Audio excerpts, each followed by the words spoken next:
direction and control of the government.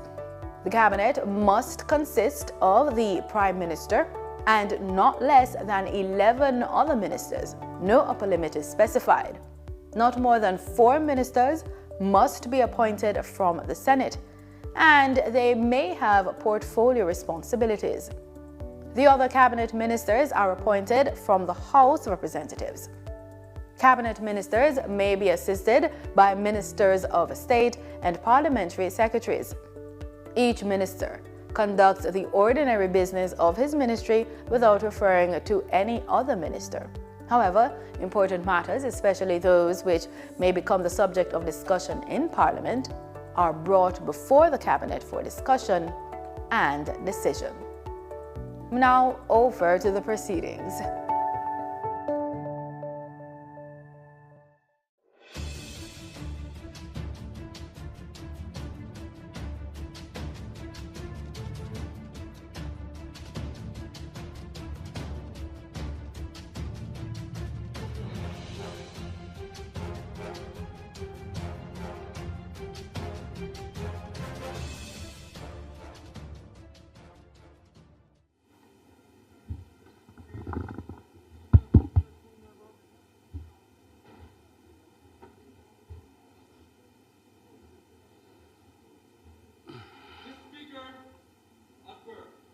Almighty God, by whom alone kings reign and princes decree justice, and from whom alone cometh all counsel, wisdom, and understanding, we thine unworthy servants here gathered together in thy name, do most humbly beseech thee to send down thy heavenly wisdom from above, to direct and guide us in all our consultations.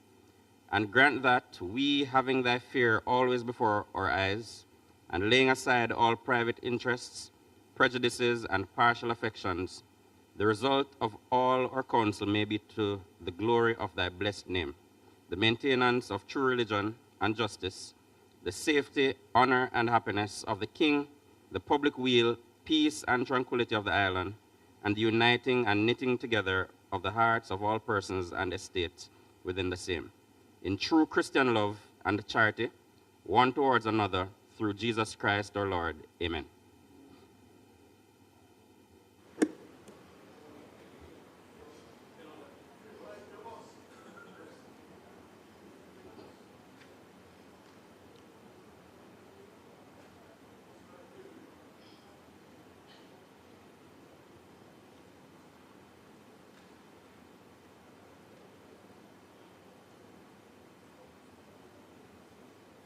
You may be seated.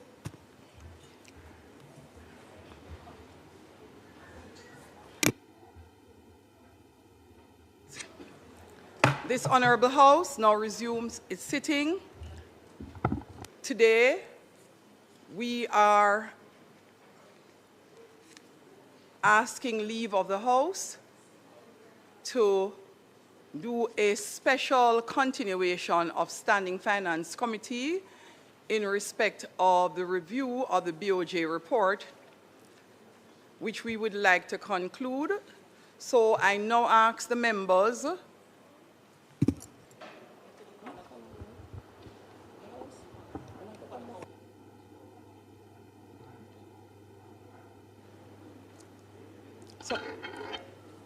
Mr. Marshall moving fast, but it's okay. All right, so members, we will do call of the roll, and after doing call of the roll, we will ask that we vote to suspend the sitting, and we will do so going straight into committee, after which we will come back to the House sitting. Clerk, call of the roll.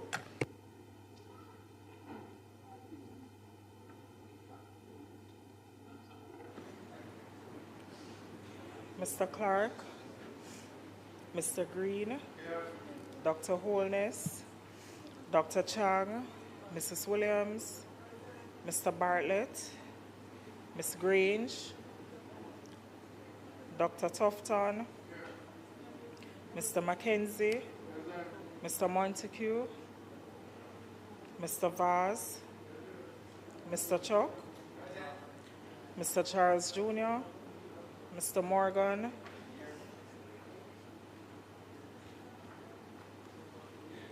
Ambassador Marks, Mr. Samuda, Dr. Wheatley, Mr. Cuthbert Flynn,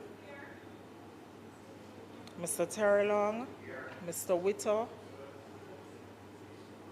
Mrs. Dalrymple Filbert, Ms. Morrison, Ms. Lee, Mr. Donovan Williams, Mr. Main, Ms. Crawford, Mr. Delroy Williams, Ms. Hamilton, Mr. Sivright, Mr. Azan, Mr. Brown, Dr. Brown-Burke, Mr. Buchanan, Mr. Bunting, Ms. Burchell, Dr. Campbell, Mr. Cousins, Mr. Crawford, Ms. Daly, Dr. Dawes, Mr. Golding, Mr. Gordon, Mr. Hales, Mr. Hines, Mr. Hilton, Mr. Jackson, Ms. Jess, Mrs. Malahoo Fort, Mrs. Miller Bennett, Mr. Morris, Mrs. Nita Garvey, Mr. Newell, Mr. Paulwell, Mr. Phillips,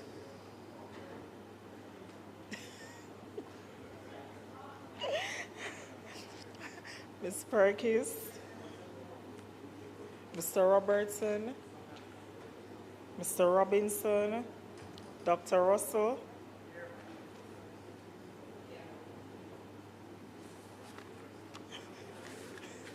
Ms. Shaw, Mr. Smith, Mr. Vaz, Mr. Warmington, Mr. Morris. Thank you, Madam Speaker.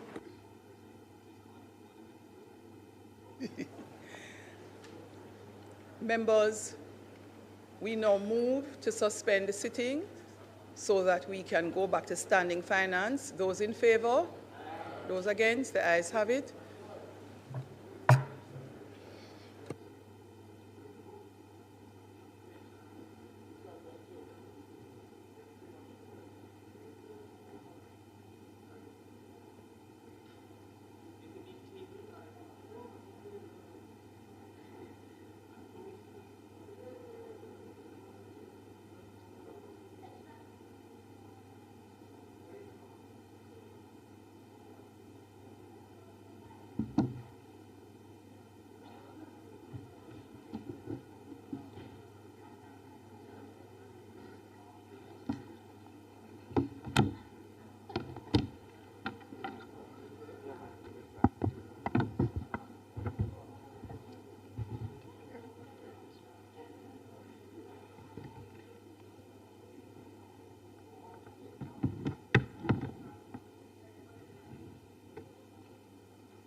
We will now continue. Member Crawford, could you turn your mic on, please? Thank you, Chairman. Just a final question.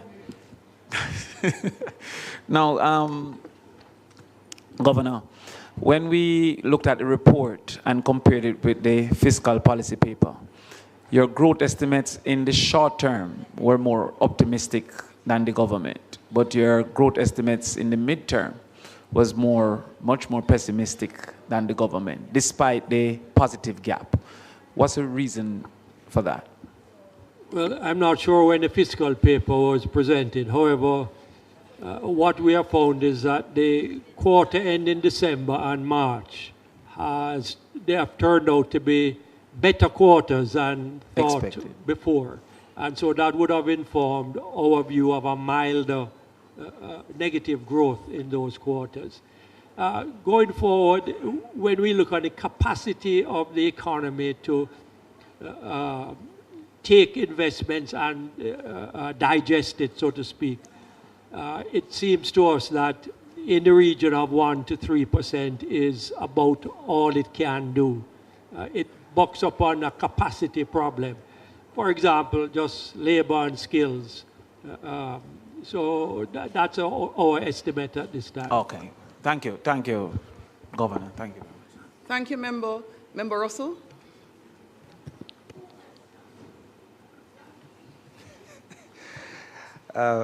Governor, I too join in wishing you well with the next chapter. And as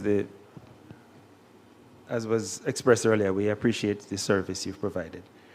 Let me start with the issue of rural inflation, which is not covered in the document, the policy brief. But I wonder if you have any information on what inflation looks like in rural areas as compared to urban, given that a lot of the drivers of inflation are those which rural folks would spend a lot of their resources on, transportation, electricity, etc.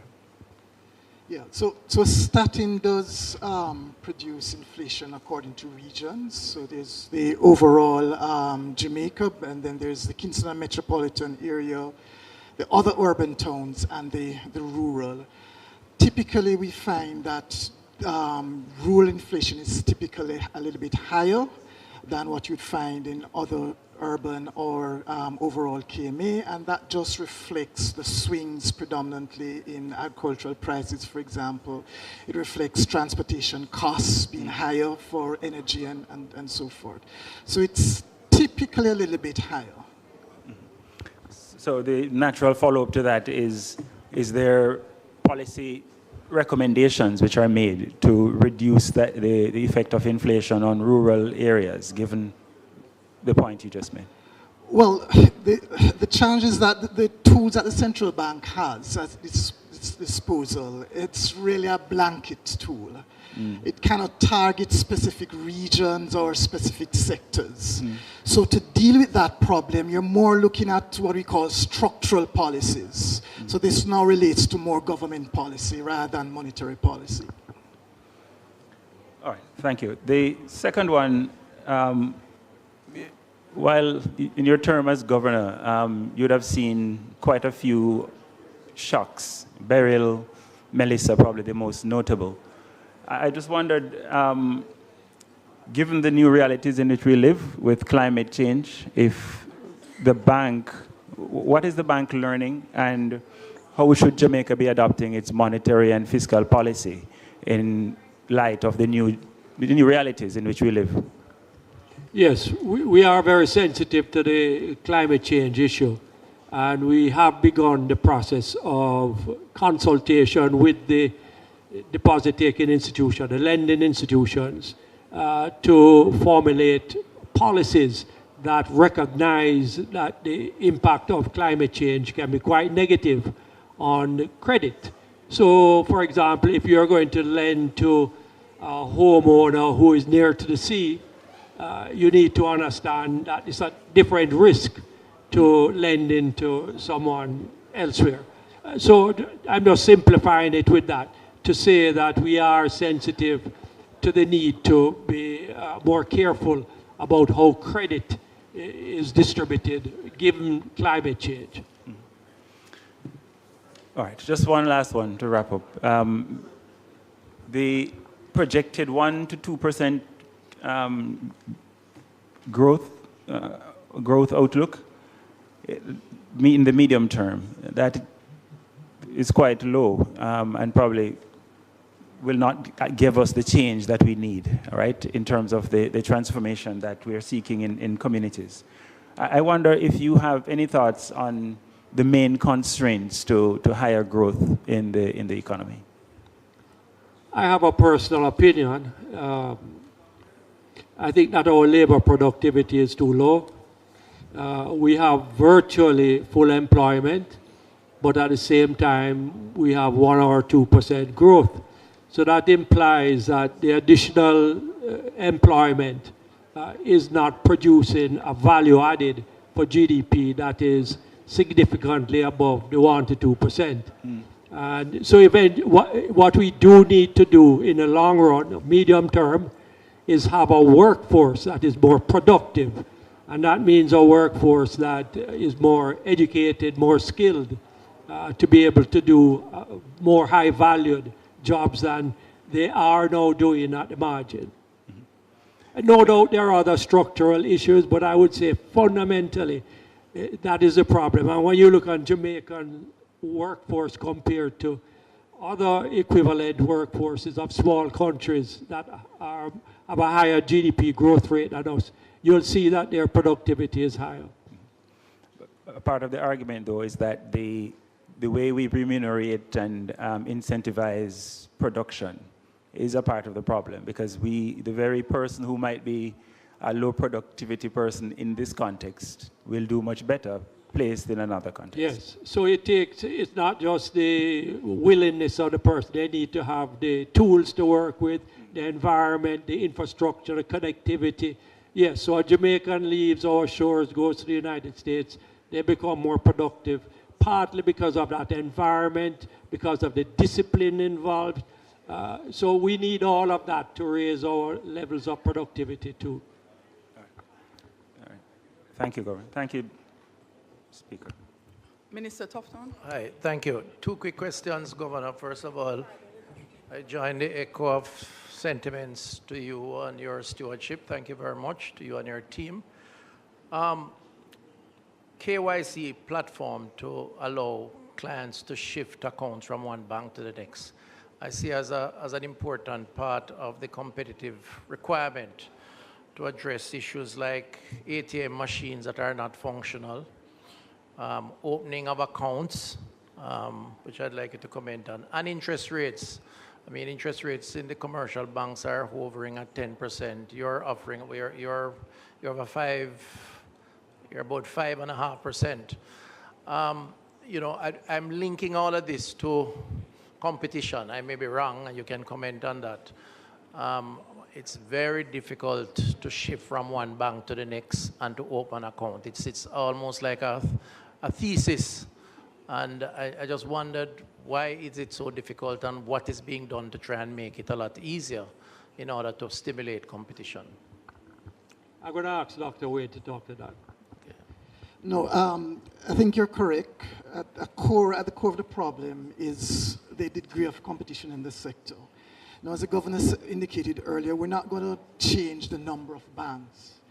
But what we can try to change is the ease with it you can move from one bank to another, the ease with it you can move your products. You can select or choose products from one institution or another.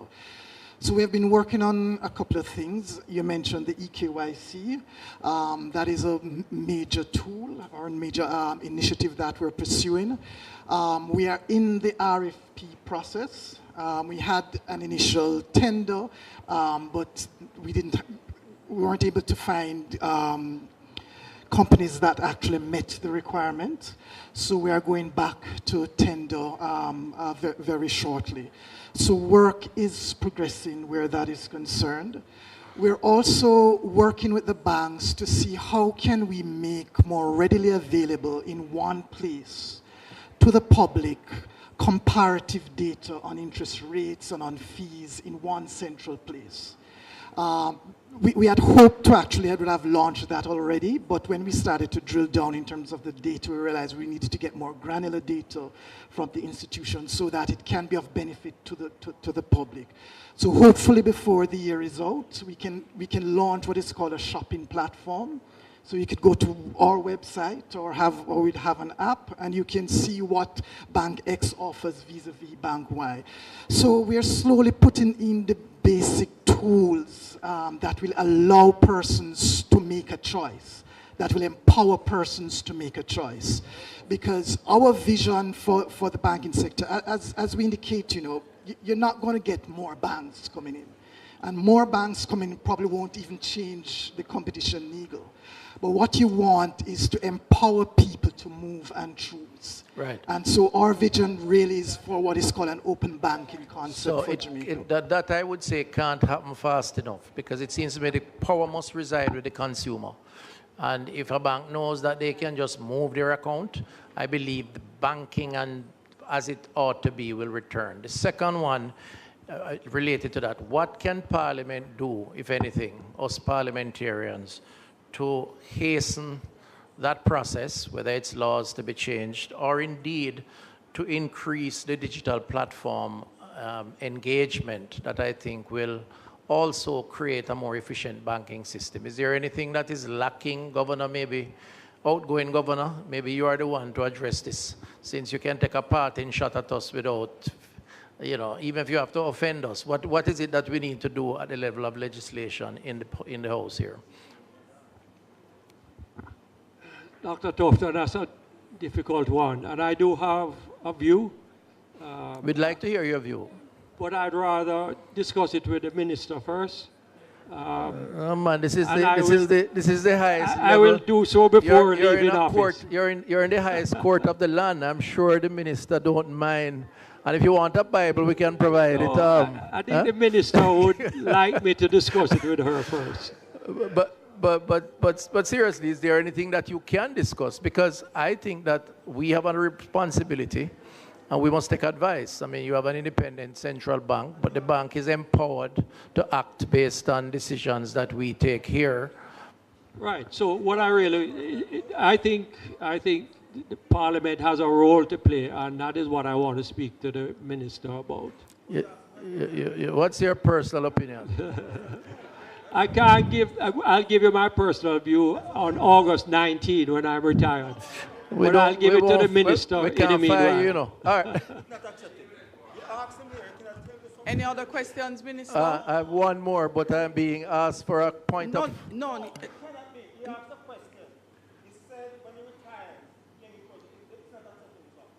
Pardon me? That is totally acceptable. He is being asked for a personal response. A personal response he cannot give now because he operates in the capacity as governor and governor alone at this stage. Moving on. Minister Tufton, last question, please. Should I go on? Yes, Minister. Okay, so Governor, I see you, I see the diplomacy there. You're a consummate public servant. One final question, energy cost. So if electricity cost in Jamaica is probably twice as high as probably the average comparable country around the world, and it has a real impact on consumers. With everything that's happening with the war and so on, I mean, has the bank done any analysis on the implications of inflation-driven related cost around energy and by extension to the final consumer to provide any guidance at all? Is there any sort of involvement, or that's with the Planning Institute? Has there been any analysis done? Yes, of course, we know all the components that contribute to inflation, and energy is a major one. Agricultural food prices would be another major one. So we do have a very good idea about that, and our inflation outlook is based on what we expect that energy prices to be like globally, which is impacted now by the Middle East. So we're not very optimistic for the short term about energy prices. The way in which we try to combat inflation, and particularly imported inflation, is through the exchange rate, by trying to keep that as stable as possible. And earlier in our comments, I mentioned that on a year-over-year basis, the exchange rate has appreciated, not depreciated. And that helps a lot in keeping imported inflation low. All right, thank you. Thank you, Madam Chair. Thanks, Minister. Minister Green. Thank you, Madam Chair. Two questions and probably one comment. And thank you, Governor, for your leadership. I think the bank is in a very strong position, and that is as a result of you and the team. I'm happy to hear that the Twin Peaks model that is almost ready to come to Cabinet. My hope is that you'll be able to get it before Cabinet, before you leave. I think that is a critical part of not just the legacy, but what is needed, especially in relation to the customer service aspects of our banks. So my first question is about the ATMs. Right? You had put in a system of monitoring for ATMs. I'm wondering how that is doing. Are the banks living up to the standards in relation to the ATMs? And if they are not, what is the bank doing about it? Can the bank do anything about it? That is the first part. And the second part is in relation to hurricane-ravaged areas where ATMs have been destroyed. Are the banks under any obligations to put back in those ATMs? And this is very important because some of the banks left the spaces with physical locations prior to the hurricane and said that the replacement were these ATMs. Now that the ATMs have been destroyed, the people are without service. So that is the first question. Yes, luckily for me, I brought along Dr. Lewis, who is the expert on the ATM business. Thank you very much, Governor.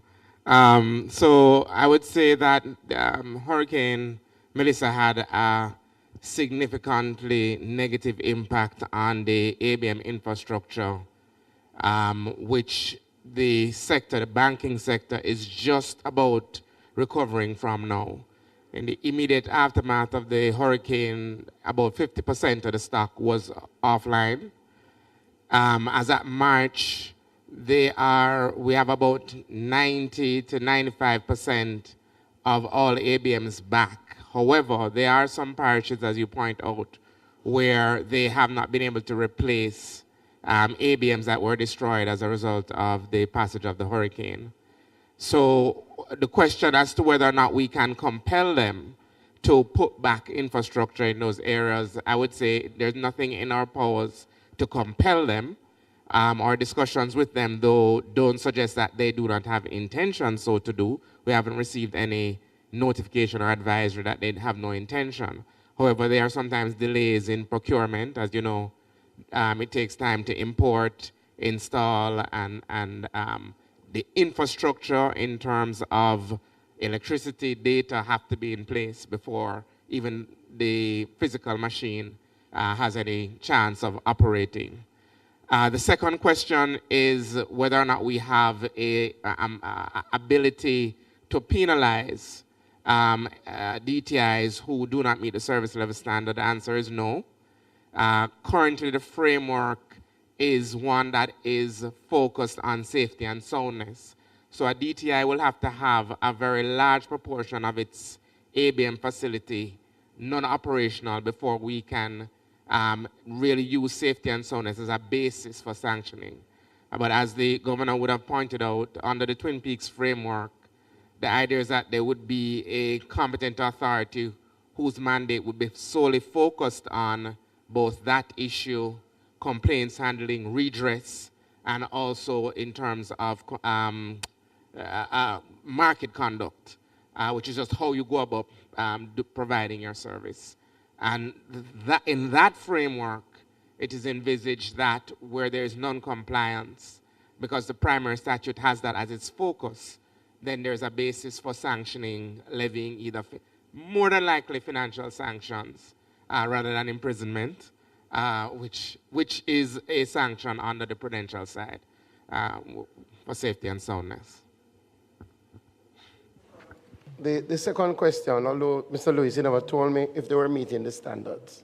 So let's break down the standard into the three measurable, quantitative, and then the qualitative. In relation to the quantitative measures, each DTI is required to have 90% or more of its ABM fleet operation at any given time. They are meeting that standard. As at March, it had fallen, and they're now back up to between 90 and 95%. And that is true broadly across their ABM network. It is not necessarily true by parish, because you may have a parish where you have 2 or 3 ABMs, and those ABMs are not operational. The standard is your total fleet of ABMs. The second standard, in terms of uptime, they're not meeting. The standard is 95% overall. They're at 92%, 93%.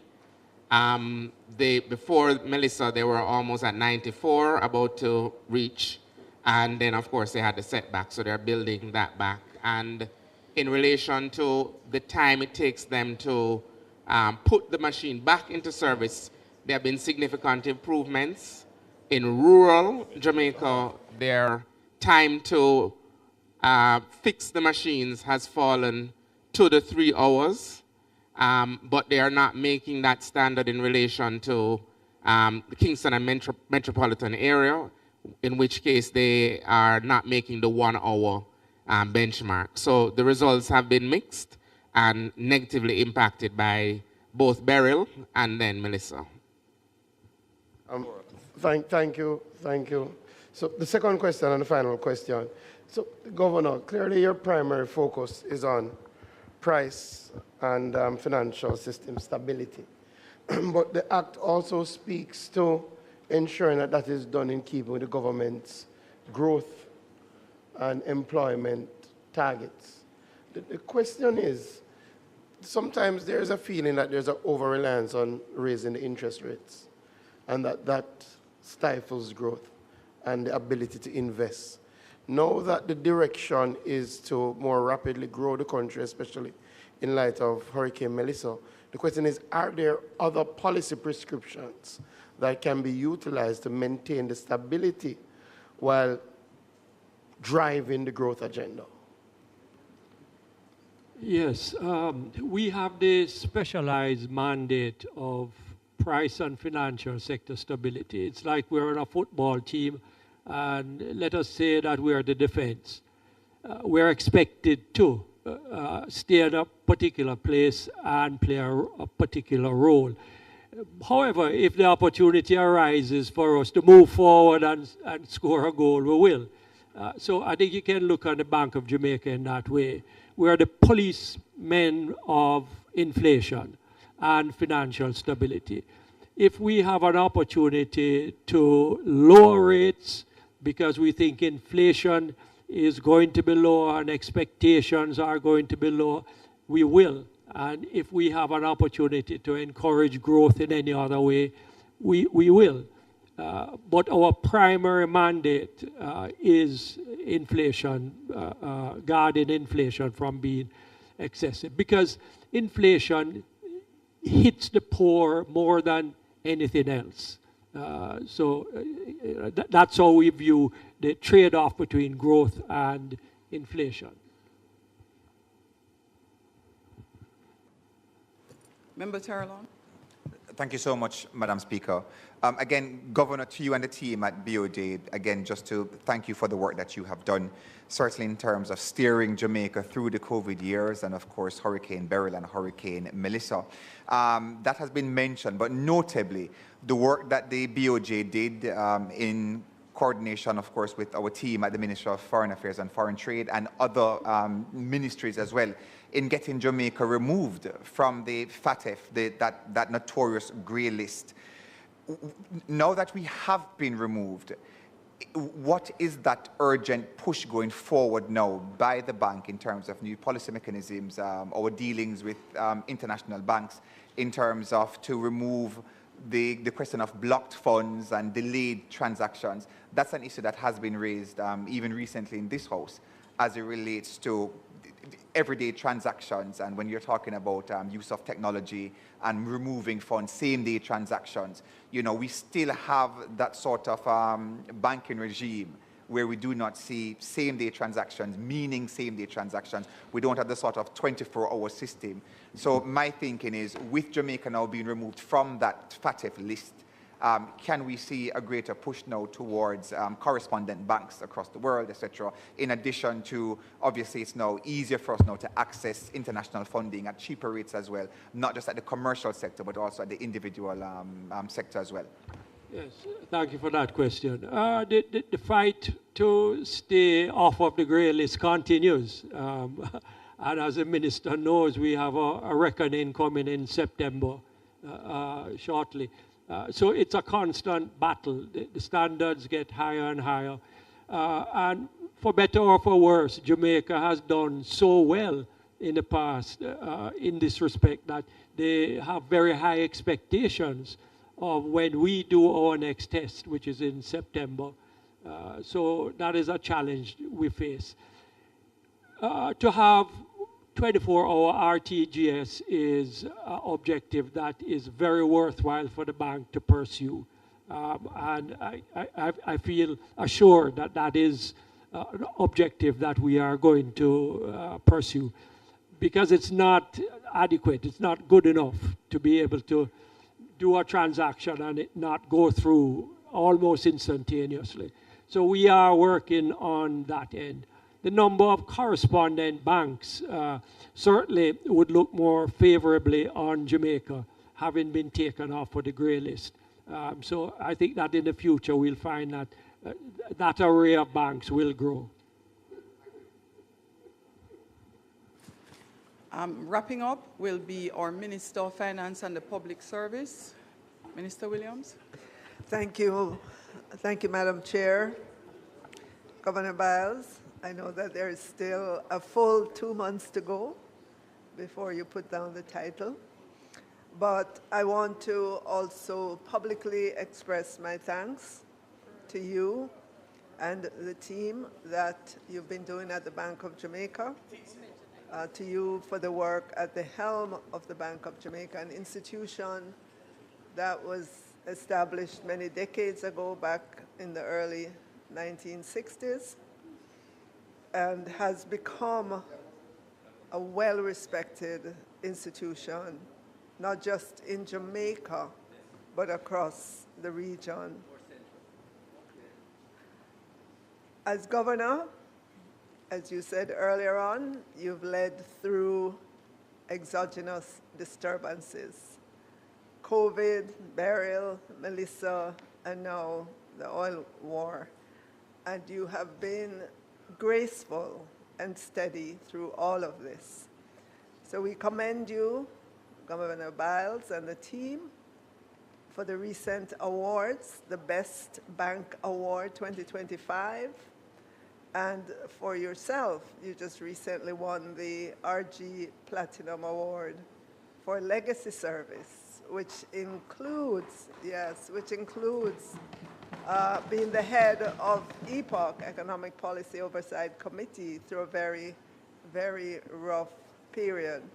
So on behalf of the government and a grateful people of Jamaica, I want to say a heartfelt thank you for the work that you do. Thank you. Thank you so much, Minister. Governor, would you like to say anything else before we conclude? Madam Speaker, no, I've had a long session with you, and I have expressed the honor that I have felt to lead this bank, and I would only be repeating myself.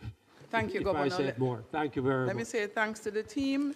The report of the Standing Finance Committee of the whole House of Representatives on the Bank of Jamaica Quarterly Monetary Policy Statement for the 6 months ended March 2026 and the Monetary Policy Reports dated February 24, 2026 and May 26, 2026 is before me. Is it the wish of the committee that I sign? Those in favor? Those against? The ayes have it.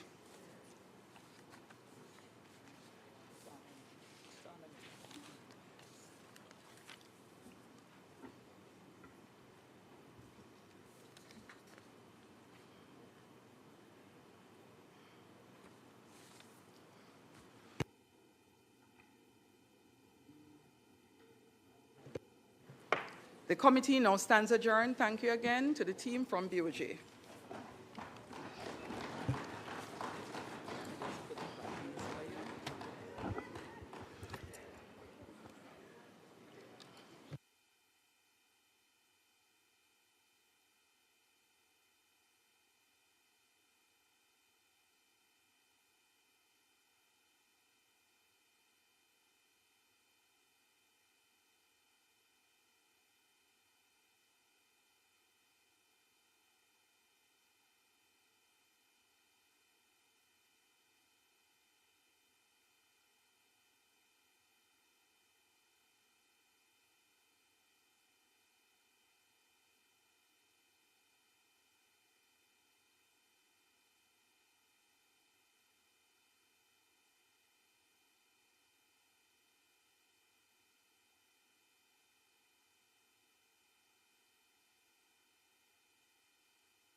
As indicated earlier in our most unusual sitting, this Honourable House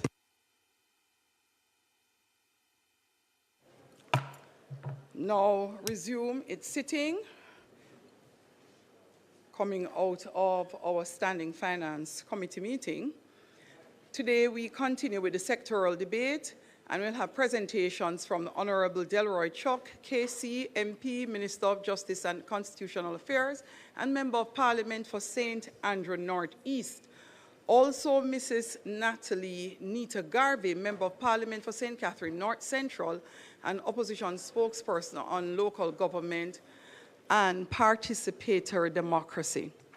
I wish to extend a special welcome to the constituents in the gallery from the constituencies represented by the two members of Parliament presenting today, and trust that you will find the proceedings both enjoyable and informative. I must, however, remind those seated in the gallery, you are not allowed to clap, make loud comments, or engage in any way in any behavior that will disturb the proceedings in the chamber. Thank you. House Leader. Thank you very much, Madam Speaker. Want to welcome those in the gallery who are here today for our sitting, and I suspect particularly for the sectoral presentations by our two members, the Minister of Justice and Constitutional Affairs and Member of Parliament for St. Andrew North Eastern, the Honourable Delroy Chuck, and Member of Parliament for St. Catherine North Central, Mrs. Natalie Nita Garvey.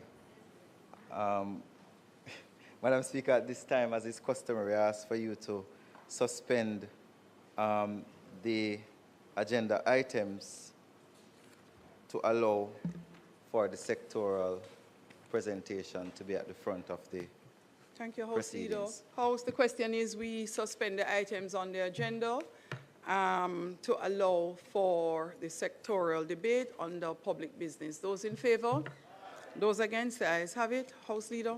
Madam Speaker, thank you very much. I will now welcome the Minister, Justice and Constitutional Affairs, Member of Parliament for St. Andrew North Eastern, the Honourable Delroy Chuck.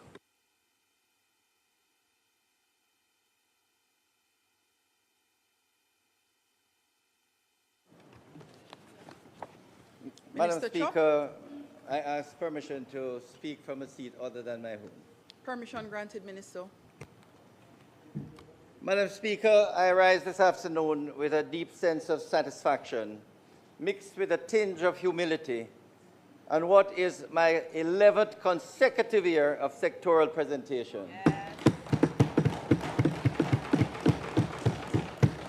And last, by no means least, 29 years of uninterrupted public service as a Member of Parliament.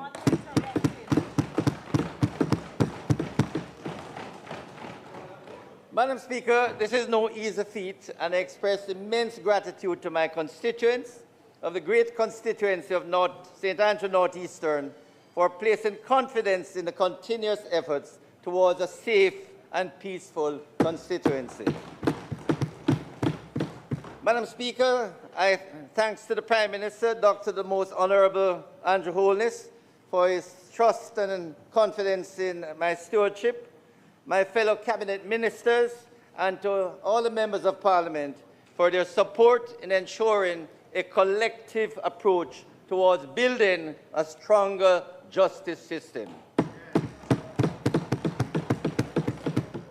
During the past year, Madam Speaker, the ongoing efforts to further improve the justice system have been a major challenge and were made extremely more difficult as a result of the onslaught of Hurricane Melissa, which wreaked havoc on the court infrastructure and other justice facilities. Throughout the difficult period, Madam Speaker, the dedicated, hard-working team at the Ministry of Justice and Constitutional Affairs and its departments and agency, led by Permanent Secretary Mrs. Grace Ann Stewart McFarlane, continued the task of ensuring that members of the public had access to the wide range of justice services. I must emphasize, Madam Speaker, that the heavy burden of maintaining an improved justice system is not the sole task of the ministry, and I must commend my able and supportive State Minister, the Honourable Marissa Dalrymple Filbert, and her team. Chief Justice, the Honourable Mr. Justice Brian Sykes, Supreme Court judges and Parish Court judges, and the Court Administration Division led by Mrs. Tricia Cameron Anglin, who I see in the gallery. President of the Court of Appeal, the Honourable Mrs. Justice Marva MacDonald Bishop, and other judges of appeal. Attorney General Dr. Derek McCoy, Solicitor General Mrs. Marlene Aldred and her team, Director of Prosecutions Ms. Claudette Thompson and her team, and Madam Speaker, I pay tribute to the former Director of Public Prosecutions, Ms. Paula Llewellyn, who retired last year after serving 17 years as Jamaica's first female Director of Public Prosecution. To the Executive Director of the Legal Aid Council, Mrs. Diane Watson and her team, Administrator General and Chief Executive Officer, Mrs. Stacey Ann Carty and her team, Chief Parliamentary Counsel, Ms. Judith Grant and her team, Director, Legal Reform, Ms. Nadine Wilkins and her team, and our esteemed stakeholders, to include civil society and other sectors who remain committed to building a stronger justice system. Madam Speaker, it would be remiss of me not to highlight the ongoing partnerships involving our international partners, especially in the area of funding, technical expertise, and related matters. The support from the following international partners is immeasurable: Global Affairs Canada, the United Nations Development Programme, the United Nations Children Fund, the UK Foreign, Commonwealth and Development Office, the Government of Rwanda and the Rwanda Cooperative Initiative Limited, International Narcotics and Law Enforcement Section in the United States Embassy, the European Union Delegation to Jamaica. Madam Speaker, other important stakeholders, including the Custodes Rotalorum, Justice of the Peace, and the public, play a major role in the overall quest towards a modern justice system, and to all I owe a debt of gratitude for urging me on to ensure the task of building a stronger justice system, that it does not remain a mere pipe dream. Madam Speaker, I stand here today on the stellar efforts of my two long-standing counsels, Joy Cottrell and Winston Ennis. My constituency liaison officer, Wayne Lawrence, all of whom and my constituency secretary, Monique Tyndale, all of whom have consistently delivered towards my retaining the job of leading the constituency of North East St. Andrew. These officers and the extended political team continue to work overtime to address the needs and uplift the lives of the constituents. Madam Speaker, as I travel the length and breadth of Jamaica to hammer home the message of peace and unity, I must highlight the support of my close protection officer, Inspector Howard Hamilton, and my able and willing driver, O'Neill Ennis. Yes. Madam Speaker, last but not least, the support of my wife, Patricia, yes, who is here in the audience.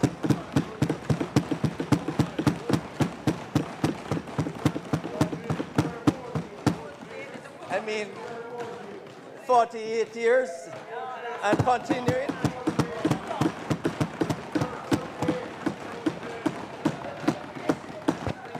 There's no doubt she deserves an OM. And my 4 daughters and 6 grandchildren, their support cannot be underestimated. Thanks for my wife for being here today. Madam Speaker, it is an open secret that Hurricane Melissa left a trail of destruction on our court facilities in the West, namely Trelawney, St. Anne, Westmoreland, and St. Elizabeth. And picking up the pieces has not been easy. Funding the repairs and identifying appropriate locations continue to be a challenge. Yeah. With the requisite input, however, we are now embarking on a major program of resilience to improve the existing court infrastructure, the details of which I will share with this Honourable House in short order. But, Madam Speaker, on the road to a stronger justice system is not an easy one. for the nation to move forward. I impress on all Jamaicans to make greater use of our social justice services, that is restorative justice, victim services, child diversion, mediation, as both and as they all are programs, they continue to reap rich rewards in dealing with domestic disputes, domestic conflicts, and other forms of abuses. I issue my annual and persistent call to my fellow MPs and all Jamaicans to help spread the word that help is but a phone call away. 1-888-JUSTICE, 1-888-587-8423 to engage a member of the ministry's team to identify and provide help in minimizing the numerous incidents of abuse and disputes that occur in our homes, in our neighborhoods, in our communities, in our parish, and across Jamaica. We need to reduce them. Yes. Madam Speaker, Jamaica's continued progress rests on the strength of our shared commitment and determined action. Together, we're forging a justice system that is stronger, more responsive, and uncompromising in its pursuit of accountability and the rule of law. Yes. As we look to the future, let us remain steadfast in our mission to build a society where justice prevails, opportunities are equitable, and every individual is afforded fairness, dignity, and protection under the law. Madam Speaker, the last fiscal year, the Ministry of Justice and Constitutional Affairs and the judiciary made significant progress, as we have been doing for the past 5, 8, and 10 years, and more. Our modernization and digitization efforts are advancing steadily, and our outreach programs have impacted thousands of Jamaicans. New policies and legislation were developed and implemented. These achievements took place despite the severe challenges brought by Hurricane Melissa and its devastating impact on the justice sector, on our stakeholders, and all Jamaicans. Madam Speaker, in pursuit of a stronger justice system, which is our sectoral theme this year, the former Ministry of Justice and the former Ministry of Legal and Constitutional Affairs merged to become the Ministry of Justice and Constitutional Affairs in September 2025. Our vision of a first-class justice system remains clear and focused. As we modernize our justice system and provide Jamaicans with greater efficiency, we continue to promote the rule of law, peace, harmony, and goodwill. Our justice system continues to grow in the delivery of justice and access to justice offered to Jamaicans. Once again, to all Jamaicans listening, I remind them help is a phone call away. 1-888-JUSTICE, 1-888-587-8423 for any justice service. I wish, Madam Speaker, to emphasize, and you will soon get the booklet, where the appendices with all the data of the successes and plans will be laid out in greater detail. In fact, the appendices will be more than the presentation because the material is there and I have limited time. Madam Speaker, I wish to salute the Chief Justice, Mr. Justice Brian Sykes, and his hard-working team of judges and staff at the Court Administration Division for their efforts in assisting in building a stronger justice system. Over the last fiscal year, the ministry increased its island-wide focus on those locations in the justice system where the infrastructure needed repairs. The extensive loss, as indicated, caused by Hurricane Melissa, brought to many justice sector facilities, including the island's courthouses and justice centers, fortified the need for us, more than ever, to double our efforts to strengthen the justice system. Madam Speaker, many of these courthouses were built approximately 100 years ago, with some dating back more than 100 years. The truth, Madam Speaker, is that they have served their time. Virtually all the courthouses, 50 out of them, Some of them sharing facilities with the parish council. Some of them on top of police stations or beside police stations. Yes. They have served their time. Yes. It is time for us to look forward. Yep. Indeed, Madam Speaker, despite millions of dollars spent on improving works to the structures, courthouses in the West simply collapsed during the passage of Hurricane Melissa. For instance, the Falmouth Parish Court can no longer be used. And my post-Hurricane Melissa visit to Westmoreland Parish Court easily convinced our team that sadly we'll have to abandon that building to spend 300 or 500 million on an unsafe building. We have to move on. And I can tell the members from Westmoreland, help is on the way. I know that we need facilities to be able for the courts, the Westmoreland cases to be dealt with. We're looking for accommodation, and we hope within the month of June we will find it, and in July we should be in facilities for the parish courts to conduct their cases, and not only at Whithorn. And in due course, the facilities, we were looking for places, but it doesn't come overnight. But we are fortunate that we may find somewhere that can be used. And Madam Speaker, we had to abandon that building in Westmoreland. Similarly, Madam Speaker, the utter devastation of the Black River Parish Court speaks for itself. After we spent almost 100 million on it. So these courts need to be looked at. So, Madam Speaker, given the current state of the justice infrastructure, I am pleased to inform you that during the last fiscal year, we kick-started the planning process for building 4 new courts in St. Elizabeth, Westmoreland, St. Anne, and Trelawney, respectively. It is the intention of the government that these 4 new courts will be part of the priority project to be facilitated by NARA, the National Reconstruction and Resilience Authority. This, Madam Speaker, is a major policy decision of the government, and I want to thank the Prime Minister and the Cabinet members for agreeing that these courts should form a part of NARA. We hope that these 4 courts, Madam Speaker, will serve for the next 100 years.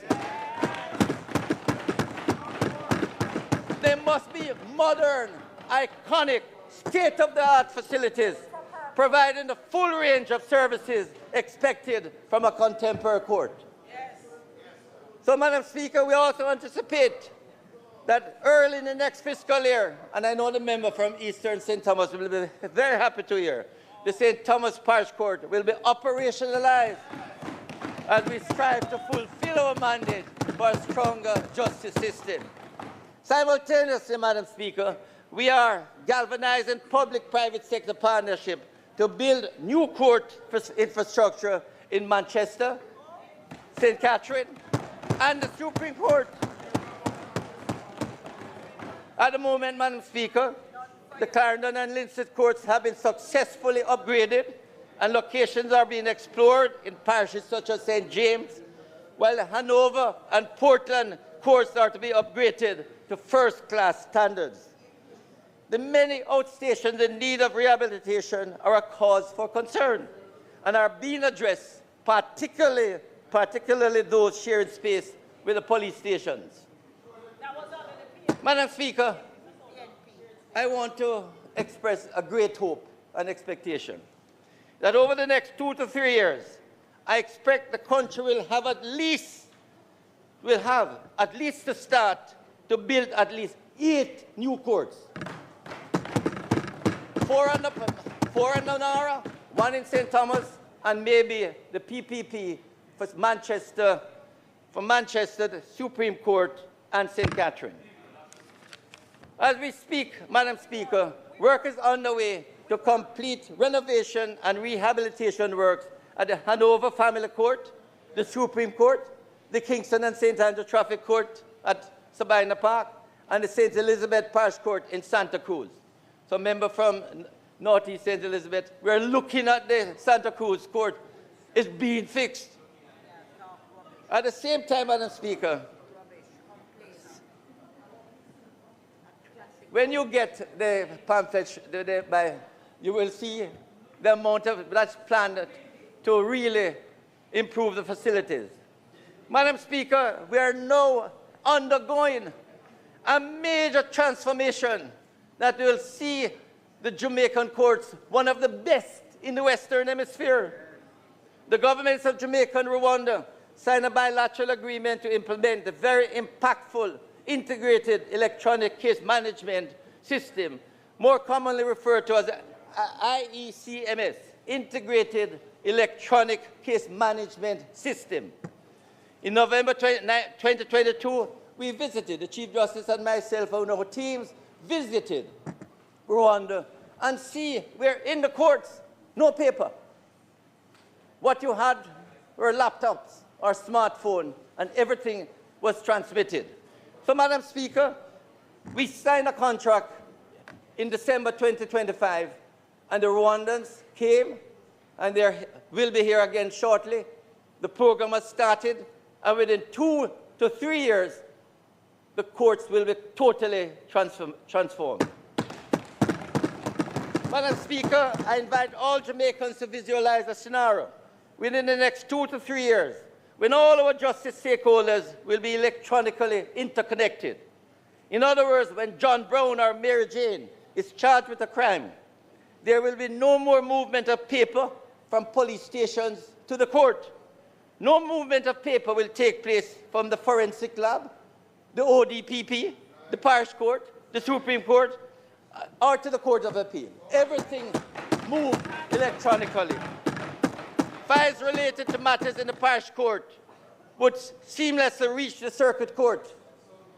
Criminal records will also be integrated as we benefit from the transformational time management and cost-sharing results of digitizing our courts, which is part, Madam Speaker, of our commitment to a stronger justice system.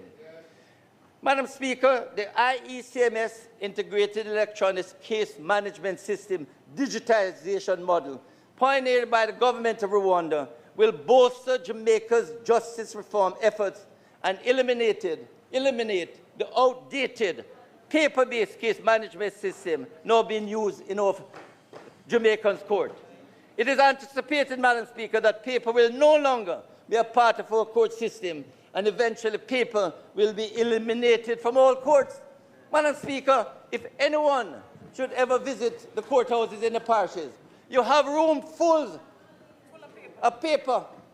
In most of the parish courts, all the paper would fill the parliament.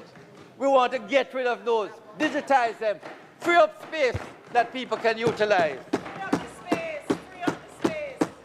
Madam Speaker, the IECMS, with time running, will definitely be a transformation in our court system. So, Madam Speaker, this will mark a new era for court system, since all stakeholders must now embrace modern technology and abandon our outdated paper-based systems. The aim is to make the use of technology in our Jamaican courts a leading model of excellence in the region. I strongly urge all of the persons, including those inside here, who use the court system, go there with your laptop, go there with a smartphone. Don't bother go there with dockets and files and your bag, your briefcase with everything. Go there with your laptop. Start the process. Madam Speaker, the courts have done extremely well and continue to do extremely well. If you look at the appendix, one in the booklet you have, you will see how well they have done, reducing backlog in the parish courts and improving the service in the Court of Appeal and the Supreme Court. The Court Administration Division, we're working very closely with. They were damaged by Hurricane Beryl, but they are now back at their office, and they have been almost 600 new upgraded posts have been approved for them. So, Madam Speaker, a fair amount is being done in the courts. Yes. Over the past 10 years, Madam Speaker, we have spent an average of almost $1 billion per year. No other administration, the Andrew Holness-led administration and this Minister of Justice has done more for the judiciary and the court system than any other administration. And if the member from North East St. Elizabeth had done her homework,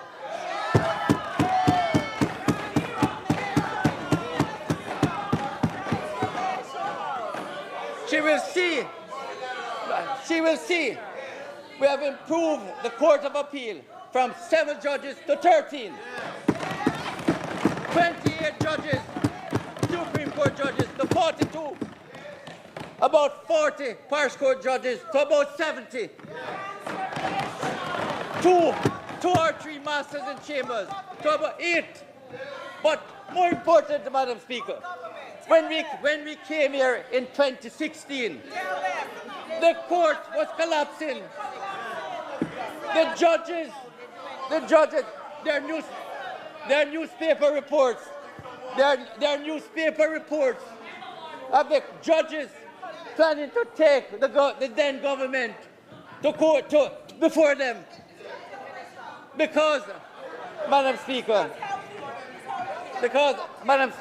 let me emphasize, when we came here in 2016, the judges were the poorest paid in the Caribbean.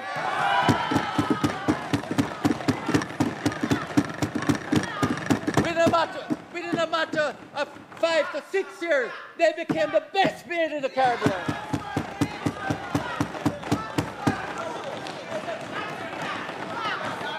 Madam Speaker, and their salary continued to improve.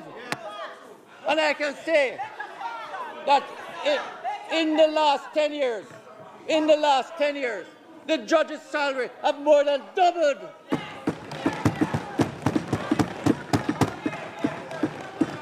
So when the member from North East St. Elizabeth can impute that the Ministry of Justice is not a reliable partner,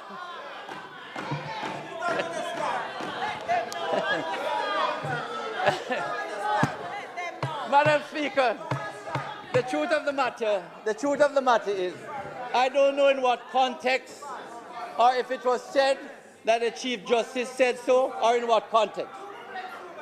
There's absolutely no doubt that the vast majority of the courts have improved, but there are still quite a number of them that needs improvement. They're over 100 years. What I can say to you, colleagues, is that the Chief Justice and the Court Administration Division have been meeting with myself and my property teams and the Permanent Secretary because we want to work closer together to make sure that the court's infrastructure can be maintained and continue to improve. You know the truth, Madam Speaker, is that across Jamaica, maintenance is not taken seriously. No, it's not. That's a fact. And members may not know, but maintenance is the responsibility of the Chief Justice and the Court Administration Division. The Ministry of Justice is responsible for major projects. Where you draw the line between maintenance and minor projects and major infrastructure, and you talk about money, we have worked with Court Administration Division because we want them to improve. Last year, they got $300 million for maintenance. This year, they're getting $500 million. But you know, Madam Speaker, the problem with maintenance is not only in the courts, it's across all government departments. In 2016, when we came, 2 elevators down at Supreme Court were sputtering. I said, no, you need 2 new elevators. We put in 2 new elevators around 2017. Around 2018, over a year after, I am down there inspecting the courts, and one of the property managers came, and we were in the elevator, and I said, how is the elevator working? He said, brilliant, fantastic, Minister. So I said, when was it last service? He said, it not broke down yet, sir. And that is how maintenance is seen. Not preventative maintenance, not regular maintenance, but when it broke down. And I'm saying we are going to be working with the Court Administration Division so that everything is maintained regularly. Court Administration Division, they will tell you, we are putting new air conditions in most courts. They must be serviced at least twice per year. So, Madam Speaker, there's a partnership between the judiciary, the Court Administration Division, and the Ministry of Justice because we want a strong justice system. Madam Speaker, there's a lot to be said, and as I'm watching the time. Social justice services, restorative justice, child diversion, and victim services are a major part of our portfolio. And we have done enormously to help the schools, to help the communities. And I want members to look at the testimonials in the appendices, and you will see how persons who have benefited from child diversion, victim services, restorative justice, mediation, how grateful they are for these services. And these services, Madam Speaker, are basically free. And we have 3 mobile units. If you need legal assistance, we can send it to your community. Once you book them. Madam Speaker, mediation is a very important part of our push. Yes. I applaud the work of the Dispute Resolution Foundation in this regard, since mediation not only resolves conflicts, but helps to improve operational efficiencies in the justice system by reducing some of the backlog in our courts. Last year, Madam Speaker, if you look at the figures again, Appendix 7, we decided to pay mediators, the Ministry of Justice, starting out at 5,000 for each side, so they could get 10,000. Last year, we increased it to 10,000 each side, 20,000 for the mediator. And last year, we moved from 13 million the previous year to 55 million in the last fiscal year. In truth, Madam Speaker, I have no problem encouraging more use of mediation, because when parties get together to mediate, it's a win-win situation. And I would like to say to the member from Northeast, St. Elizabeth, I would prefer to spend more money on mediation than to pay lawyers to get into an adversarial contention. I want more lawyers to become mediators and to participate in mediation. In Singapore, the vast majority of attorneys earn more money on mediation than on doing cases in court. And we need to get to that situation where mediation become and resolve 75% or more of our cases. And I must thank the parish court judges and the judges for referring more of these matters. When they come to court, they refer to mediation, and the success rate of our social justice services, including mediation, is over 80%.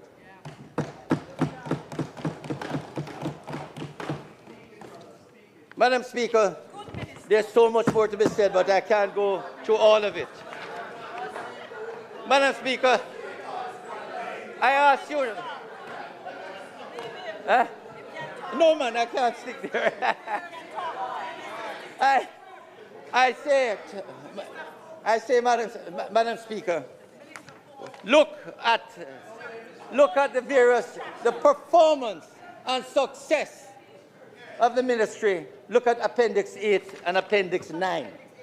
We won't go through it, but I go to the Administrator General Department. This is one of the success stories of the Ministry of Justice. Files are being dealt with in a speedy manner. It's Appendix 10. The truth of the matter, Madam Speaker, we are working now with the Administrator General's Department to go around the country to urge persons to make a will. Because when they make a will, it prevents a whole heap of problems. The deadlift thing is a problem. And not only are we doing that, Madam Speaker, we are encouraging Jamaicans, and I will do so in this Parliament, start practicing estate planning. Put aside a little of the money for a rainy day and then shift it to your retirement benefit later on. Very important. And as we go across the island, we will team it up with alternative dispute resolution. And many, you will recall, I provided a concept paper on alternative dispute resolution. But this, Madam Speaker, colleagues, is to ensure that persons start taking responsibility for their financial situation. Get into estate planning, make a will, plan for your retirement. Because, Madam Speaker, when you do that, we have less work on the Administrator General. At the moment, Madam Speaker, they have close to $50 billion worth of properties to manage. And most of these properties are deteriorating. It's more important that we try to get it to the beneficiaries. And they have over close to $5 billion, which we really would like to dispose of to the beneficiaries. And we are going around the country on a regular basis, urging beneficiaries to get together, work with the Administrator General. We are going to train some mediators down at the Administrator General Department so they can get persons together to work out and collect the benefits of the deceased estate. So, Madam Speaker, it's very important that we emphasize how important it is for every Jamaican to think about estate planning and making a will and stop the foolishness about it gives a bad omen. We need to get out of that culture. Madam Speaker, the Legal Aid Council has done extremely well. What I can tell you, apart from judgment debt, you remember judgment debt? Yes. When we came to office, everybody was owed money. Nobody has heard for the last 5 years about anybody being owed, because for the last 5 years, we paid all the settled judgment debt. And it is the same, Madam Speaker, with legal aid. When I came to office in 2016, all the lawyers said, beg Mr. Chow, see if you can put some more money so our certificates can be paid. For the last 4 years, we have to be writing lawyers and sending the certificates so we can pay you before the end of the fiscal year. And so every single attorney, if you're owed, if anyone is owed, let me know. Because once you send in your certificates, within days, we pay it. What is more, Madam Speaker, where we pay a flat sum, but if the matters continue longer than 2 weeks, we pay them an increased amount. And we pay them on a proportionate basis continuously. But, Madam Speaker, the member from Northeast St. Elizabeth once again said, you need, no, she knows that we have money to pay all the lawyers in the criminal court. She won't know for civil court. But again, member from Northeast St. Elizabeth, if you had done your research, you know that we start doing it. We did. This government is a very prudent government. You don't spend money, and you don't know how much will be spent and where it is coming from.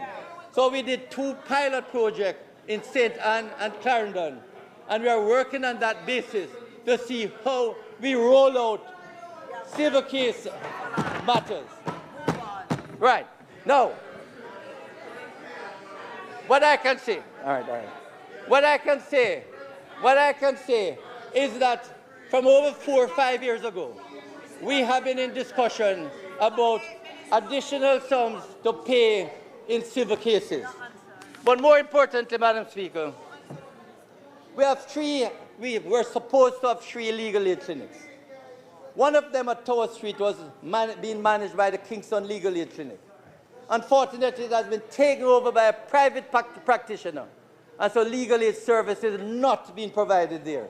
We have been begging this private practitioner to give up the place so we can renovate it and provide civil legal aid cases, and we're hoping it will be done during the course of this year. Madam Speaker, the Office of the Director of Public Prosecution is indeed absolutely effective in building a stronger justice system based on the efficient way in which it is handling its portfolio and prosecuting serious crimes. In fact, I've been informed that the office has been invited to assess and assist other countries to share some of their successful swift action models in handling these crimes. These countries are among the 22 countries and jurisdictions on the Financial Action Task Force, the FATF. Madam Speaker, this country should be proud of the Office of the Director of Public Prosecution. It is working steadfastly to ensure that serious criminals are put to the prisons or that they get their justice. And so, Madam Speaker, if you look at Appendix 12, you will see the performance of the Office of the Director of Public Prosecution. The Office of the Parliamentary Counsel, Madam Speaker, they are the ones who draft the laws. Here again, CPC, Judith Grant and her team, they're doing a fantastic amount of work. And I once again ask you to look at Appendix 13 to see the performance of the OPC. Then, Madam Speaker, I ask members to look at Appendix 14 at the Justice Training Institute, where we are sensitizing hundreds of JPs and others. It is doing a fantastic job, and it continues to ensure that court reporters, we have a court reporting work going on now, and court reporters are coming from the rest of the Caribbean to go to study there to become court reporters. So in short order, there will be no shortage of court reporters. Madam Speaker, the Ministry of Justice has to deal with marriage licenses. If you want to get married, you have to get a marriage license. You can go to the Ministry of Justice, and within 24 hours, you get your marriage license. You have to find a lady first. and I say, Madam, and I say that these certificates, everything can be done, and it is done within 24 hours. We will be digitizing that service in short order. Madam Speaker, you can look at Appendix 15 and see it. Thus, expungement of criminal records. You will see, Madam Speaker, that in the expungement of criminal records, we widened the Act a couple months ago, which allow us now that if you committed a non-custodial offense before 2005, which is an expungible offense, you can get your records expunged. I have to report that tens of thousands of these have been expunged. So members applicants, these ex-offenders, no longer have to apply. If the records show that this non-custodial offense was there, then it should not be on the official criminal records. Oh, 20 minutes. I don't get the 15 minutes in. You lie. No. Madam Speaker, I would only urge persons, we have now increased the number of commissioners on the expungement committee to 9. And they're meeting at least once per week, sometimes twice per week, to get rid of the backlog. We had about 2,000, it's now under 1,000, and we hope in another couple months. Minister Chuck, I am going to break you, and I'm going to add your additional time because I realize you're rushing as if you do not know that there is additional time. 15 minutes, I am aware. Right, so we're going to put it on now, Minister Chuck. I actually need it, Madam Speaker. No. But I would like to urge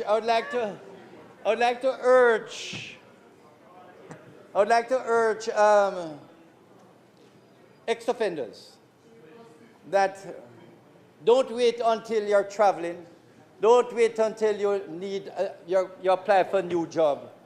If you know you've committed an offense, you can apply and hopefully get the record expunged. Especially those who had drug offenses. You will recall, colleagues, that we remove the drug offenses from the third schedule. And also, if your sentence was more than 5 years, but less than 10 years, you're now eligible for those expungible offenses. Madam Speaker, this Parliament should be proud that we are able to give people a second chance. And Madam Speaker, I am sure many of you who have spoken to me and we will be able to help you, the members are so thankful for getting a second chance. And that is very important for our people. Madam Speaker, I come to Justices of the Peace Services. And last week, Madam Speaker, when the member from North East St. Elizabeth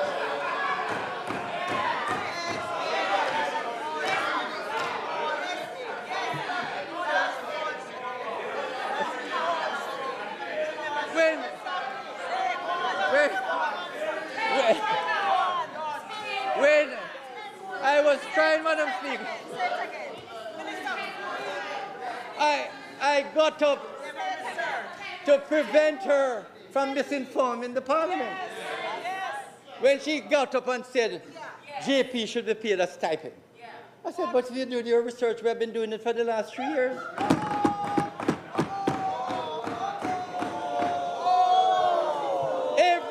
Every JP can now appeal to their JP Parish Association to recover. Can ask? So to ask for recovery. 1 second. They are not. They are. Every parish. Every parish. Minister Chalk. Every parish. Minister Chalk. Every parish. Minister Chalk. Now get $1 million. Minister Chalk. Annually. Minister Chalk. Minister Chalk. So that JPs who serve in the lay magistrates court, Minister Chalk, JPs who work with the police, who have to sit, Member Cuthbert Finn, could you get Minister Chalk's attention? Who have to serve, who have to be at the police station. Minister Chalk, could you be so kind as to take your seat? Minister Chalk, members on the opposition benches, I would like to hear the minister's presentation.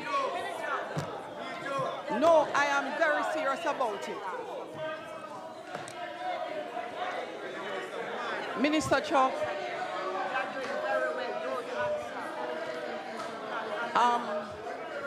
Ms. Brandon, give the minister back his time. Give him back his time. No?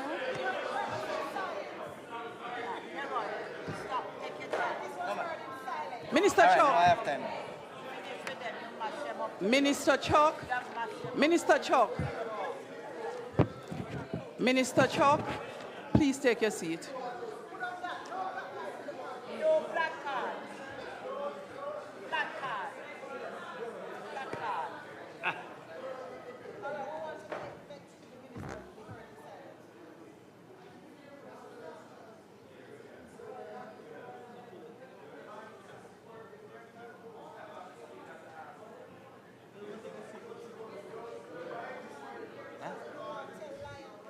Members, please take out your standing orders and refer. Please take out your standing orders and refer to standing orders 40 and standing orders 42. Separate and apart from persons asking for intervention, the level of noise is such that I cannot hear the member present at all, which is a requirement of the House rules.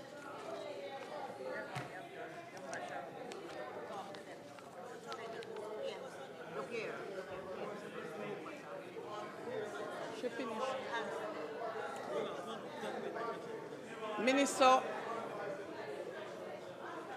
Minister Chalk, I have restored your time.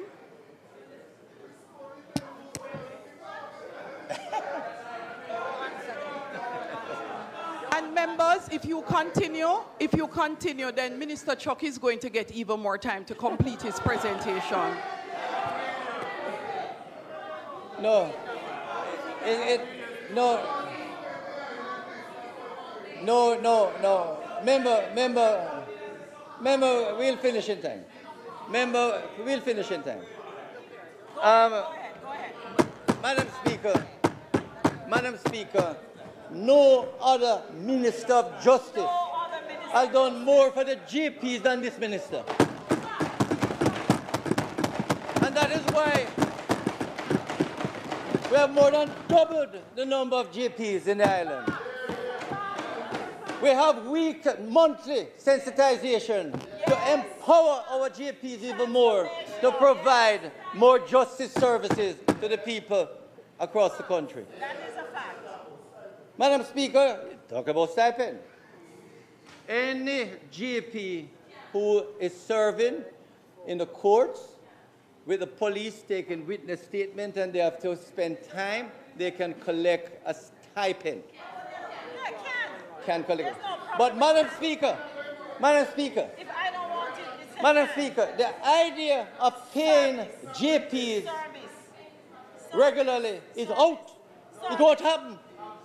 It won't happen. Madam Speaker, the JPs, apart from those services in the courts, spirit license, lay magistrate, children's court, where they can get a stipend, what do? Just want to give and give. They witness identities, they give recommendations, and they witness signatures. Madam Speaker, all of these services that the JPs now provide, the Minister of Religion, a police officer, a principal of a school can provide that service. If these other persons, if we decide to pay JPs, would those other people be entitled to be paid too? You must see, all the JPs that I know, that I have interacted with, they have said that JP service is voluntary. We want to help our people. And those JPs who are charging, they are corrupting the system. They are a part of the corruption of taxi drivers getting more than one license. They used to corrupt the passport, and we want to decommission any of them charging. Yes. Because the truth of the matter is, JPs realize, and we must all realize, the biblical maxim, it is more blessed to give than to receive. Amen. And that is what I urge on all the JPs. When you go and you give volunteer service, in the long run, you get a huge amount of blessings. And they're not unhappy to do it. And, Madam Speaker, if the member from Northeast St. Elizabeth had done her homework, she would see that across the Commonwealth, Canada, Australia, across the Commonwealth that has JPs, it's a voluntary service. Only in one province in Canada, Saskatchewan, where some JPs are employed and they are paid differently. And not only that, Madam Speaker, JPs can also be trained as mediators, restorative justice facilitators, and they can get a stipend when they participate in restorative justice and also mediation. And I encourage JPs to do that. So please, member from Northeast St. Elizabeth. Well, you know, I must tell you the truth. I really felt sorry for you. Because when you are talking, it's clear you did not. It is clear you did not have much in the justice sector to criticize. So you went all over the place, including the Firearms Act, which is in the Ministry of National Security, including talking about arresting the powers of police. So I was really sorry for you that you had to go all over the place instead of sticking to justice matters. Madam Speaker, during the course of last year, we commissioned 28 new notary publics, and they have now 138. Madam Speaker, that is in Appendix 18. Yes. If you look at Appendix 19, you will see the amount of money we have been spending on infrastructure. Yes. And Madam Speaker, it is the same with information and communication technology. Look at Appendix 20 and you see what we have done. Yes. But I want to touch on another item, constitutional reform. Yes. Human rights. Madam Speaker, Jamaica's constitution is the supreme law, guaranteeing freedom, rights and privileges to all Jamaicans. It is the cornerstone of an efficient, accessible and stronger justice system. Yes. Let me pause here to recognize and thank the former Minister of Legal and Constitutional Affairs, MP Marlene Malahoo Fort, who along with then Permanent Secretary Wayne Robertson and team and Lieutenant Rocky Mead held several town hall meetings and provided Parliament with a well-documented report by the Constitutional Reform Committee. Madam Speaker, the Constitution Amendment Republic Bill 2024 was already tabled to remove the monarch. Once again, Madam Speaker, for Jamaica's sake, let us look at the bill and see how it can be amended if necessary and modified so that this Parliament, at the earliest possible time, can debate and remove the monarch. We need to become a republic. There is no need to delay this process. The final appellate court will come to Jamaica, but it is a matter that we want to take to the people in further constitutional town hall meetings. Yes. You see, Madam Speaker, the final appellate court has many possibilities. We can go the route of Hong Kong, where the final appellate court consists of international judges and Hong Kong judges, and they sit as their final appellate court. I don't mind if the final appellate court in Jamaica, that 5 Caribbean court judges sit, but it must be a Jamaican final court. Yes. This CCJ, and what is behind it was well put by Sherrod Ramphal, where he said that the CCJ is the beginning to reintegrate the Caribbean. Is that what we want? We need to discuss it at town hall meetings. Is that what we want? A Caribbean Union? That CARICOM, no problem. But we don't have a Caribbean legal system. And I would like to be able to elaborate on this at town hall meetings. So, Madam Speaker, I urge, and this Parliament must urge and invite the opposition leader to let us restart the constitutional process. Yes. No, Madam Speaker, we can do a fair amount of piecemeal, putting in the Electoral Commissioner of Jamaica as a part of it, the public defender, and other pieces. But without the consensus of this Parliament, it doesn't make sense. But if we're not going to go and do a process, we may well have to do it, because we have bills there to put in the Electoral Commission and the public defender as a part of the Constitution. But we want it to be a consensus of this Parliament. Amen. I urge, talk to the leader of the opposition all the way over there, and let's get on with the job. In the meantime, Madam Speaker, we have continued the strategic and targeted public education program on the Constitution. As part of our sustained legal education efforts, we distributed more than 400 Jamaican-branded consolidated copies of the Constitution, and I know my Minister of State was at UTEC, UWI, distributing Constitution and engaging in public education. Madam Speaker, we look forward to a renewed effort to get our Constitution reflecting what we want. Now, Madam Speaker, human rights is a very important part of this government and of this minister. Yes.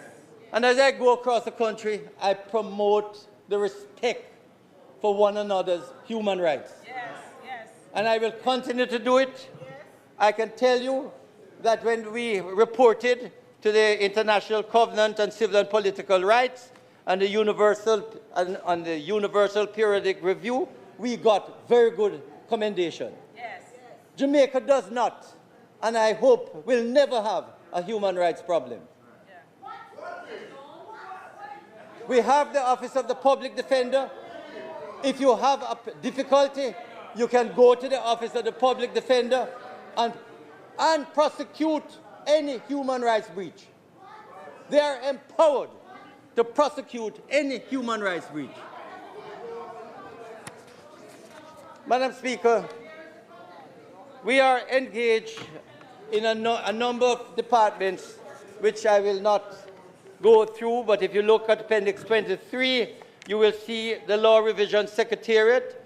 You will see what we have done on human rights, Appendix 22. Legal education, we have had several sensitization programs with judges, clerks of courts, GPs, and so on. Madam Speaker, I must conclude. We close this 2026 sectoral presentation with a clarion call to our justice stakeholders and all Jamaicans to help sustain our efforts of building a stronger justice system. Yes. Inspired by NARA's vision of fast-track project delivery, Yes. we look forward to constructing new courts and renovating damaged justice facilities. Yes. We will adopt climate-resilient and modern engineering standards, as well as public-private partnerships to meet our infrastructure goals. Yes.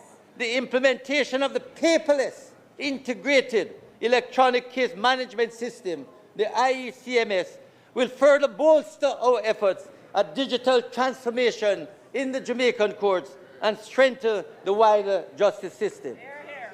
Madam Speaker, this sectoral presentation has once again highlighted and promoted a range of conflict resolution tools as our free and accessible island-wide social justice programs in restorative justice, child diversion, victim services, mediation, etc. Our financing of the win-win mediation services is intended to result in a more peaceful and harmonious Jamaica. Yeah. Our recently launched island-wide forum, an alternative dispute resolution, ADR, will continue to be paired with estate management and planning guidelines as we aim to reduce deadlift-related incidents of violence within families. Madam Speaker, let me say I'm proud to be a part of this Andrew Holness-led cabinet.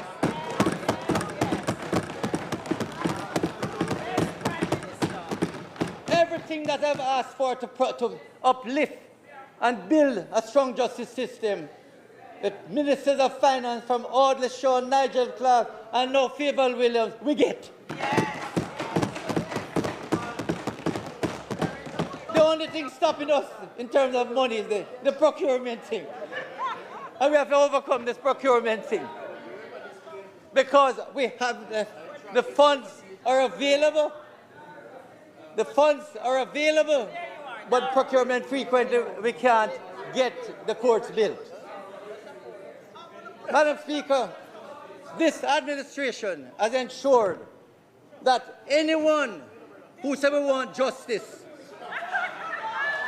need their head examined.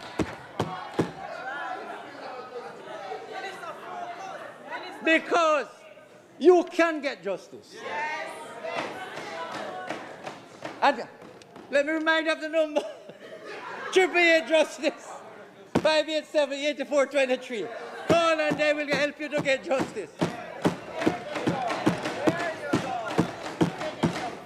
So, Madam Speaker, I want to say that the strong support of my colleagues have ensured that this is a proud Justice Minister. And I call on all parliamentarians, let us help our fellow Jamaicans to live peacefully and harmoniously. Indeed, I will be soon with a member from Northeast St. Elizabeth to say how best she can help. So finally, Madam Speaker, our 2025-26 achievements chronicled in this sectoral presentation, including major justice reform initiatives such as changes to Jamaica's expungement framework and its positive impact on hundreds of Jamaican lives. We anticipate similar success stories and our constitutional reform initiatives, which will undoubtedly contribute to building a stronger justice system for Jamaica.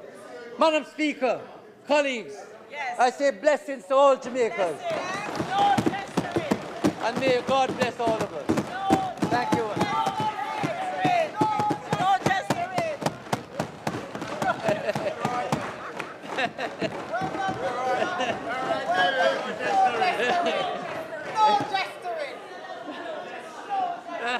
He said, you give him everything you want.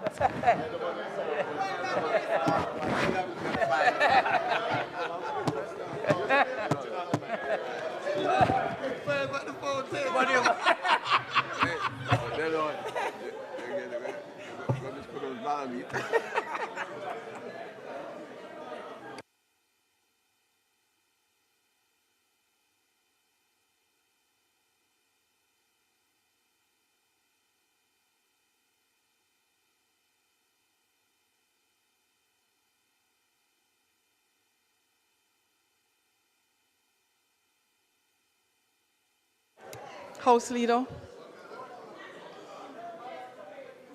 House Leader.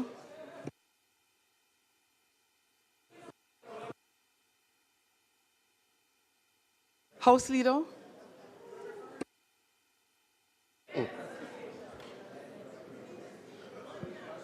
Madam Speaker, after such an exceptional presentation by the best Justice Minister that this country has seen, we will gesture no longer.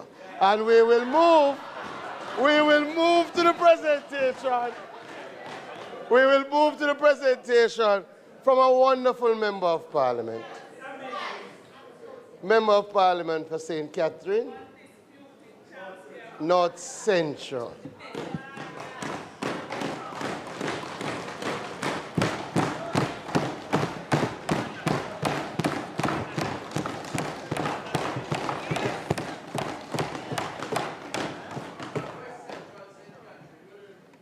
Madam Speaker, I rise to make my 19th presentation in these annual sectoral debates.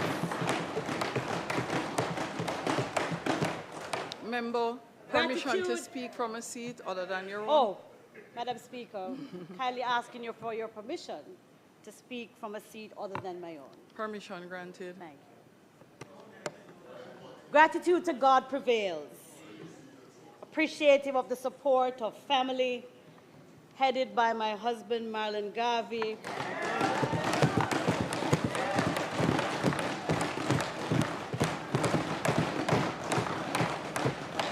You are truly the wind beneath my wings. Blessed by the unconditional love of my daughter, Morgan.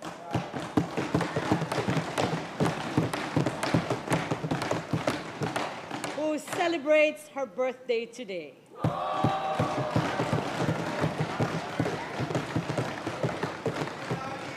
And the remarkable love of a mother who has given 3 decades of service to the United Nations and who has forged in us an appreciation for peoples and cultures across nations, and a deep awareness of the value of democracy.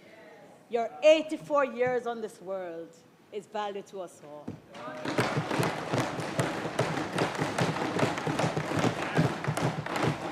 Thanks to my 4 councillors, Denise Murphy-Bramwell, Patricia Harris, Dwight Burke, and Desmond Chambers, for the hard way.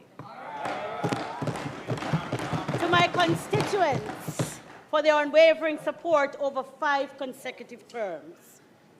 To the student leaders of Dintil Technical High School, one of the finest institutions in our country.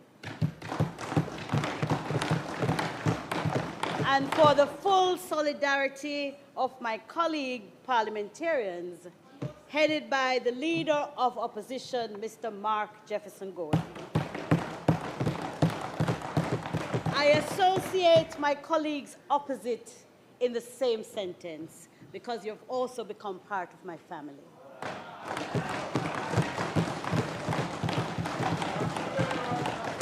I want to take this opportunity to extend my condolences to member Malahoo Fort, who lost her husband recently. I understand grief, and today I pray for God's comfort on her and her family. The work of the members of Parliament is never done, whether through the falling rain or the extensive drought. Consequently, I must say thanks to my personal staff, my security, my team at the office, my constituency team, my colleagues in local government, because I also served almost a decade as a councillor myself.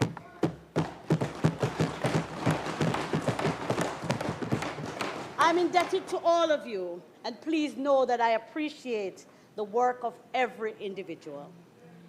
From solid waste management to road repairs, local water systems, markets, building permits, municipal infrastructure to community participation, our local government is at the heart of everyday life. Its proper place is the backbone, not the background of Jamaican life. Madam Speaker, we have been at reform process for over a quarter of a century, and time come to deliver real results to the people. There are moments in life, the life of a nation, when reform is no longer optional, when adjustment is no longer adequate, and when reimagination itself becomes a duty. This is such a moment. Today I rise not merely to speak about local government administration. I rise to speak about national renewal and to urge a fast tracking of its incomplete agenda of reform. For too long in Jamaica, we have misunderstood local government. We have treated it as an afterthought, an appendage to central government, a reluctant administrative cousin summoned occasionally to clean drains, patch roads, trim verges, and bury our dead. We have mistaken local government for local housekeeping. Yet, in the great democracies of the world, local government is something far greater. It is government closest to the citizens. It is democracy made visible. It is service delivery made immediate. It is development made personal. And perhaps most importantly, it is where ordinary citizens that encounter the competence, compassion, or failure of a state. When a market is unsafe, when garbage is not collected, when flood mitigation fails, when roads collapse, when permits disappear into bureaucratic limbo, when public spaces decay, citizens do not experience abstract policy failure. They experience government failure. Yes. Madam Speaker, Jamaica stands at an uncomfortable crossroads. Over 30 years, the reforms of the early 90s inspired hope.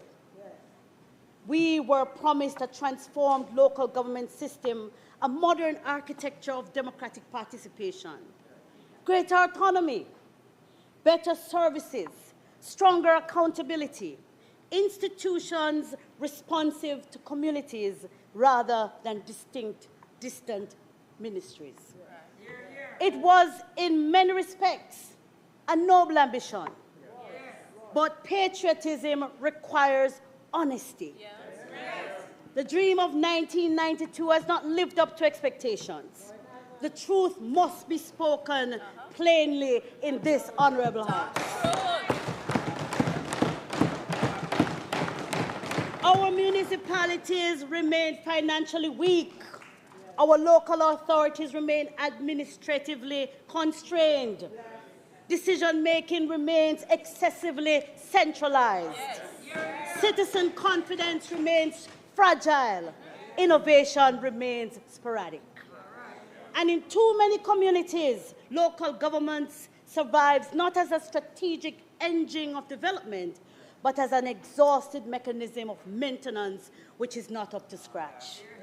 We cannot reform what we refuse to diagnose. And diagnosis begins with candor. Too often governments have spoken proudly of decentralization when we know we are practicing the very opposite. Yes. We are hoarding authority. Absolutely. Too often local government has been praised ceremonially while neglected institutionally. Exactly. Madam Speaker, one could be forgiven for concluding that in Jamaica we support local government in the same way some people like me support exercise. Passionate in theory, inconsistent in practice.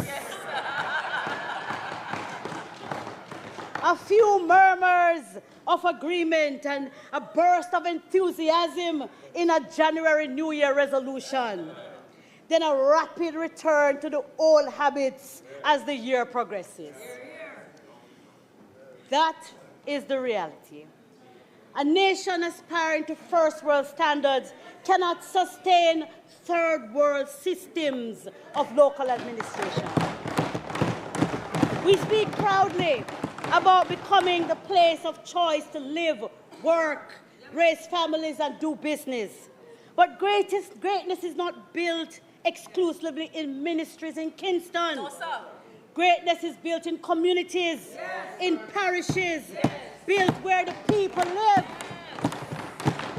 And therefore, local government is not peripheral to development. It is development. It is. Madam Speaker, if Jamaica is to compete in the 21st century, we must stop governing communities as if efficiency, responsiveness, transparency, and innovation are luxuries. Yeah.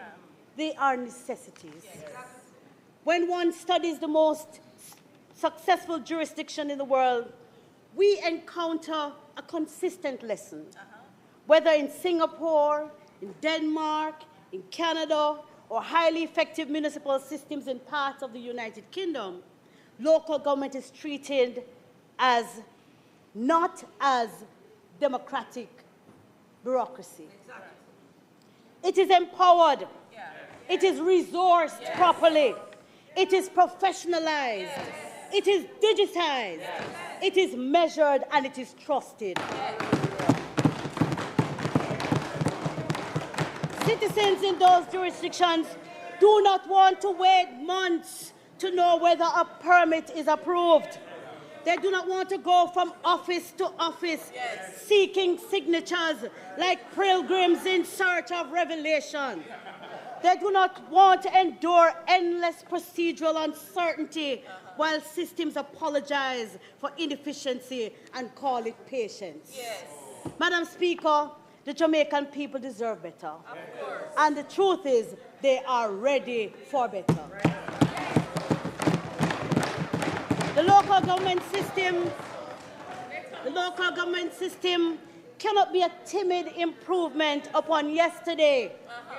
It must be transformational. So what then is the vision? It is a Jamaica where local government is competent, accountable, technologically advanced, financially empowered, and genuinely democratic. A Jamaica where municipal offices become centers of problem solving rather than monuments to bureaucracy. It must create a Jamaica where communities shape priorities instead of merely reacting to neglect. A Jamaica where local authorities are judged not by excuses, but by outcomes. A Jamaica where every citizen, whether in the urban centers of Spanish Town or the rural districts of Sligoville, experience governance that is visible, efficient, and dignified. We seek a second generation of local government reform. The unfinished promise of 1992 must now become the realized ambition of the 2030s. The vision is not partisan. Because, Madam Speaker, garbage does not ask who you vote for. Street lights, if you can't get any. Don't ask which side of the fence you're upon. Floodwaters do not pause for political affiliation. And broken roads inconvenience every ideology. Competent local governance benefits everyone. Madam Speaker, there have been improvements. Minister, there have been some improvements, but not enough. Governance cannot be measured solely by announcements, ceremonies, and ribbon cuttings. No, sir. Competence is measurable. Yes. Performance is measurable. Yes. And delivery of services is measurable. Let us look at solid waste management and the creation of the National Solid Waste Management Authority. The dream was for better standards and more efficient management. That is fading fast. The objective of the Act is not even being observed. No, sir. Because the NSWA is yet to be structured according to the Act and is not functioning as a regulatory body. The government maintains it as an operating entity and has invested in more trucks, yet the system gets worse. Irregular garbage collection is now the #1 complaint of every citizen in every parish, whether in urban centers or rural communities. There are some communities which have never seen a garbage truck, ever. Yes, we have only. So what do we expect? The inadequate field is improperly maintained, and every audit raises fundamental management questions. It seems a personality cult, no rules, and people's jobs are terminated on spurious grounds, such as one single person losing confidence in professional staff without explanation to the public. This is done at great expense to the taxpayer, totaling tens of millions of dollars. Solid waste services must improve because it's not cheap. The cost of solid waste management services in 26-27 estimates of expenditure is $8.5 billion, down from $9.7 billion over last year. In 2 years, it will cost taxpayers over $18 billion for garbage collection and disposal. And yet, the people are complaining about the delivery of service and the risk of disease outbreak. We only have mini dumps, Madam Speaker, because people are not getting garbage collection on time. They can't have the garbage at home, so they have to find a way to dispose of it.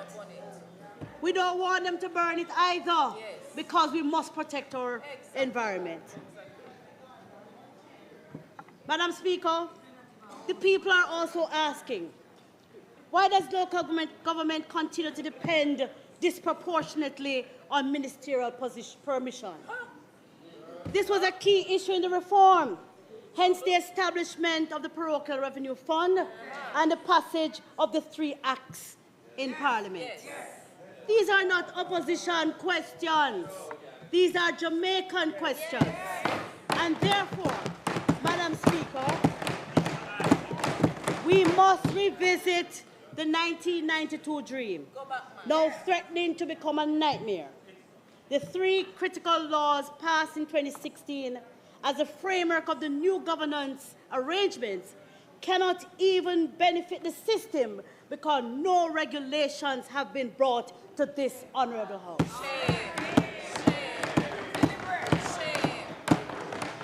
This government has no excuses. You have been here for 10 years. The government came last week and you promised a new Building Act while we still await the regulations of 10 years ago. What about other agreed reforms, including directly elected executive mayors, financial reform, and genuine municipal empowerment? What about accountability and measurable performance? Local government in Jamaica cannot continue to operate as if modernity is a visitor rather than a permanent resident. Excellence requires courage. Courage to confront failure. Courage to abandon complacency. And the courage to modernize and to reimagine. Central government must cease treating municipal corporations as institutions permanently awaiting permission to function. We must instead build a modern fiscal program for MCs to get on with the business of running their municipalities and implementing basic tasks such as drain cleaning without waiting for a handout of municipal permission. Minister, the $300,000 you announced to give councillors is an insult to them, Minister. And you were a mayor, good mayor. And we know, say, we need more money in local government. We need to stop giving councillors baskets to carry water. Madam Speaker, municipalities have been experiencing ad hoc delivery of parochial revenue funds or permission to use their SGRs, even after documentation is completed. This has resulted in many parishes not being able to carry out their program of work. And we saw it as they hurriedly tried to clean drains when Melissa was already here. Madam Speaker, our local financing architecture remains too narrow. Municipal corporations depend excessively on constrained revenue channels while operating within expanding expectations. This is unsustainable. We must modernize revenue administration through technology, compliance reform, and diversified local income mechanisms. Property tax administration must become smarter, more transparent, and more efficient. Citizens deserve fairness, but fairness includes compliance. We cannot sustain public expectations while tolerating chronic leakage. Technology can help dramatically. Digital property databases, GIS mapping systems, integrated billing platforms, real-time compliance tracking, automated payment systems, and predictive revenue planning. Madam Speaker, municipalities should benefit more meaningfully from economic growth occurring within their jurisdictions. Too often, communities host economic activity while local institutions remain fiscally constrained. A modern local government model should permit structured revenue sharing arrangements linked to measurable outcomes.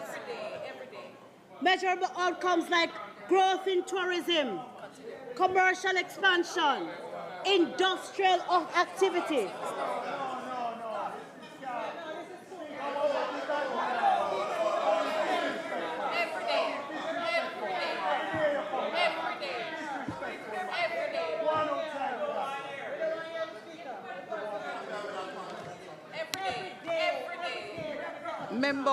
Member, take a seat. The Speaker, while listening to the member, is resolving an issue as it relates to sectoral debates. Because we are out of time. We are out of time. Member, continue.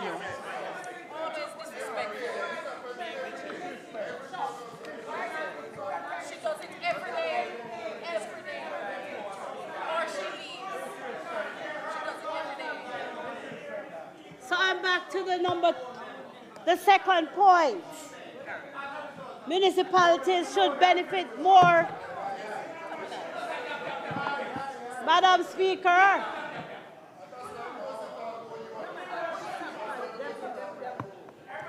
On point number 2, municipalities should benefit more meaningfully from economic growth occurring within their jurisdictions.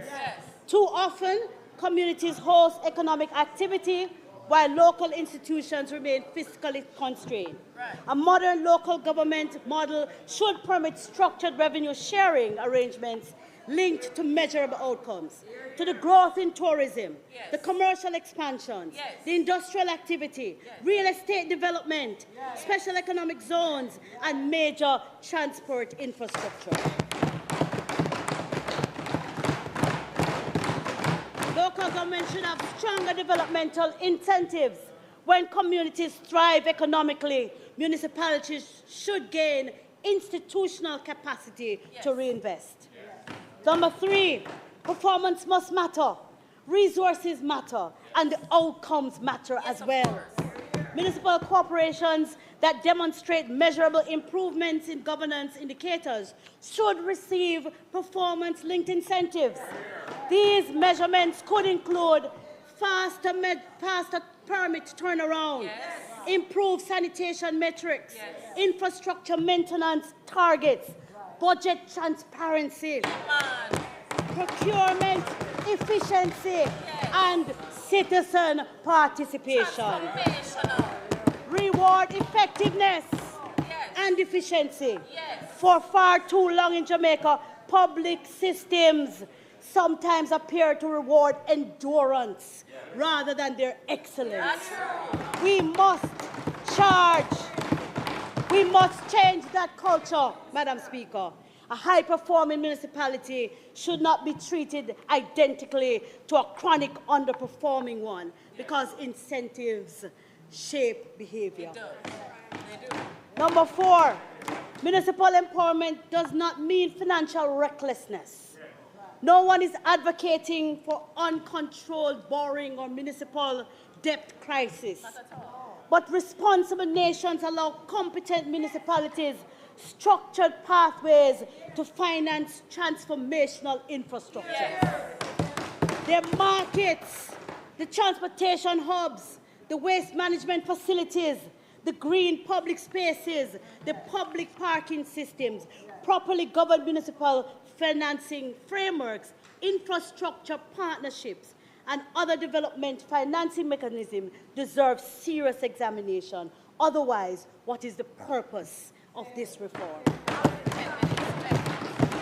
Madam Speaker, one of the most corrosive Number 5, corrosive features of under-empowered local government is institutional dependency. The psychology of dependency has become embedded, and dependency weakens innovation. Local government cannot exist merely to request assistance. It must solve problems, lead, innovate, and deliver. Mayors and municipalities should be constantly asking, how do we improve outcomes, not how do we secure the minister's permission. Madam Speaker, this issue is larger than any particular administration.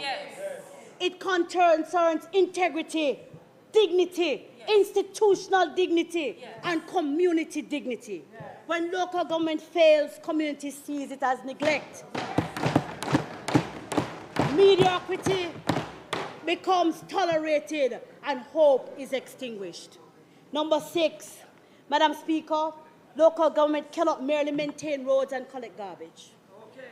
Cannot just maintain markets and cemeteries. The future of municipal leadership is rooted in economic development of our parishes to support rural and urban life. Parish development committees need to be restructured and given new mandates. Unfortunately, this is not an area which this present administration takes seriously. The minister hardly ever gives any support. None at all, very little, to parish economic development committees, both in policy and in practice. Their new mandate should include driving investment, coordinating business facilitation, supporting entrepreneurship, promoting local cultural industries, marketing parish competitiveness, and helping to fast-track parish projects. Madam Speaker, Jamaica is not short on intelligence. We're not short on talent. But one of the great things about Jamaica is that each parish has its own unique economic potential. The challenge is converting those advantages into real benefits to improve the lives of our people, especially in rural communities. We should be talking about which parishes attract the fastest business approvals, which expands youth employment, which vitalizes urban centers, which delivers cleaner public spaces. Jamaica desperately needs higher standards. We need to get local government out of the practice of arriving at the dinner table after the meal has been eaten. In Jamaica, if Jamaica is serious about a Millennium Development Goal achievement, especially becoming the place of choice to live, then the municipal capacity must be transformed and funded accordingly. Money alone can't modernize though. Which is why our next reform pillar concerns something transformational: the digitization of local government and the creation of smart, citizen-centered municipal services. If local government in Jamaica is to become world-class, it cannot merely think differently, it must operate differently. The 21st century citizen increasingly encounters a 20th century bureaucracy. That contradiction frustrates progress. We live in an age when Jamaicans can transfer funds instantly, speak face-to-face across continents, access information in seconds, and conduct sophisticated commercial transactions from mobile devices. Yet too often, a citizen seeking municipal approval encounters uncertainty, paper dependency, fragmented communication, or administrative silence. Madam Speaker, bureaucracy should not feel like archaeology. No. Citizens should not have to excavate information. They should not have to wander from office to office searching for updates as though governance is a scavenger hunt. Modern government must become visible, trackable, transparent, and responsive. This requires nothing less than a national program of municipal digitization. Madam Speaker, I therefore propose the creation of a Smart Jamaica, Smart Municipal Jamaica initiative. Not an acronym, simply a design to transform every municipal corporation into a digitally capable, citizen-centered institution. It means citizens should be able to apply for permits, licenses, and municipal approvals online. Yes. 2026 after all. They should be able to track applications in real time, receive predictable timelines, escalate unresolved delays, pay fees digitally, access service requests through unified platforms, receive updates automatically, rate service, let me say that one again, rate service experiences, monitor infrastructure projects, participate in consultation, and to access municipal information transparently. Madam Speaker, it's not a dream. Systems exist, and we can no longer delay this modernization through the application of digital technology. Madam Speaker, Jamaica must create a unified digital ecosystem connecting municipal corporations across Jamaica. A common platform, integrated standards, shared technology, interoperable systems, one citizen portal, one municipal identity framework, one national standard of responsiveness. Digitization must move beyond paperwork. It must be support resilience. It must know when gullies are blocked, which shelters are not working or resourced, which communities face elevated flood risk, where illegal dumping is occurred. Madam Speaker, technology should help save money, but most importantly, it should help save communities.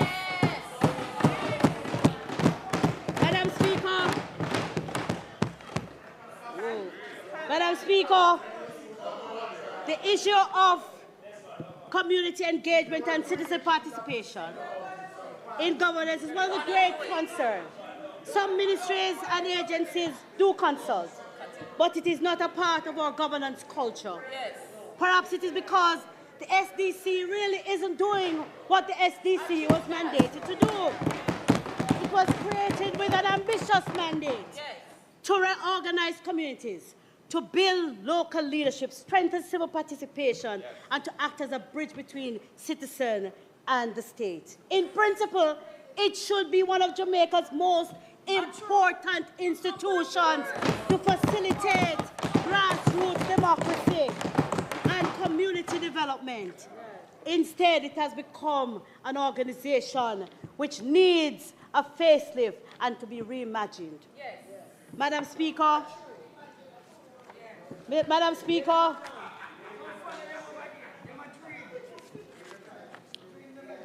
I see the time, and I heard your threats, and so I am going to conclude. I am going to conclude because I'm a disciplined member of Parliament. I should not take no time.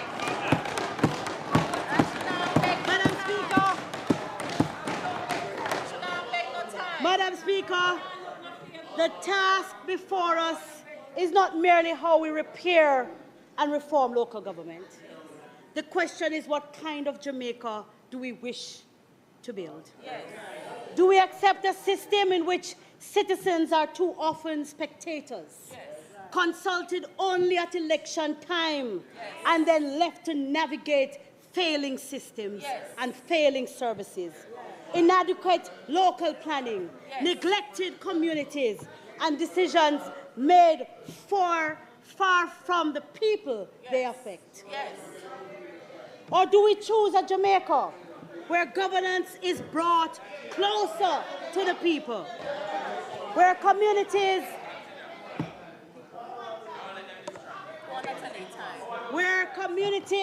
have a voice, local institutions have strength, and democracy is lived every day, not every 5 years? The proposal... Hold on. You're not on mic, member. So you still like how you tell me you're a disciplined member of parliament? Anyways. No, it's okay. I'm going to give you the time to wrap up.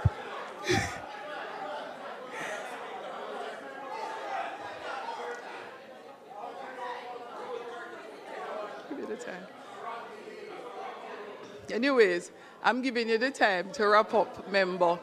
But you see, because you announced how you're a disciplined member of parliament, it looks like you don't want any time extra at all. All right, go ahead, member.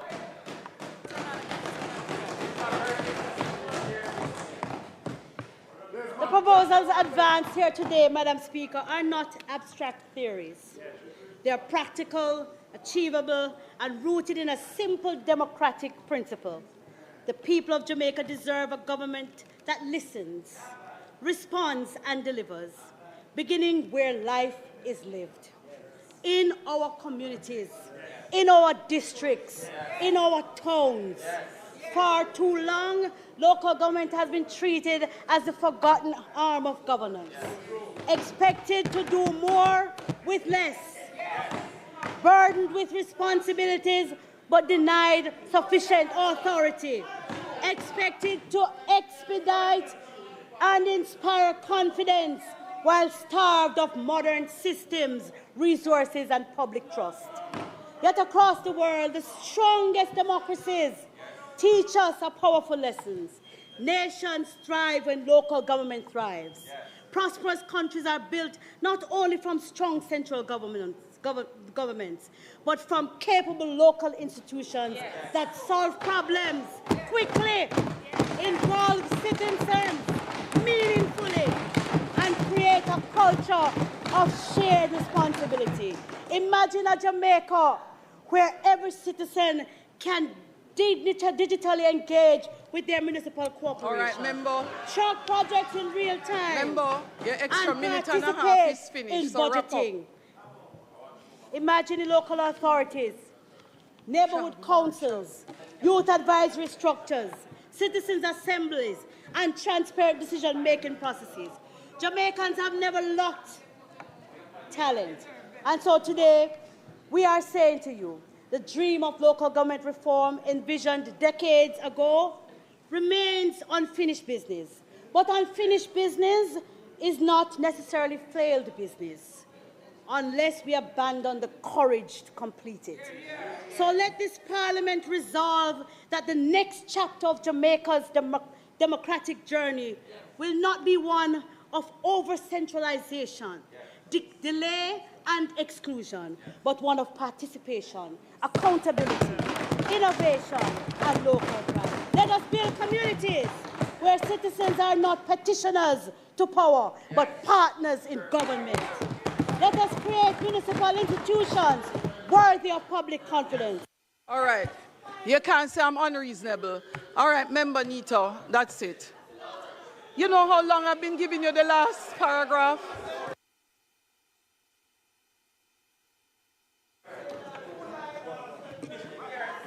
Let us finally bring governance closer to the governed. When citizens participate, democracy deepens. When communities are empowered, nations prosper. And when local government works, Jamaica works. God bless Jamaica. God bless the...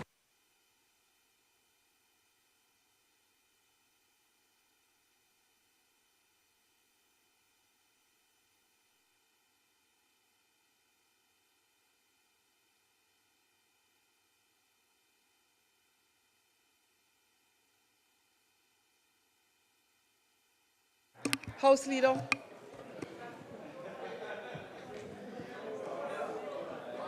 Madam Speaker, let me thank the member from St. Catherine, North Central. I really hope the municipal corporations, especially those in Westmoreland, Manchester, St. Catherine, were paying, can you allow me? Were paying keen attention to what you have put forward. And we commend you on a solid presentation.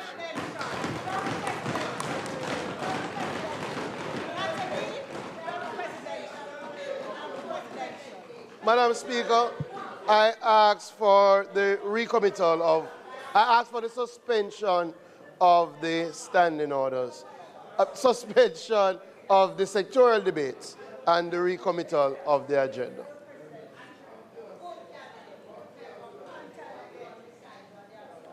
In notices.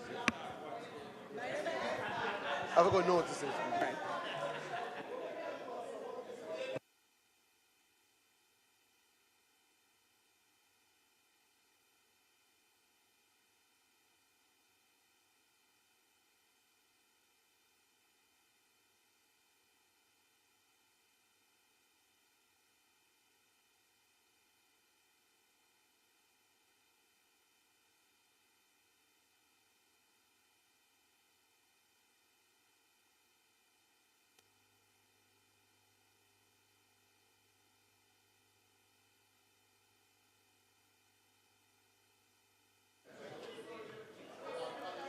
House, the question is that we suspend the sectoral debate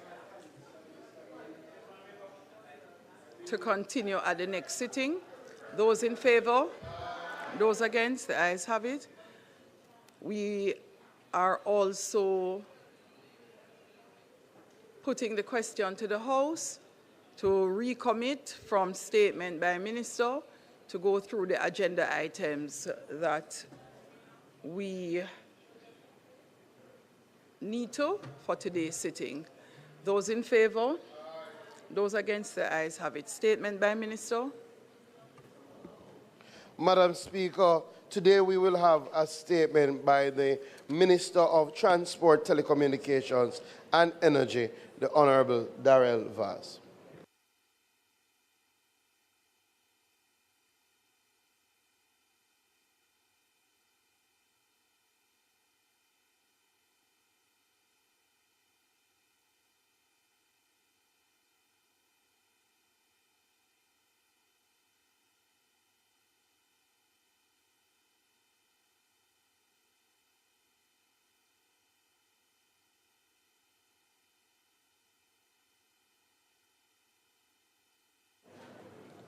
Thank you, Madam Speaker, members of this Honourable House. I wish to provide an update regarding the JPS license negotiation and the findings contained in the preliminary report submitted by the Jamaica Public Service Company Limited on the All Island power outage that occurred on June 5th, 2026. Madam Speaker, the government has reviewed the current JPS license and identified significant shortcomings, including high electricity costs, inadequate provisions for system resilience, high losses passed on to the consumers, slow renewable energy integration, weak efficiency incentives, and limited opportunities for competition. To address these issues, the government has adopted a two-track approach. The first track involves negotiating a new license with JPS that aligns with the national energy objectives and delivers better outcome for the consumers. And the second track prepares alternative ownership arrangements should negotiations not produce a satisfactory result, ensuring continuity of service and protection of the public interests. The government's broader goal is to reform the electricity sector by increasing accountability, improving affordability and resilience, promoting competition, and preventing the reemergence of an entrenched monopoly. An electricity license negotiating team comprises representatives of my ministry, the Ministry of Finance and the Public Service, the Attorney General's Chambers, the Consumer Advisory Committee on Utilities, local energy specialists, and international technical, legal, and financial consultants have been established to assist in guiding the process. Discussions with the JPS are underway, and the necessary legal, policy, and stakeholder consultation processes are progressing. The Green Paper remains on track for the completion in July, with Cabinet submission expected later that month. Madam Speaker, I remind the country that the current license expires in July 2027, and therefore the government is very, very cognizant of that and also mindful of the possibility of running the clock, which is something that we are not going to accept. The government remains committed to creating an electricity sector that is more affordable, reliable, resilient, competitive, and responsive to the needs of the Jamaican consumers and businesses while supporting national development and economic growth. Madam Speaker, I commit, as I have done before, to keep the Parliament and the country abreast of the negotiations and, of course, obviously, to make sure that the country is fully apprised as the process continues. Madam Speaker, first and foremost, I acknowledge the significant inconvenience, disruption, and uncertainty experienced by households, businesses, public institutions, and essential services across Jamaica. An outage of the magnitude of that experience on June 5th is downright unacceptable, and I fully understand the frustration felt by Jamaicans who were affected, especially in light of the fact that this has been going on for 20 years. Not to mention the fact that significant losses were obtained, and there is nothing in the current act for any compensation for those persons, small and large, who were affected by the activities, or their activities were affected by the All-Island power cut. I want to acknowledge the JPS CEO and the technical team who worked tirelessly to restore electricity to communities across the island. Their efforts helped the recovery process and minimize what could have been a far longer period of disruption. And as we know, the history of blackouts could be longer and the misery index soaring. According to the summarized version of the 38-page report, that's the JPS report that I have received, at approximately 9:02 p.m. on June 5th, JPS experienced a total all-island power system outage. The event was initiated within the corporate area during a period of inclement weather accompanied by lightning activity. While the report outlines the sequence of events that led to the system shutdown, I must emphasize that the root cause of the outage has not yet been conclusively determined. Investigations and technical analysis remain ongoing to establish with certainty the factors that triggered the collapse of the national grid. The report also provides details regarding the incident, the operational response undertaken by JPS, the restoration process, and a series of recommendations and follow-up actions aimed at strengthening the resilience and reliability of Jamaica's electricity network.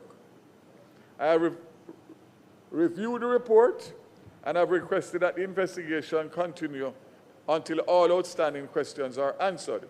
The Jamaican people deserve a complete understanding of what occurred and the assurance that every reasonable measure is being taken to prevent a reoccurrence. While restoration has been completed, the government and the JPS work is not finished. The government's responsibility extends beyond restoring power.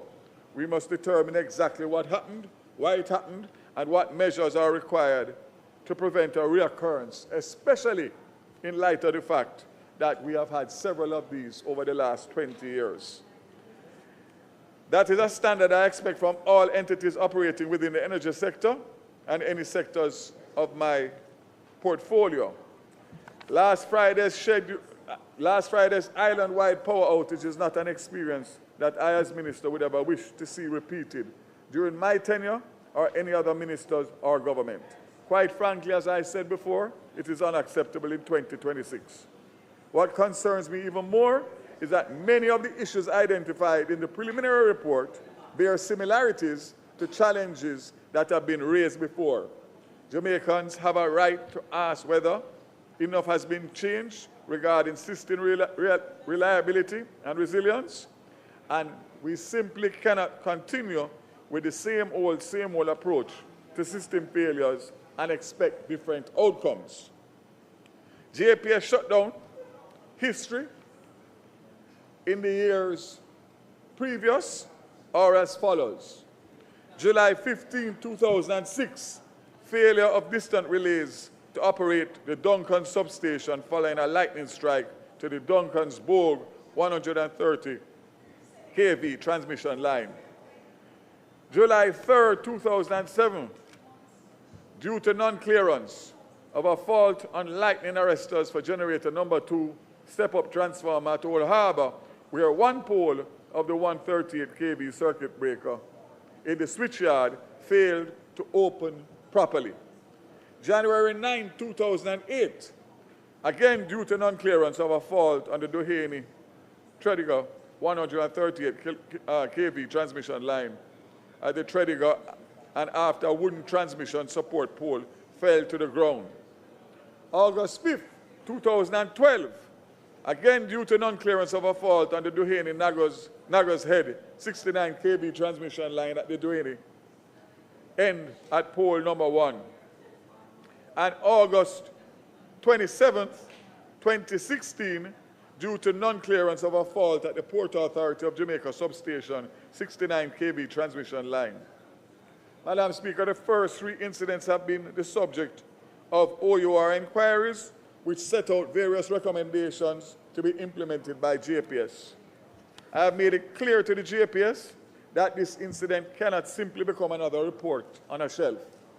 The recommendations and the corrective actions arising from this event must be treated with urgency. Jamaica's electricity system must be strengthened to better withstand operational challenges, severe weather events, and any other risks that could threaten grid stability. The Jamaican people deserve a modern, reliable, and resilient electricity network. They deserve confidence that when lessons are identified, they are acted upon. That is a standard that I intend to uphold. Madam Speaker, as stated before, this entire scenario in the year 2026 is completely unacceptable. It seems like to be the same old. Nothing has changed regarding the system failure all island power outages due to non-clearance. That cannot be an issue that we are grappling with 20 years later, despite a newer grid and advancing in technology over the past 2 decades.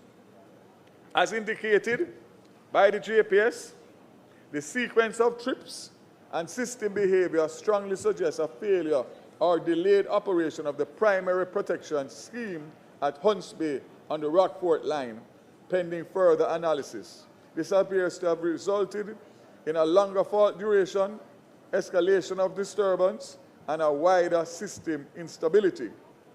Additionally, the JPS has noted that the environmental conditions, heavy rainfall and lightning, contributed to increased transient faults on the transmission and distribution system in the hours leading up to the event.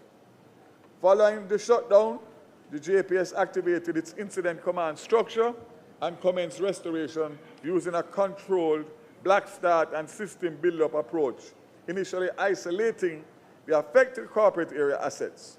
Restoration proceeded through the establishment of separate electrical islands, notably the Bogue Electrical Island, which provided early supply to Western Jamaica customers, and that was established at 10:01 p.m. And a Central Electrical Island was established at 10:18 p.m., supplying customers in that region. And independent restoration efforts in the corporate and central areas. A secondary system setback occurred at approximately 11:54 p.m. during the delicate generation load balancing, resulting in the loss of the central and corporate area electrical islands, while the Bogue Island remained operational. This event is reflected in the observed dip in load restoration. The restoration process regained momentum following stabilization of generation resources, synchronization of the western and eastern electrical island at approximately 3:14 a.m., which enabled improved House Leader.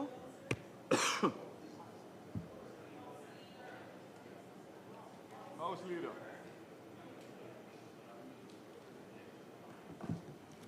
Madam Speaker, I'm asking that you allow the member sufficient time to complete his presentation. Question is that the minister be allowed sufficient time to complete statement by minister. Those in favor? Aye. Those against? Ayes have it. Thank you, Madam Speaker. Synchronization of the western and eastern electrical islands at approximately 3:14 a.m., which enabled improved system strength and interconnection flexibility. Thereafter, the system experienced accelerated restoration of customers and load, with full restoration of the grid completed by 6:34 a.m. on Saturday, June 6, 2026.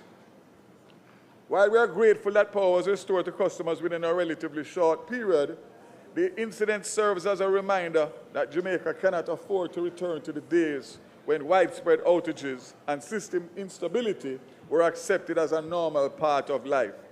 We have made significant progress over the years in improving electricity service.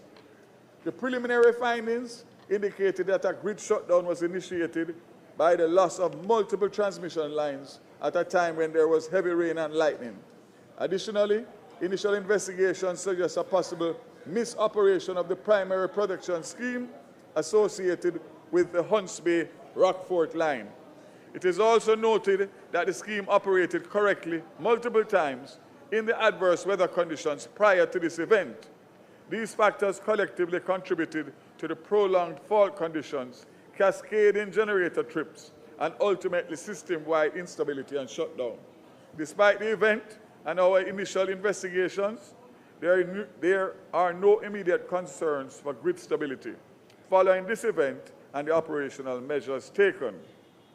JPS has noted that the system integrity and protection will see a continued detailed analysis of relay operations and a SOE data across all affected substations, inspection and repair of all affected transmission assets, including insulators and conductors on the Hunts Bay Rockfort and Hunts Bay Port Authority lines, comprehensive review and validation of line protection schemes, with particular focus on the Hunts Bay Rockfort corridor. Removal of the Hunts Bay Rockfort 69 kV transmission line from service on June 8, 2026, pending completion of full integrity checks and validation of associated protection systems. Ongoing investigations will determine the root cause of the protection system performance issue. JPS will submit a comprehensive final report to OUR, to the Offices of Utilities Regulation, OUR, in accordance with the Electricity Act 2025. The June 5th island-wide blackout has also reignited important discussions regarding accountability, consumer protection, and a regulatory framework governing Jamaica's electricity sector. I have consistently maintained that where business and Jamaicans have suffered demonstrable losses because of an outage of this magnitude, the issue of compensation must be seriously addressed and considered by the Jamaica Public Service Company. The incident has further strengthened my resolve to pursue a review of both the Electricity Act and the Office of the Utility Regulations Act to ensure that legislative and regulatory framework is fit for purpose, provides stronger protection for consumers, and equips regulators with the tools necessary to promote greater reliability and accountability within the sector with the necessary sanctions. As discussions continue regarding the renewal of the JPS license, this event underscores the importance of ensuring that the future licensing arrangements contain clear performance standards, resilience requirements, customer service obligations, and appropriate mechanisms for accountability when major system failures occur. The events of June 5th must now more than ever inform the way forward as we seek to build a modern, resilient, and consumer-focused electricity sector for Jamaicans and Jamaica. As we enter the start of the Atlantic hurricane season, we are now 10 days in the start of the season. Preparedness must remain a national priority. Last Friday served as a timely reminder of how vulnerable critical infrastructure can be disrupted. The recent island-wide blackout has reinforced the importance of ensuring that all sectors are fully prepared to withstand adverse weather conditions. I also encourage every Jamaican to take personal responsibility for preparedness as we are in the season. Madam Speaker, I must also make it explicitly clear that the $150 million loan provided to the JPS following Hurricane Melissa was ring-fenced for the purpose of restoration. I've seen several instances of misrepresentation of the purpose of the funds, and I must make it abundantly clear that these funds were not for upgrading of the network, but to ensure that the people in Western Jamaica who were suffering did not have to wait until the end of 2027 to get light and water, possibly waiting as much as 1 year plus before being restored. Thanks to the loan, the needed trucks, linesmen, and barges with equipment arrived in the island, and restoration was able to be done almost 1 year ahead of the utility provider's latest estimate. In closing, the events of the past several days have been deeply concerning. On June 5th, Jamaica experienced a total island-wide blackout under adverse weather conditions and resulted in a cascading failure of the national grid. The outage disrupted daily lives. Since then, restoration efforts have returned service to most customers. However, the impact of this event did not end with the restoration of the grid. Many customers have continued to report power interruptions and localized outages, raising further concerns about the stability and resilience of the electricity network. The preliminary report submitted by JPS has outlined the sequence of events, the operational response, the suggested cause of the wider propagation of the system instability, and recommendations for corrective action. What is clear is that this event has exposed weaknesses that cannot be ignored. Jamaica expects and deserves a reliable electricity system, and they expect accountability when failures occur and decisive action to prevent them from happening again. As Minister, I remain committed to ensuring that the lessons from this incident are fully understood, that all the recommendations are rigorously pursued, and that every stakeholder fulfills their responsibility to strengthen the national grid. The objective is not just to simply recover from this outage, but to emerge from it with stronger, more resilient, and more reliable electricity system for the people of Jamaica, and ensuring that JPS is accountable and that there are no further occurrences. The events of June 5th must serve as a turning point, not another chapter in recurring story of system failures. We owe that to Jamaica and the Jamaican people. I want to assure the nation that this matter continues to receive my full attention. As additional information becomes available, further assessments are completed, the public will be kept informed. I must also advise the public that the ministry will be engaging a world-renowned energy expert to assess reports, JPS findings, and the OUR recommendations. I'm confident that this matter can be resolved once and for all under this government and this minister based on the working relationship that we have developed with the current CEO of JPS and the management, considering the successes we achieved together in the aftermath of Hurricane Melissa. Madam Speaker, between 2006 and 2012, we had 4 occurrences of this nature, compared to 1 in the last decade. Whilst the frequency has decreased, the greater problem must be addressed. The timeline shows this challenge was inherited by the current CEO, given that he has been here at the helm of the utility company for a little under 2 years, but like the approach of the government, he is determined to have it resolved. Madam Speaker, I have publicly expressed my dissatisfaction with the events of June 5th and the following interruptions. I can hardly find better words to say. The Jamaican public and I are sick and tired of the entire scenario over 2 decades. What I can say and assure the Jamaican people is that the matter has my full attention and that my passion will fuel the awesome responsibility and task that comes with this portfolio, and the faith and confidence that the people of Jamaica have placed in this administration will provide the determination to ensure a resolution is found once and for all. Madam Speaker, I was interacting with a few users on WhatsApp, social media, since the outage, and what I can state without fear of contradiction is that when the power went, it affected everyone. It was not political or partial. And what the people of Jamaica expect from this House is a unified approach to getting to the solutions needed to prevent further reoccurrences. I want to thank Jamaica for their patience, understanding, as the government continues to navigate this series of events and eventually to bring to a successful closure. I thank you, Madam Speaker.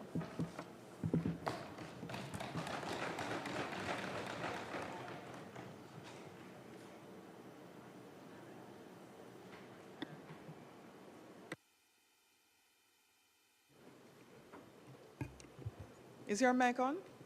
Yeah. Bring it. Bring it. Bring it. Responding to statement by Minister is a member from St. Andrew Western. Responding to statement by Minister is the member from St. Andrew Western.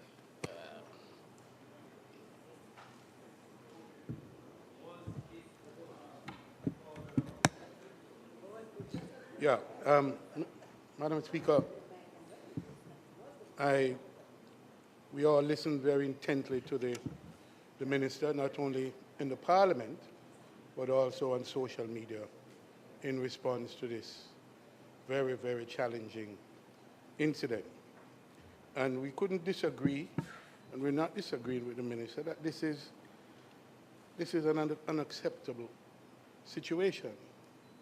However, what the opposition wants is to ensure that this series of incident, outrage, and then this reoccur in one form or the other ceases.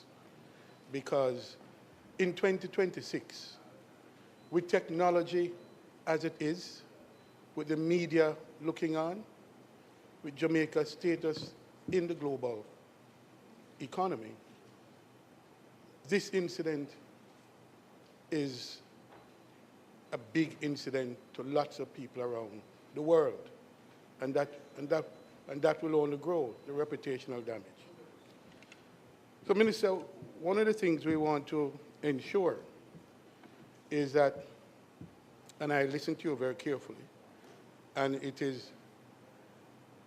I've heard you say that the focus is not only on negotiating the license, but that you also are looking at alternative ownership arrangements, broader reforms, and that the recommendations for corrective measures are implemented.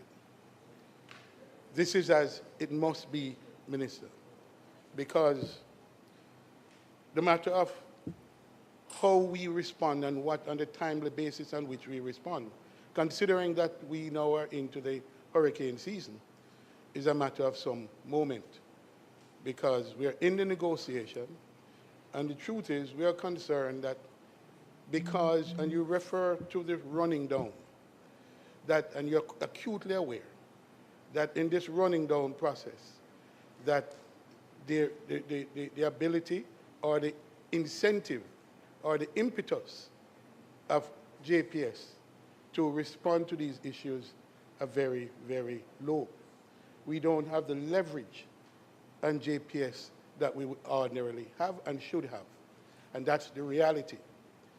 So, Minister, I don't know, I think it would be a credit to your negotiating powers, you and your team, to have them act now, not after the license has been agreed and signed, because we cannot wait until 2027 or beyond to fix these issues. So the issues we want to have looked at, Mr. Speaker, are the issues of systems losses. This has been a perennial issue from the time I was minister way back in 2001. It has been a systemic, structural issue. Contract transparency. Now, Minister, I have said in this House previously that the issue of the LNG contract, the take-or-pay contract, is of some urgency and some concern, because that and the matter of the pass-through of electricity goes straight to the consumers. And therefore, JPS does not have the kind of incentive that it should have to address the issues of electricity cost, because those are straight pass-through to the consumers. We bear the risk and the burden of that. And yet, we have been unable, as a parliament, as a committee in parliament, and I'm not even sure that the cabinet itself have seen this contract. I'm not even sure. And you have confirmed my suspicion that the cabinet has not seen it. Now, how can that be, Minister, when, as I said, this is a straight pass-through to the consumers? So that it is in the consumer's interest and benefit that we know the terms of these contracts on whatever basis. We don't have to publicize it across the world, but we have systems and mechanisms in the courts and in the parliament and in the cabinet that can review these contracts on a confidential basis so that we are aware of what is happening. So this contract transparency issue is a big issue. It's a very big issue. And Minister, if you were to conclude the negotiation and this thing remains as is, we'd consider it not an improvement. The other issue is sector governance. Really have to look at that issue. I fail to understand that the OUR, you mentioned the point that Mr. Grant and yourself and others come in at different stage after the 2006 first incident. But Member, how much additional time do you need? How much additional time do you need? Minister, another 5 minutes? Yeah, another 5 minutes. That's double the time, but let me give you the leeway. It's a very important issue. Could you reset the clock? House, the question is that the member be allowed 5 minutes to complete. Those in favor? The ayes have it. Those against, the ayes have it.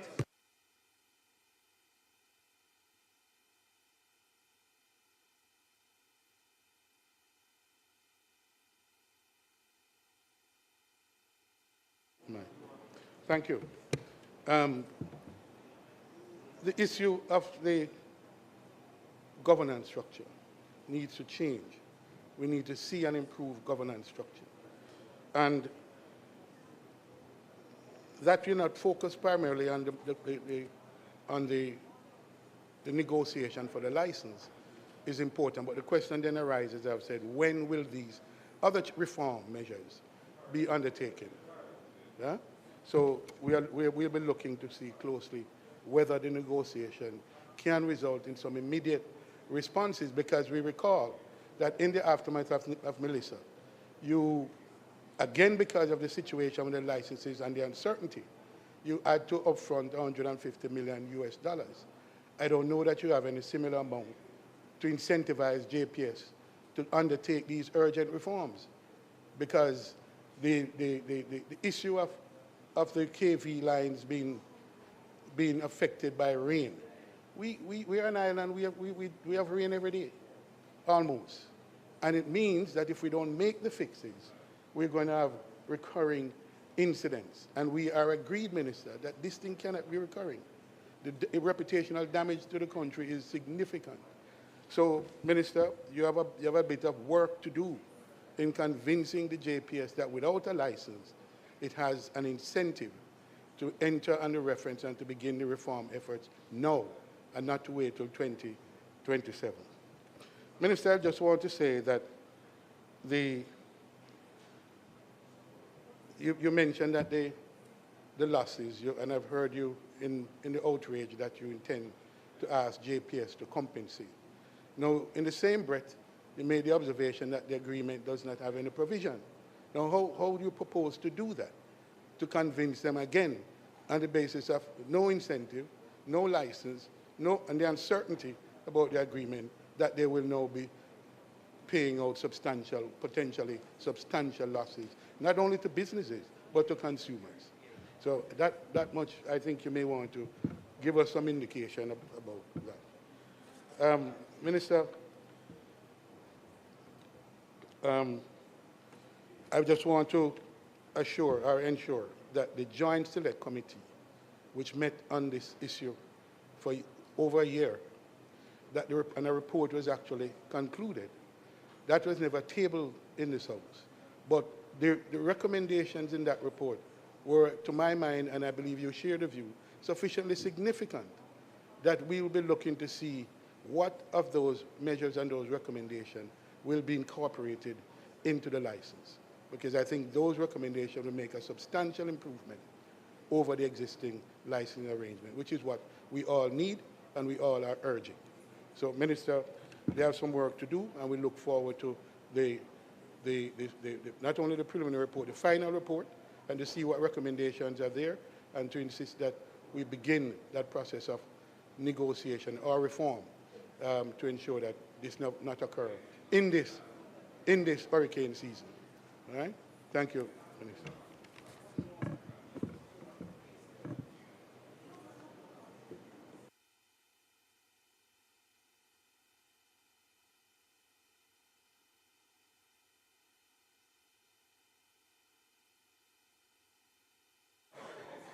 Yes, Minister, go ahead.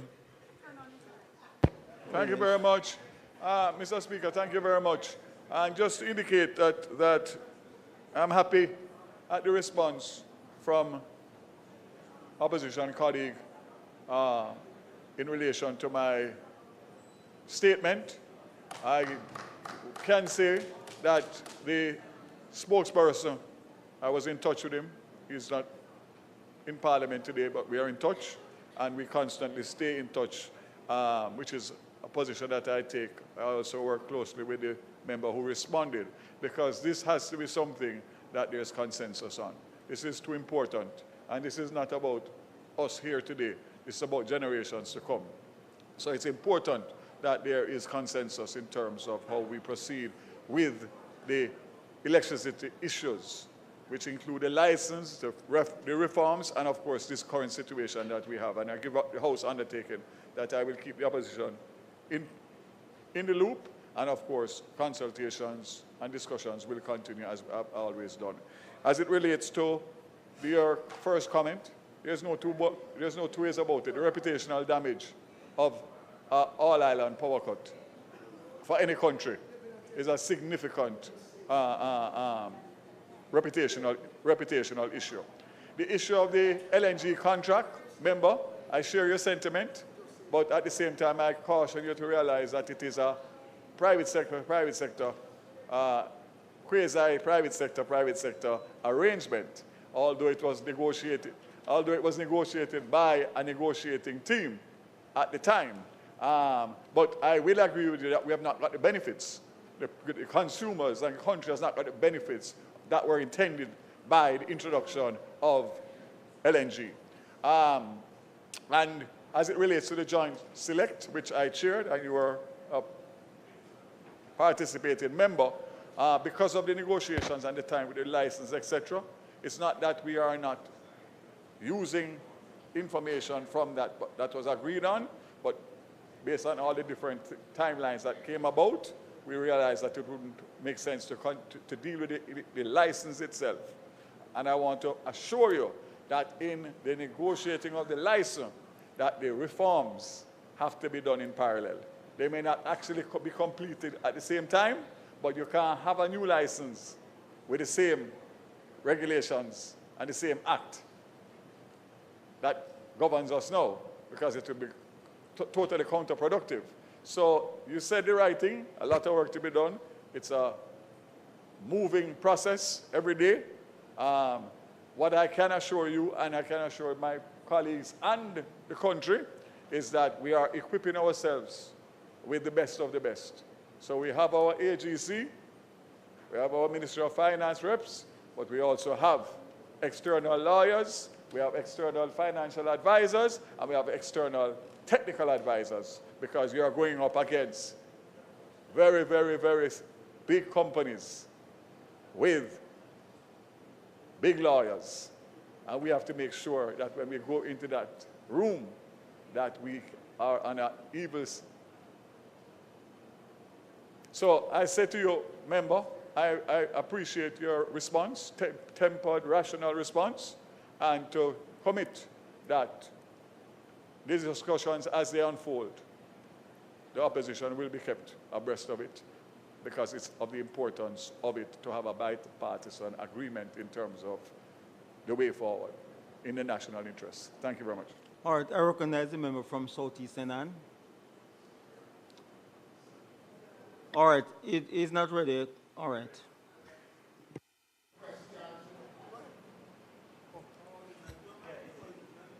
Thank you, Mr. Speaker.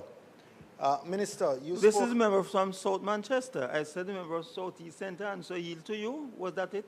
Yielded. All right. I didn't hear that.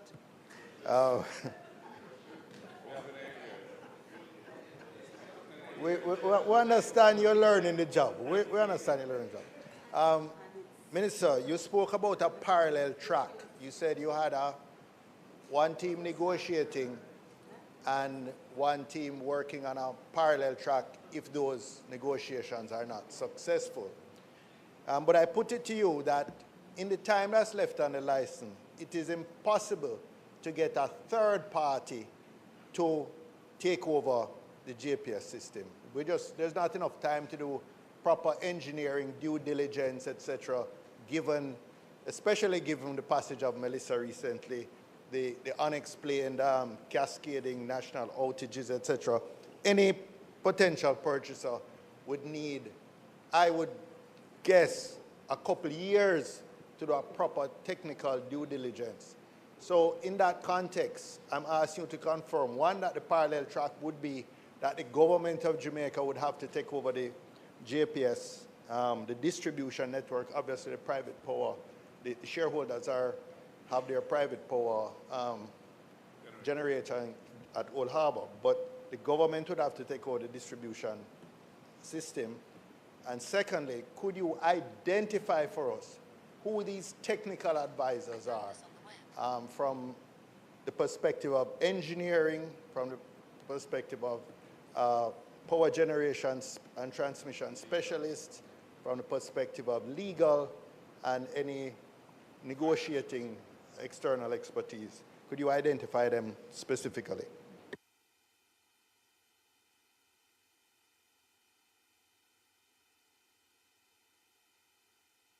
Thank you very much, member.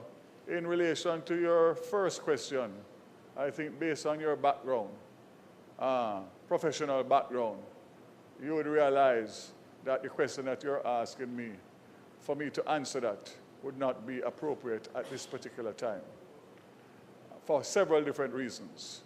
And secondly, in relation to the information that you are requesting in relation to the advisors for the various different areas that we are, I will get that in detailed information and provide you with it.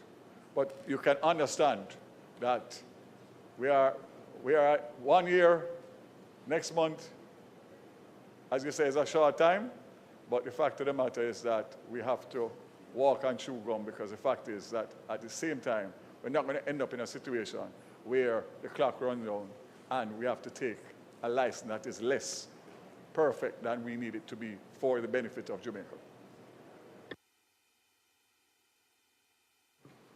The member from Southeast Senan.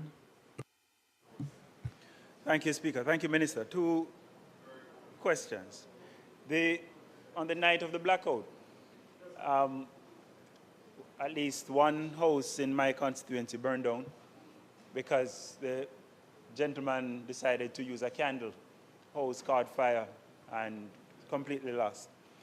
The question is, well, it raises the question of providing safe, alternate, temporary, can I call them, lighting devices, so that we move away from the candles and the lamps and so on. And I just would like to hear your thoughts on where we are, especially with solar lamps. I know there was a pilot program at one point, because that is going to help us not just to take some pressure off the grid, but also make sure people can safely live in safety whenever there's a blackout. The second part of this has to do with the periodic outages which have been taking place. And our, quite a few people in my constituency anyway, are struggling because they're losing their appliances and so on because of the surges in power. I know there's a process, but for a lot of rural communities, accessing the established process is not easy. I'm asking for your commitment. Would you commit to ensuring that there is some simplified process put in place as an immediate response for those who are affected by the blackout and the fluctuations in power which have been taking place since? And finally, I don't know if you had said it because it was difficult to hear sometimes on this side. The previous report from 2016, it's 10 years, and you've said that the recommendations were not fully implemented. What contributed to that, and what's going to be different this time around to ensure that whatever recommendations are made are actually implemented? Thank you. Thank you, Speaker. Thank you very much, Member.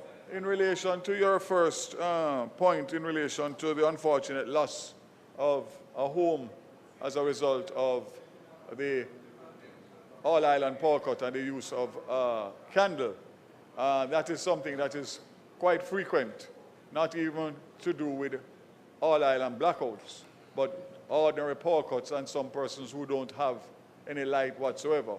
And we have lost many lives for it. There is definitely a sentiment that there should be some form of compensation, some methodology. And as I said before, unfortunately, it is not in the current act to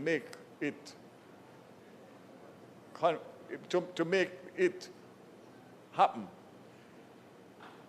But there is also something called a moral compass.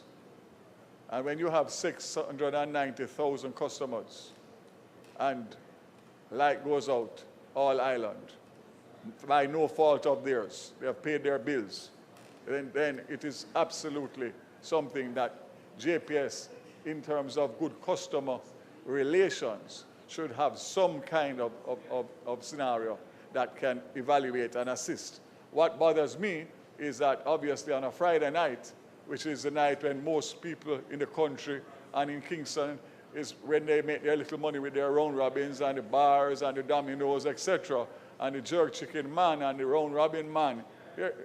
I mean, one cut of the switch and they have lost everything for the night and for the entire weekend. And what do they say? Sorry? Oh, sorry, can't help them to send a child back to school Monday morning when they have spent the money to invest and they can't get a return. So, fact is that what the commitment that I'm making to you is that the new license and a new act that will go with the license will have mandatory, compensatory measures and sanctions. And I go back, members, because it's not long ago, you know. Melissa and Beryl, the emergency disaster fund, which was as high as $50 million before Beryl and Melissa wiped it out. The only beneficiary of that was the license holder, you know. There was nothing in there. And I tell the story, I see a member from Westmoreland looking at me. When the pole fall on the fence, whether the black fence or whichever fence, chain link fence, and pop it down and mash it up, the licensee claim for the pole and get full compensation out of the emergency disaster fund. And you have to go find block and go to a hardware and buy the materials to fix back your fence. Something is fundamentally wrong with that. It's a flawed license, and it is also a flawed regulations and the act that governs it. So again, I'm very mindful I'm a rural MP, and I know all of us go through it every day. That cannot continue, because even in this situation, and even in normal situations with a power surge and your fridge motor burn up, and you put in your claim and you get the electrician to come, you wait for years to get a response from the JPS. And when you get the response says, sorry, but investigation showed that it was no fault of the JPS. That's what has happened all along. So again, I said to you, we are where we are, and the bottom line is it's time to fix it. As you would say over that side, time come.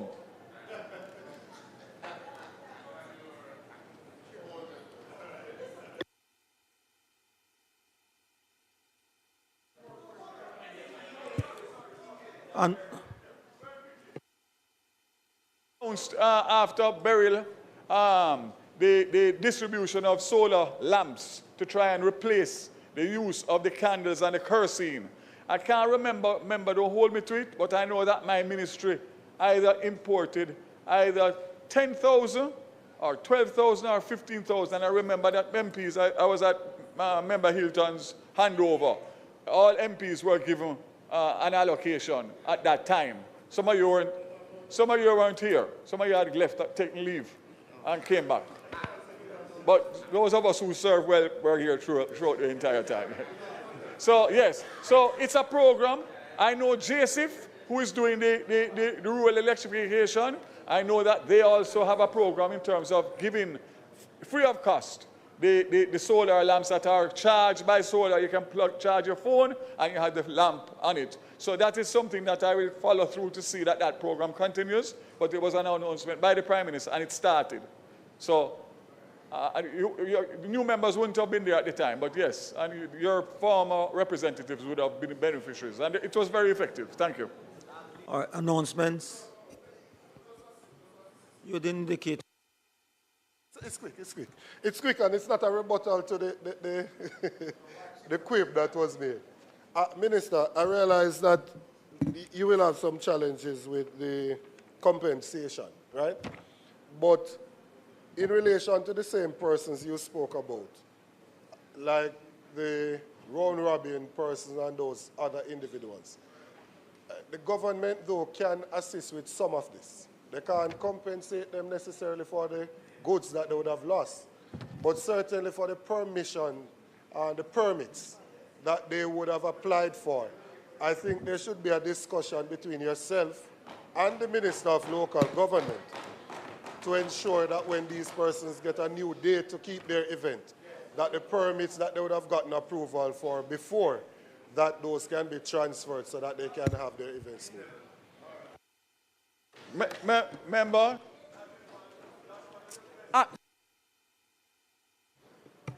Member, I've heard you say a lot of things in the Parliament. That has got to be one of the best suggestions. You're getting better with age. It's an absolute reasonable, rational, and the fact of the matter, I know that my colleague minister will take it on board because it's not even a refund. They can use it at another time for another event, which means that the municipal corporation doesn't have to find the money to refund. Very, very good suggestion, member. Keep them going.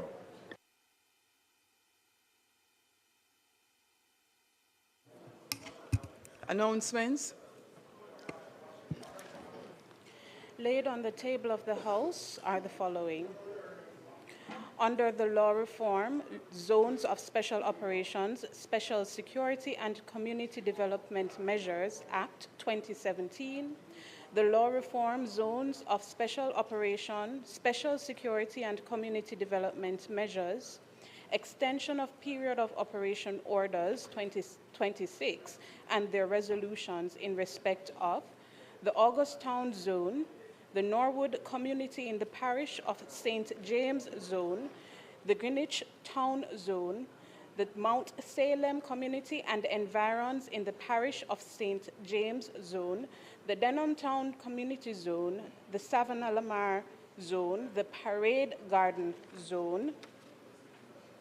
Ministry papers numbered 37 to 43, 2026, titled The Law Reform Zones of Special Operations, Special Security and Community Development Measures, Social Interventions Update, December 1 to 2025, May 31, 2026, in respect of the Augustown Zone dated June 3, 2026, the Norwood Community Zone dated June 3, 2026, the Greenwich Town Zone dated June 3, 2026, the Mount Salem Zone Community Zone dated June 5, 2026, the Denham Town Community Zone dated June 3, 2026, the Savannah Lamar Zone dated June 5, 2026, and the Parade Gardens Zone dated June 3, 2026. Thank you, Madam Speaker.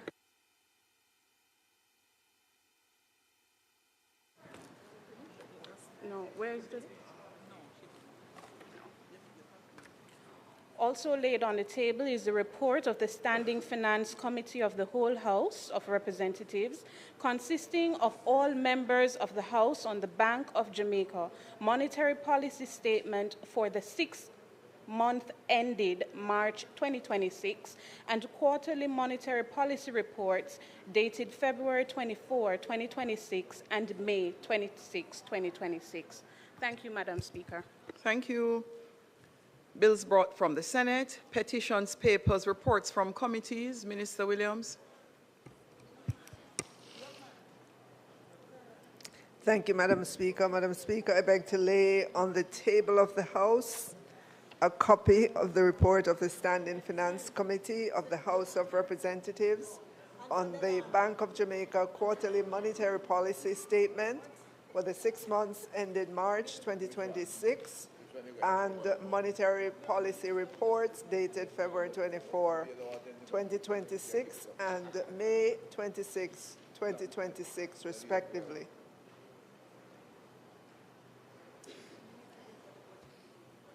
Thanks, Minister. Notices of motions given orally. Minister of Finance. Madam Speaker, I beg to give notice that at the next meeting of the House, I will move the following motion.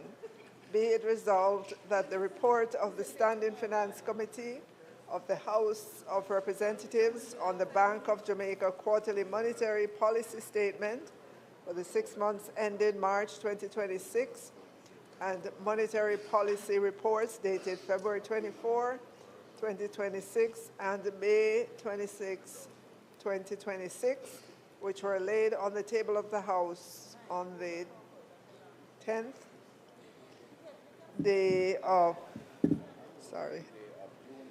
10th day of June, 2026 be approved.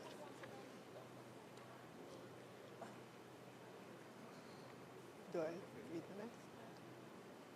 Madam Speaker, I further beg to give notice that at a later stage today, I will move for the suspension of the standing orders to enable me to take the motion.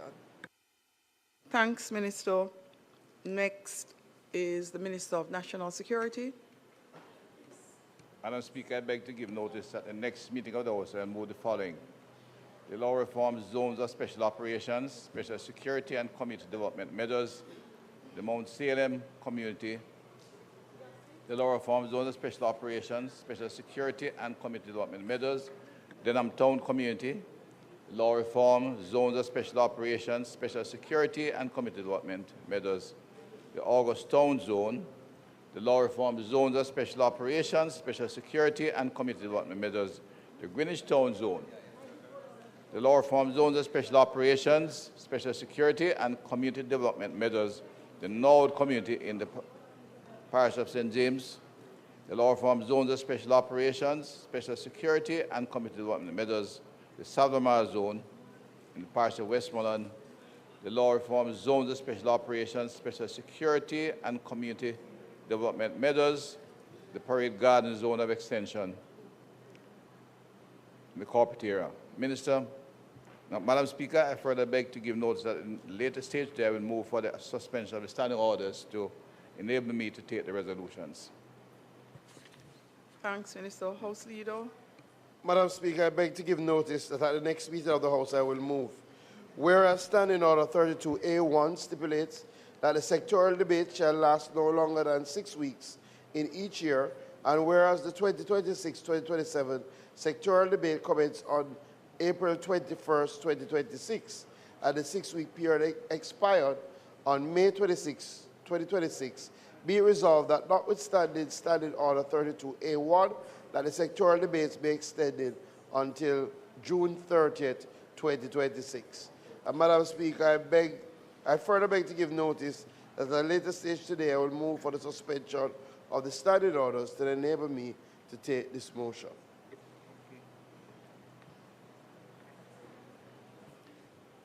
Thank you.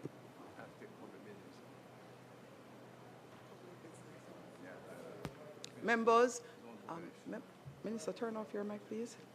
I put the question, those in favor? Questions and answers to questions. Minister, it is now past 3. House Leader.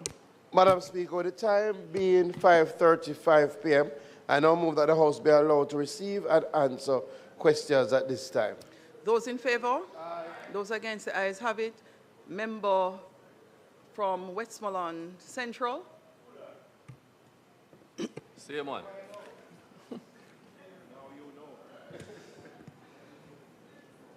Madam Speaker, the House will recall that on May 13, 2026, I gave notice that I would ask the Minister of Local Government and Community Development the question standing in my name on the question notice paper requiring a written response.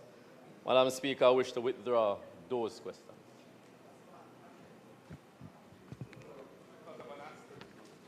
Those in favor?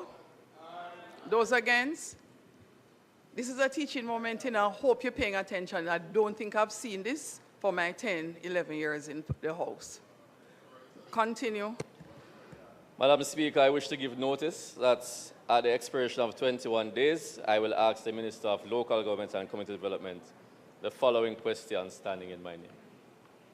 They were going to answer the questions today.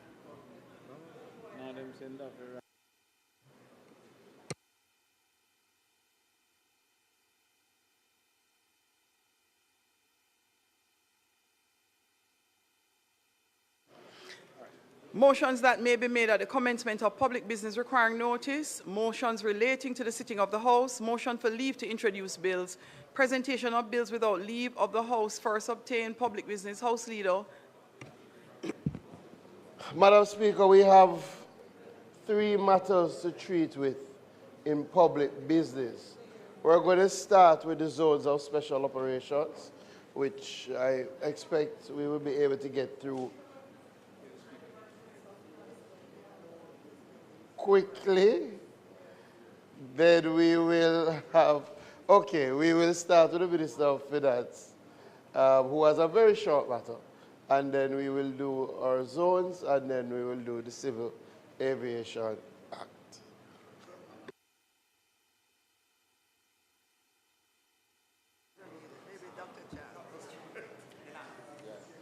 Madam Speaker, I now move for the suspension of the standing orders to enable me to take the motion, notice of which I gave earlier.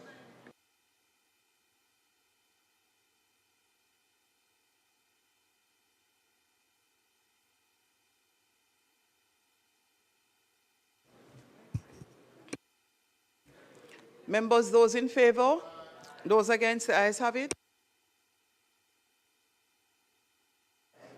Madam Speaker, I have nothing further to add, so I ask that we conclude the debate on the motion and ask that it be approved. Question is that it be approved. Those in favor? Those against? The ayes have it. House Leader. Madam Speaker, I now move for the suspension of the standing orders and enable me to take the motion, notice of which I gave earlier. Those in favor? Aye. Those against? The ayes have it. Madam Speaker, as the standing orders indicate that the sectoral debates are to be for 6 weeks, and we have passed the 6 weeks period. We're moving to suspend, to notwithstanding the standing orders, that the sectoral debates be extended. We expect that the sectoral debates will end on the 30th day of June. I think they have been going extremely well thus far. People are according to the time, and as such, we ask that the motion be passed. Question is that the sectoral debate be extended beyond the 6 weeks period as per the standing orders to be concluded on the 30th of June 2026. Those in favor? Aye. Those against? The ayes have it. We will now take the zones of special operations. Thank you, House Leader. Turn it back over. Thank you. Madam Speaker, I now move for the suspension of the standing orders to enable me to take the motion, note of which I gave earlier. Those in favor? Aye. Those against? The ayes have it. Go ahead, Minister. Madam Speaker, the zones of special operations continue to deliver meaningful benefits to some of our most challenged communities and vulnerable areas. The value of the intervention within declared areas cannot be overstated. 3 zones were established under the structured medium-term clear hold bill strategy designed to restore public order, reduce violence, and create a foundation for substantial peace and renewed hope among the beneficiaries. Madam Speaker, since the first zone was declared in Mount Salem in September 2017, we have made significant and measurable progress. Serious crimes have been reduced in these communities and across the country, and we have simultaneously strengthened the government's border security program.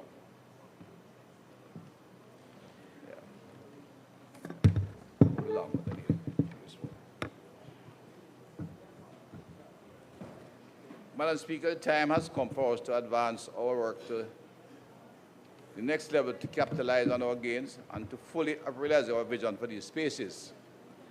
In my sectoral presentation to this Honourable House in 2026, you may recall that I outlined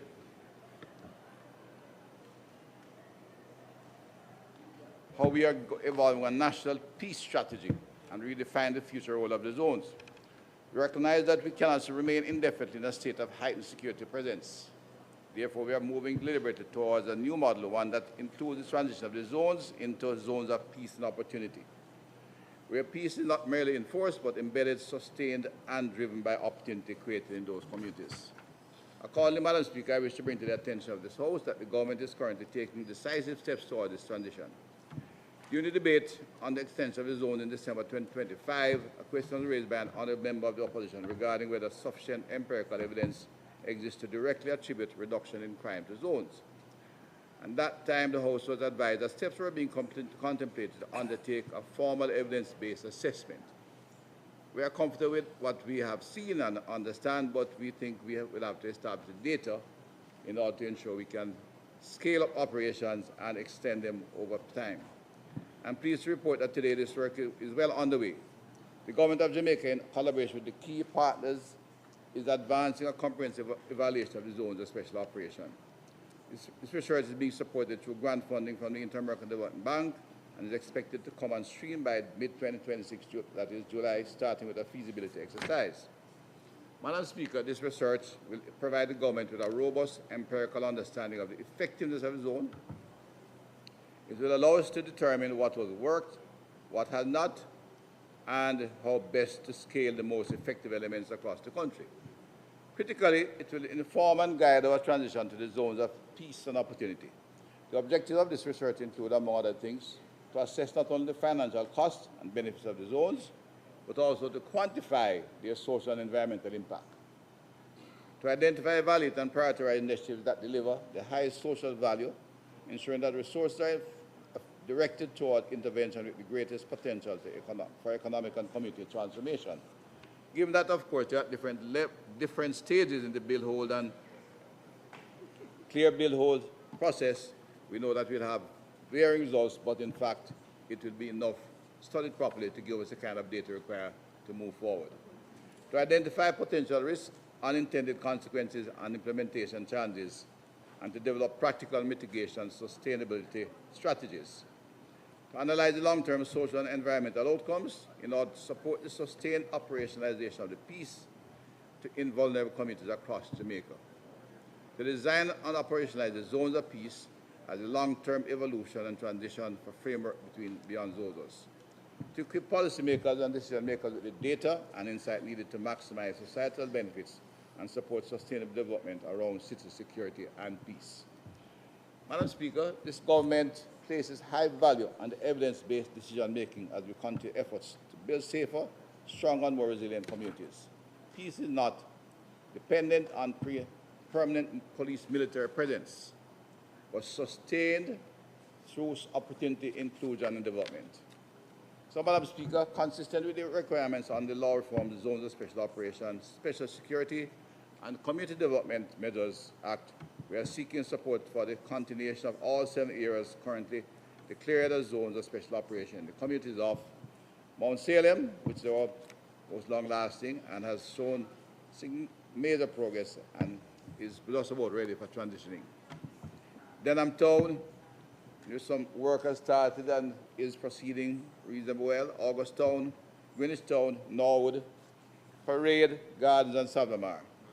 Acting on the advice of the National Security Council, and in accordance with the law reform, Zones of Special Operations, Special Security, and Community Development Measures Act, and more specifically in keeping with the Section 5 of the Act, which guides that the Prime Minister, in Council after consultation with Joint Command, may by order subject to affirmative resolution of the House of Representatives extend the period referred to in Section 4.3, the extension of zones of special operation, is being requested for a further period of 180 days as they expire on June 22, 2026.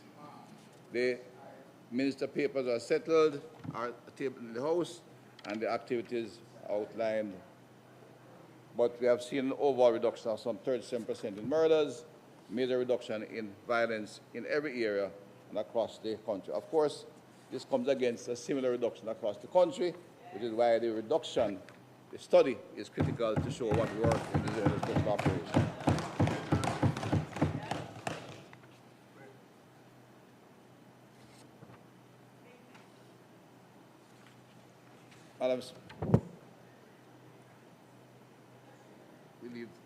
Thank you, Madam Speaker. The member from St. Andrews Southwest.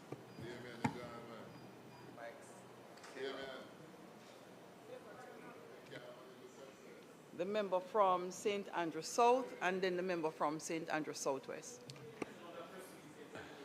Thank you, Madam Speaker. We have consistently given a no objection to the renewals of these zones of special operations. They used to come at 60-day intervals, I think. The law was amended, now they're coming at 6-monthly intervals. And what I would say is this: it's not obvious to many people that they really serve any continuing useful purpose. I mean, when I go through August Town, when I go through Denham Town, I don't pass through, man. When may I check you?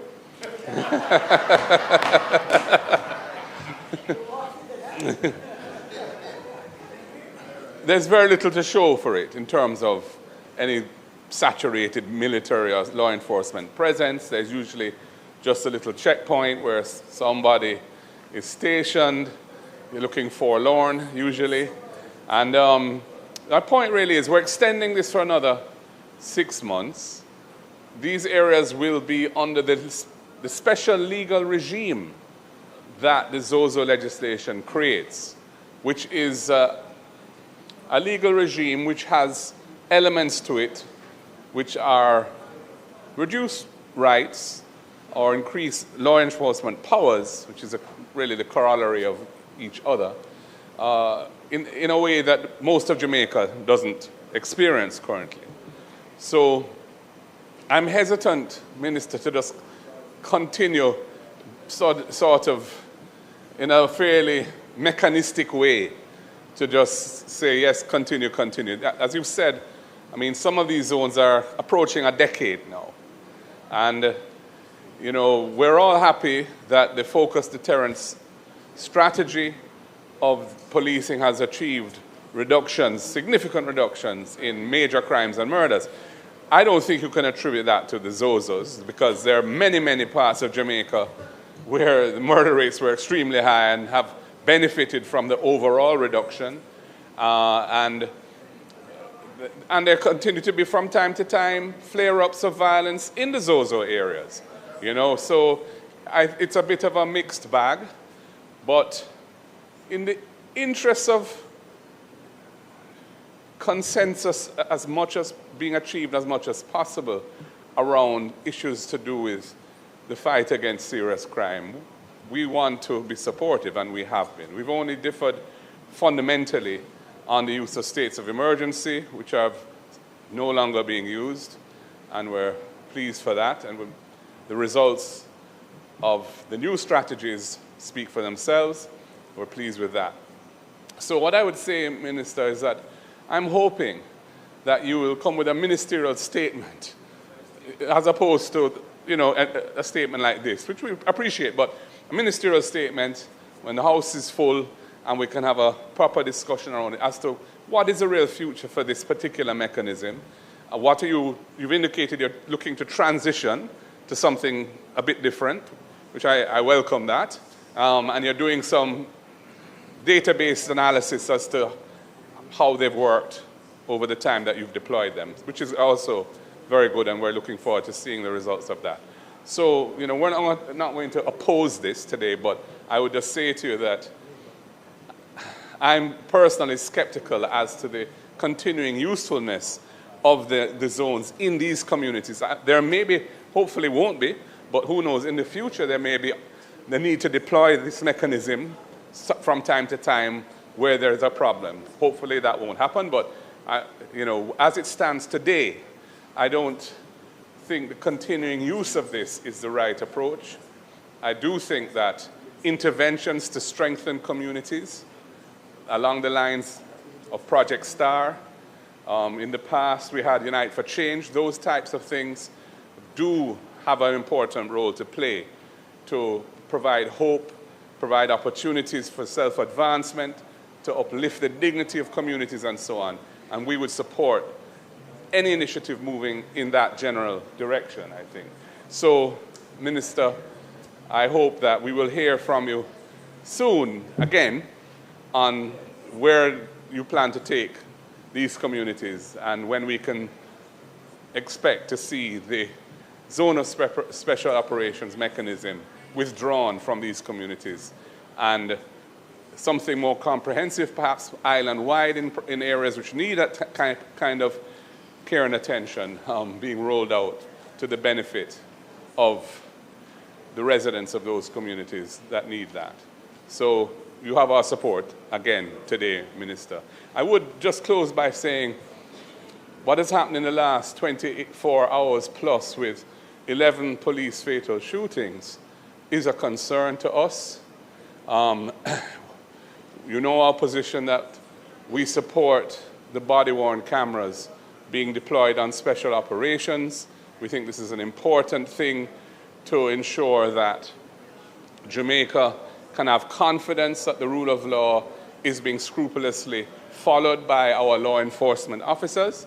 And the metrics where you have a situation like 11 citizens killed by agents of the state in such a short space of time, that is a concern. I can't make any comment on the specifics of those incidents, but just the statistical side of it is concerning. And I think that we need to find ways of providing an assurance of accountability for the use of extreme force, deadly force, by the police. And I think the society is increasingly perturbed that we're seeing this elevated level of police fatal shootings and nothing really apparently in place to assure accountability around it. Indicom isn't really generating, they have so much work on their plate now, they must have so much, the volume of investigations that would be in their portfolio has grown tremendously as a result of the increase in police fatal shootings. So, you know, it's a long period of time before families and a community get the benefit of hearing what Indicom's investigation produced. In the meantime, people are feeling extremely vulnerable and very concerned. And that's not a good thing, because the force is there to serve and protect, and they're doing a wonderful job for the most part. But there are these things happening which are not good, and we would like to see something done to address that. And as Minister of National Security, I'd ask you to, I know that must exercise your mind a lot, but because it's a very thorny issue, but I'm hoping we can find some way of changing the paradigm a bit and restoring a sense of the primacy of the rule of law in how we police our population. I think it's very important. Thank you.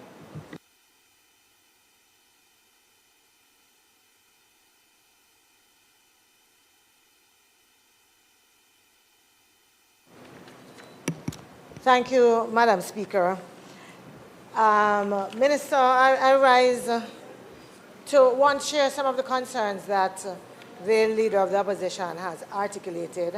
I don't intend to go into detail with many of those, but also the people of Greenwich Town would not forgive me if I didn't make some comments today. The report that you have covers, and the fisherman would know that would not, covers December 1st, 2025 to May 31st, 2026. And I was just going through, as I normally do, the list of activities that took place during the period. And I want to say a couple of things about that. So, as they are here listed, I have no difficulty with them. I always say that every benefit that comes to communities like Greenwich Town is welcome. And there is absolutely no doubt about that. But when we look at the numbers, you know, the fencing for 50 families, when we look at the training for the environmental wardens, the green spaces, even the entrepreneurial grants that were given out, the summer program, again I say they are welcome. But when you look at the number of persons involved, from where I stand and from where the community stands, it almost seems minuscule. Again, I say it. Every such intervention is welcome, but given the number of individuals that are there and who would need the kind of intervention, I'm thinking that one of the things that we need to look at is to see how some of these very good programs can have a greater impact. Because too often, the programs that we carry out are almost pilot type, and therefore we don't get the benefit of really seeing what the impact they could make on the community if, in fact, they went beyond the handful. Now, this is for this period, but Minister, I saw a summary of the works done from the beginning. And I don't know if members of your team have told you. Certainly the CDC and the elected officials are contending that the fulsome list that you have is misleading because several of the activities that took place, yes, were carried out by JSIF, but preceded, yes, the installation of the zone, the ZOZO. And so, especially because you are going to be doing an assessment, I think it is extremely important to make sure that what is covered are those activities that fall fully under the period of the ZOZO, and that it doesn't extend to also include other beneficial activities for which the ZOZO is not responsible. Oh, no, man, that's fine. I'm just simply saying that those activities preceded the ZOZO. And so when you include them as part of the works under the ZOZO, people become a little anxious. You are assessing, Minister, and therefore whatever the successor program is, and I have no doubt that the community, certainly for the Greenstone community, it would still need a little bit more work to be done. And so I am hoping that one of the things we will fix is the real collaboration between all stakeholders. Because as far as I'm concerned, and the CDC as well, it has been inconsistent. And I know the councillors agree with me that often we are not clear on when the meetings are, the discussions to arrive at some of the solutions and review of the program. So let me see if I missed anything. Minister, I'm always intrigued when I see the requests and the intervention under the ZOZO and the matter of electricity is not dealt with. I'm always intrigued. I'm always intrigued because sometimes even the police call me and ask me to help with light. I've called the minister several times to try and intervene. I believe that the matter of street lights is just such an obvious issue that needs to be resolved under a ZOZO. Because if those communities remain without street lights, you know, the potential for escalation and so on is just, yes. So I'm saying that this should be an automatic activity, that there's some kind of collaboration between JPS and the ministries to ensure that this is taken care of. And there's a big gap that I want to point out that needs to be dealt with.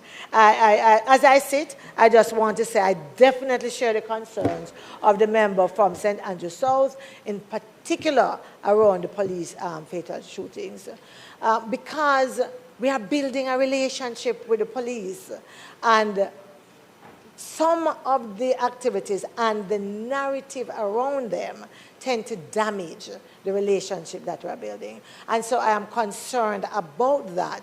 And I want to make sure as well, Minister, that those individuals, especially on your side in government, who have responsibilities when they speak, to acknowledge that the concerns that we express come from a place of wanting to see an improved relationship between the citizenry and the police, and not from anything else. Thank you.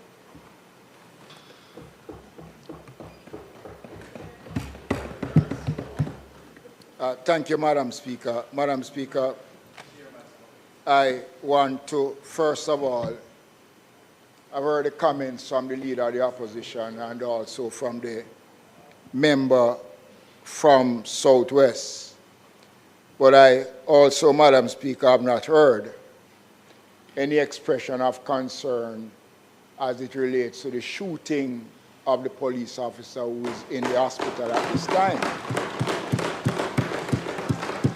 So while the concerns are real, we must also express concern of the shooting of a police officer in the execution of his responsibilities. And we are wishing for the police officer a speedy recovery. Yes.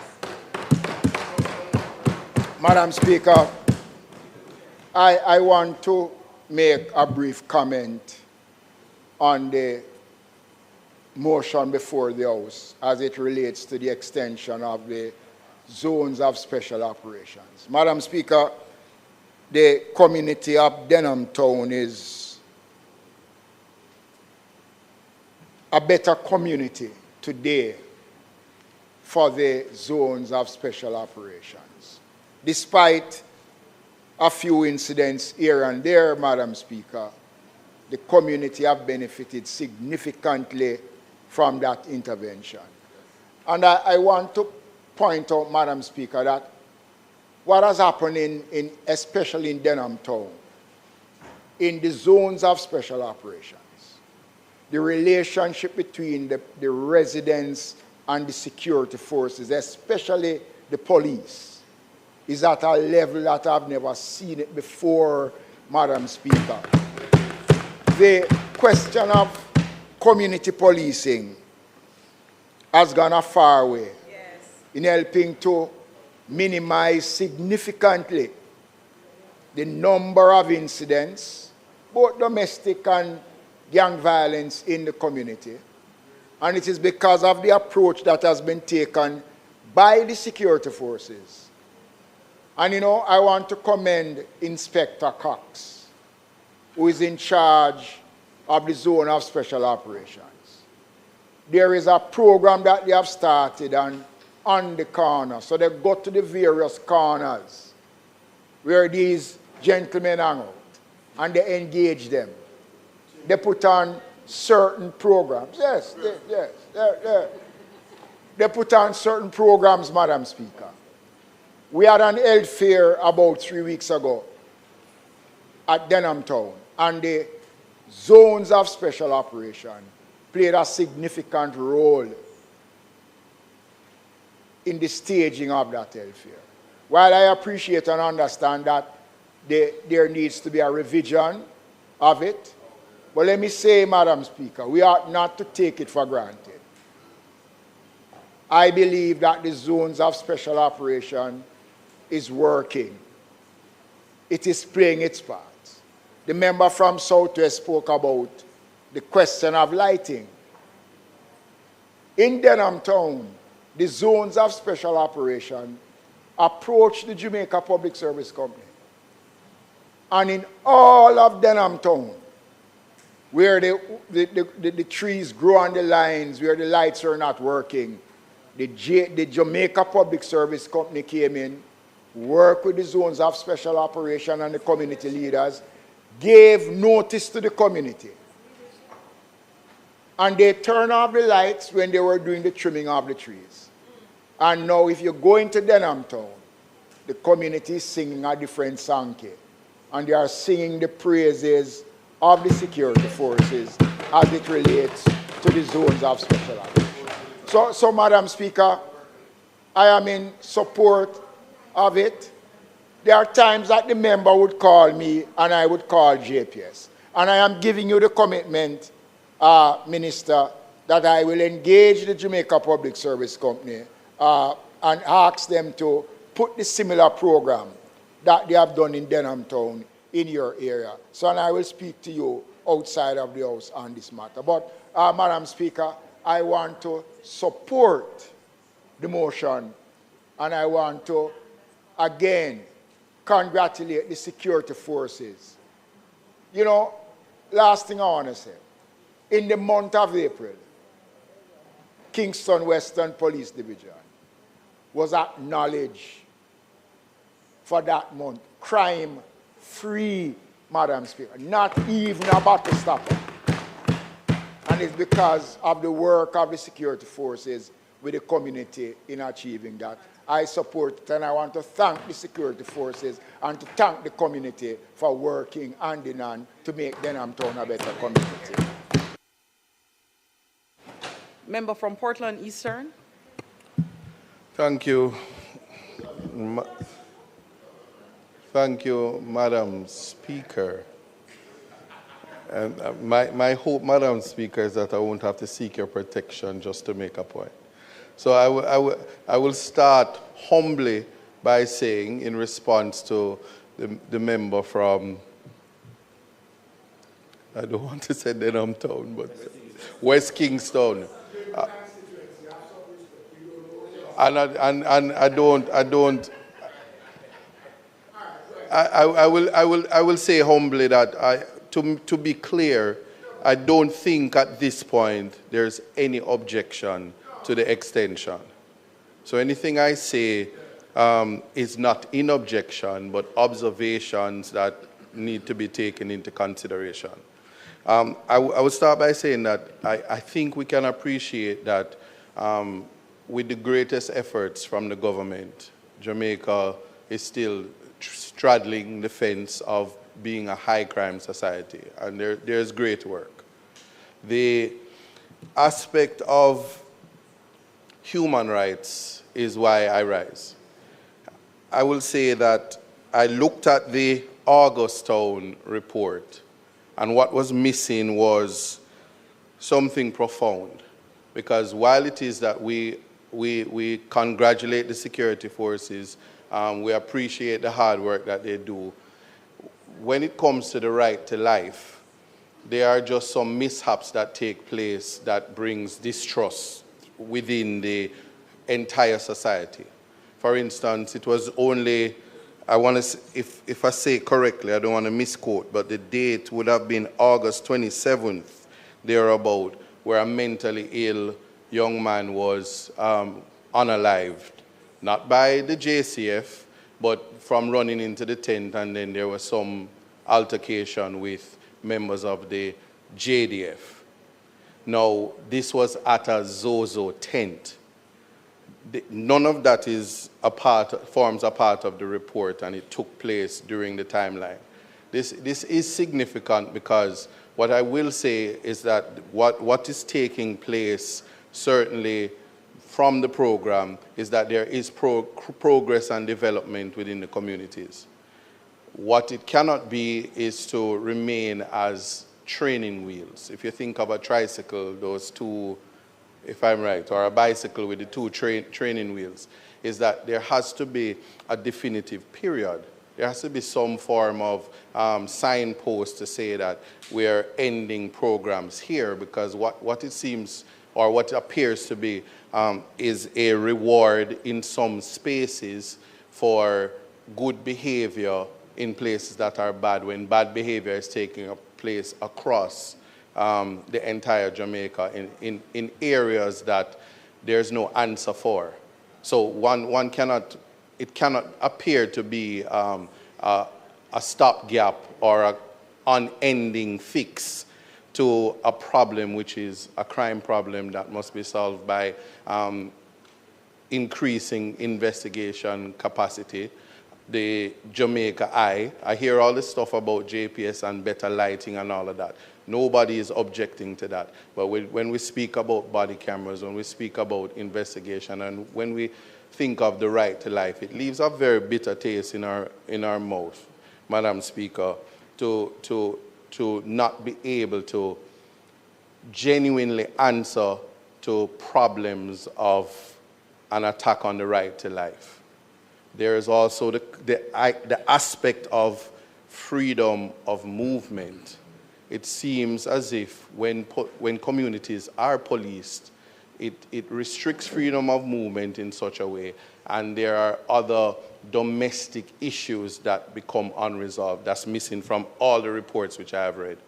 I'm not trying to start any controversy, but I did hear the member from West Kingston say about the relationships between the police force and the community. Well, when you have files on your desk for child support, when you have files on your desk for domestic violence resulting from baby mama drama, which would have come from members of the police force taking away the baby mother of another man and all of that, it becomes drama. Here, listen, respectfully, it becomes problematic because it also forms a part of domestic violence, which is not something that's properly reported. Violence against women is something that is serious, and it's something that it has to form a part of the report, because while we make solutions in one space, we are creating problems, and that's where distrust comes from if we want the police force to be a part of that.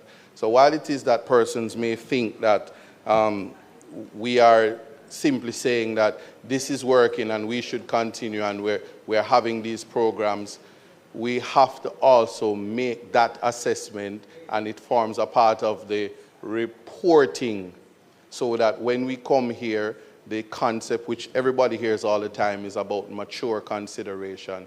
If the program is working, who is being disenfranchised as a result of the program, and whether generally the communities are benefiting by a utilitarian concept, which is the greater good for all, and not just some persons.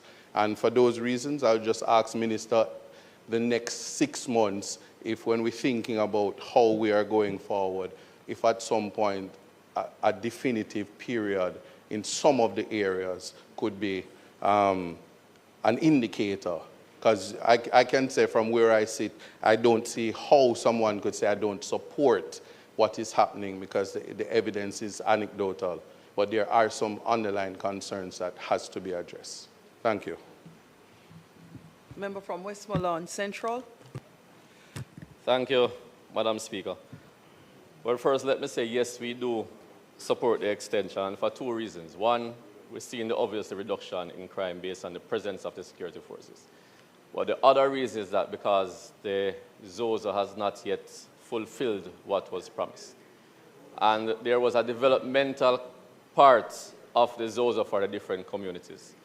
And what we are seeing in Savlamar, for example, is that we have seen the low-hanging fruits being picked up. So like stuff like the treats and the Labor Day activities, but the major development activities, for example, the roads and the drainage and the sidewalk stuff to improve the level of pride in these communities, this has not been touched. And the ZOZO was not designed to last forever. And it was designed or proposed in a way where after a while, you should be able to leave and the community should be able to stand by itself and stay sustained with crime reduction.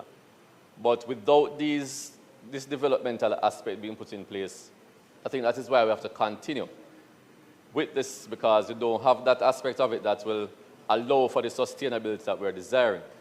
So what we're wondering is, based on the figures I'm seeing where so far, for the period of 4.5 years, 50 million has so far been spent in this era. But yet the most important project when it comes down to value would be an 800 million project for the infrastructure. So I'm not sure, Minister, if you can let us know when this level of infrastructure will actually begin. Because people have been asking, most of these communities that the ZOZOs are in a very deplorable condition and really need the assistance of government investment for them to reach that level that we want them to reach. So this is the major concern that we have. So we want to ensure that the ZOZO is not just there for the reduction of crime, but also for the promise that was made to develop all of these areas that the ZOZO has been instituted in.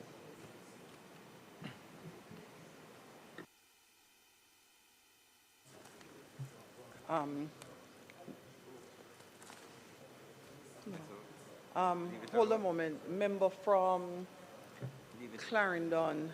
I just want to not stay long on the topic, but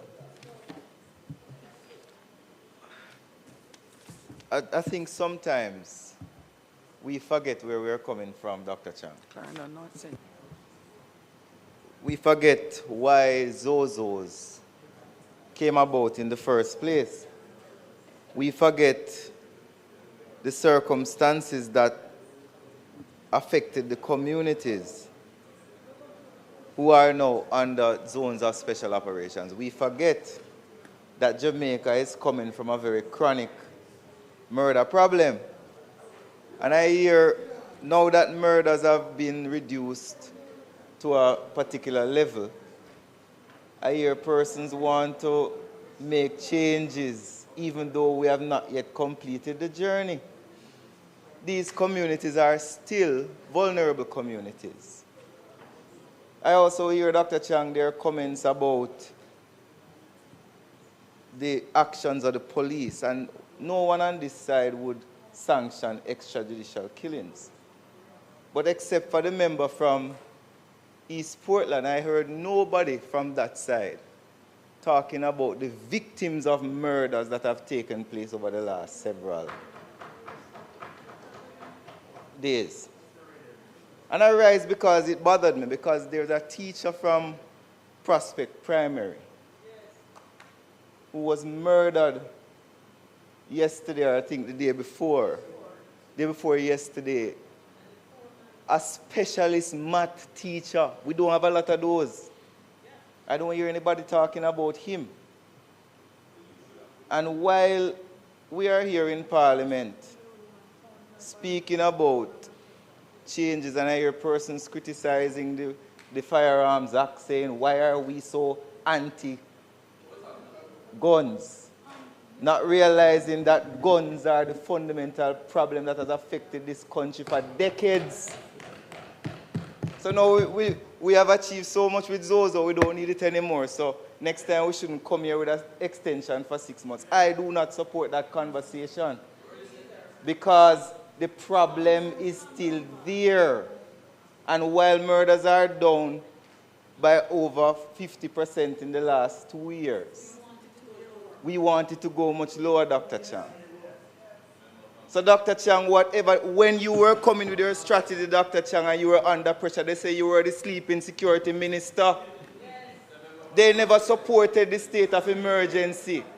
When you brought them in to reduce murders as a shock effect, they never supported it. Initially, they watered down the Zozo bill. Remember the debate I was watching? So now that we have had our hard-earned successes, and places like Augustown and Denhamtown are getting a respite from the murders, now is not the time to turn back, Dr. Chang. This government takes credit. This government takes credit for the significant reduction in murder in this country. This government had a strategy led by the Prime Minister Andrew Michael Holness. And when we were promulgating this strategy, we had to fight hard in this house to get it. They say we never have no crime plan. Where is the crime plan? Was the Echo everyday editorials, front page news. And I'm not going to sit here, Dr. Chang, as a young member of this house and allow them to rewrite history. So I stand here in support of the Zozo, and I want you to extend it, and do not allow them to distract you from your strategy, Dr. Chang.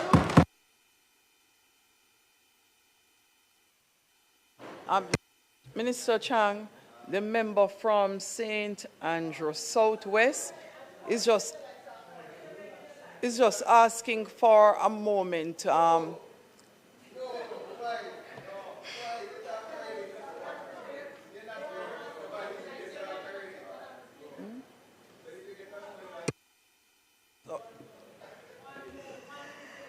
Madam Speaker, I'm seeking your permission to join the conversation for a quick clarification that I wanted to make in terms of what I had said as it related to the collaboration with the JPS. And based on something that the member from West Kingston said, I did not want a misunderstanding to be recorded in the Hansard in terms of what I meant. We do have a very cooperative parish manager from JPS who has been very cooperative. The point I was making, however, is that under the Zozo, it should be an automatic collaboration in how the system is set, such that issues around street lights are dealt with and would not require the intervention of the Member of Parliament or the councillors in that kind of a way. And I just wanted to make sure that that was clear. Also, Madam Speaker, wanted to make sure... You're not going to get any more making sure. No, man. One single... It will not go beyond a minute. It no, will you're not only... go beyond a minute. Member. No. No, hold on. No, I'm so from now on going forward, when you ask to clarify one thing, that is what it is. And that is why you were allowed the time. The unconscious bias of persons not appreciating when they get time and they get latitude. And no matter what, if somebody on the government side is getting latitude, it becomes one major problem. The balance in the House will continue to be maintained. There is no further clarification that the member asks for, and therefore I'll ask the Minister of National Security to wrap up. No problem, Madam Speaker. I just want to tell you that I am proud to have done what I did with Zozo about what you needed not to do, that we said, no, you can't do it. And you know, sir, that is no clarification. Sure. Let me thank the members for Let me. Oh. All right. All right. We heard the member, and we take the point. Madam Speaker, let me thank the members for their support for the current extension, and though qualified in some cases, but we have not had any contention on the issue of zones of special operation. Let me just point out, I'll be very brief, but to refresh the members. We started this on the basis of a number of issues where we agreed, and first of all, the zones were built on the principle of clear, hold, and build. Not all of them have gone through all the stages yet, so we accept that. But they also are aware that the base on which we established these is described in the resolution, that we advise for period exceeding 6, if there are reasonable grounds to believe that due to rampant criminality, gang warfare, escalating violence and murder, a threat to rule of law and public order is necessary to do the zone. That was the basis on which we started. So the government is fully appreciative of the fact that we have seen significant reduction in gang violence across the country. And as one member, we can take credit for the work, the policies, the programs that emerged from those policies, and the work of the Jamaica Consular Force in reducing violence to levels that are much better today than they were before.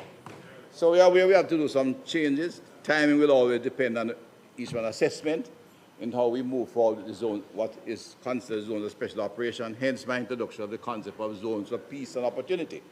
That we have in our social survey shown that there are near 100 vulnerable communities. We are in 7 of them, and we had in the basic service program another 4 or 5, and we intend to ensure that the kind of intervention we have looked at will be scaled upwards. And in scaling, we want to do a study to see what exactly works best, and they can be replicated in other communities. The strong policing presence may not be necessary in the current manner they are. It is a static manner in which we have checkpoints and activities of that sort, but I must say, Madam Speaker, we are aware from the assessment of our intelligence and our social workers out there that there's still need for strong policing. It may be more kinetic than static, but we cannot ignore the fact that there's still major challenges out there. We are satisfied on a sustainable path, but we cannot reverse the process, or it can revert very easily. There are issues to be dealt with, in which we have identified domestic violence, other social vulnerabilities that will be dealt with as we proceed in the execution of the peace agenda. Let me just give some further numbers, Madam Speaker. At one stage, Jamaica's homicide rate reached 64 per 100,000. That is twice what is considered civil strife by the United Nations. And for those of us who have the experience, and I can share the members' concern from South St. Andrew, but my concern is one of the toughest. There's 1 year within that space of less than 200,000 population, we had 172 homicides. That's just a fact which gives you over 100,000. Remember that. The trauma to the community and the emotional pain is palpable when you get to that level. And when you have that, of course, there is the tendency for retaliation later on, and therefore you have to take your time to reorganize and to restore a lens of emotional stability. But in the raw numbers, that was 64. We are now at 23, which is a remarkable number and a major achievement. And we did it without the kind of, not just fanfare, but what is now popular in Latin America, the Bukele system, where a country locked up 10% of the male population. So we did it and retained our democratic process, and in fact, the legal criminal justice system was allowed to work. We'll have differences, but there was a process to respond to where they thought there might have been excessive activity. We looked toward the target below 23. In fact, Latin America now is 16. Latin America and the Caribbean, the highest region in the world, and we look toward going below that. We have to therefore continue operation, and we're not reversing anything, but we'll be introducing new features to scale upwards the things that work so we can reach a wider cross-section of the communities. But we are going to maintain the strength of our policing. The concern by some members of fatal shooting by the police in combat is recognized nobody on this side is comfortable when we hear any Jamaican dying. We are concerned about murders, and therefore we took strong action to reduce violence and protect and serve our citizens.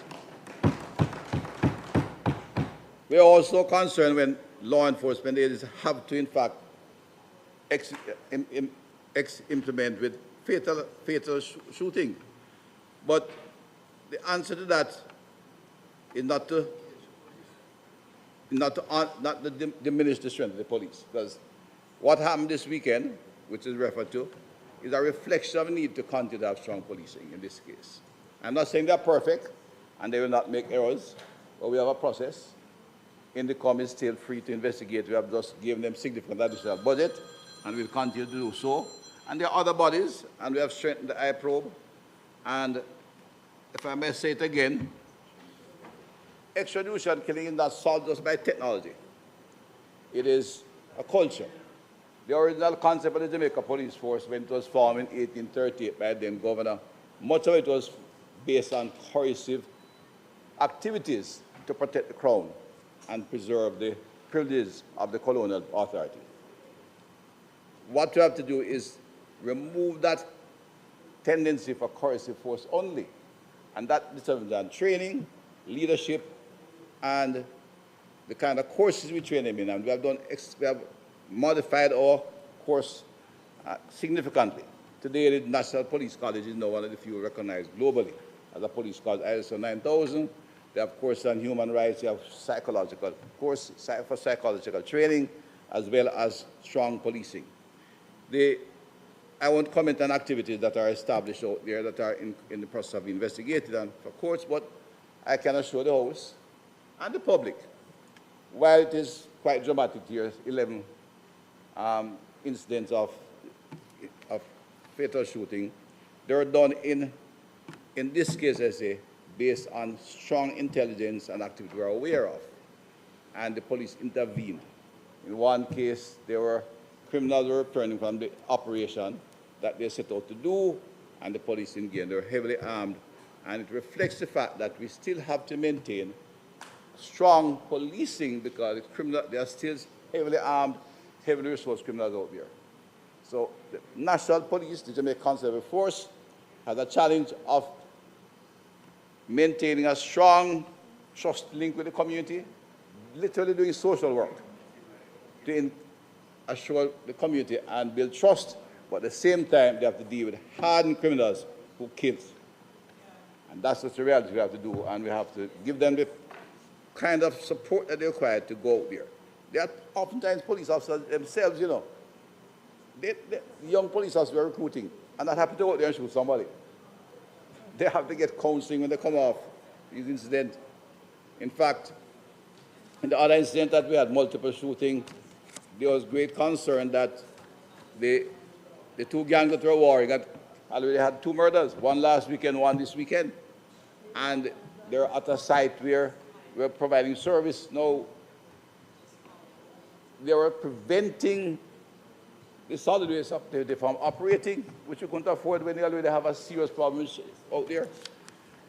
The fact is that there are many out there with guns that are inclined to kill, and therefore we have to have the police trained to protect themselves and to protect the community and be prepared to deal with those criminals who are willing to engage them in combat. We'd prefer them to come in. And the majority of people, gangs who have taken off the road, have been taken off and are now in lockups and will go to court. We have some 19 gang cases in process.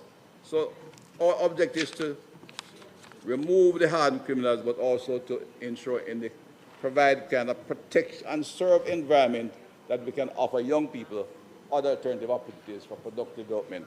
And that's where the build phase and the wider scale in education and other activities are being put in the peace agenda to ensure that we can have sustainable peace and in our community and lay the foundation for growth and for continued growth and development and prosperity. So, Madam Speaker, skip up my paper now. just finishing.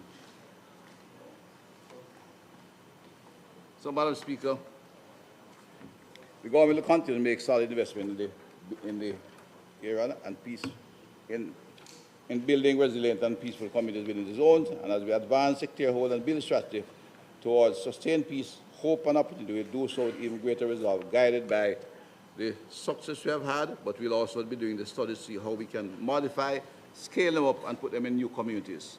We seek your, all right.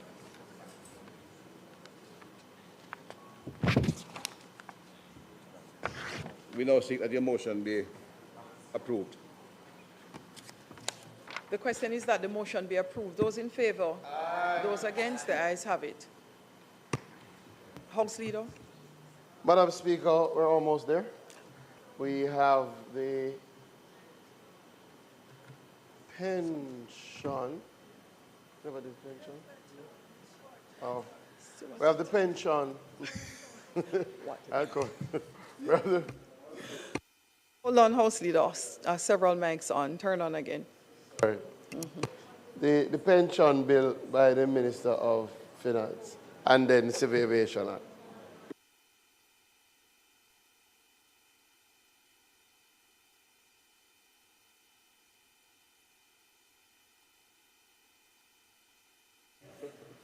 Minister of Finance. Thank you, Madam Speaker. Madam Speaker,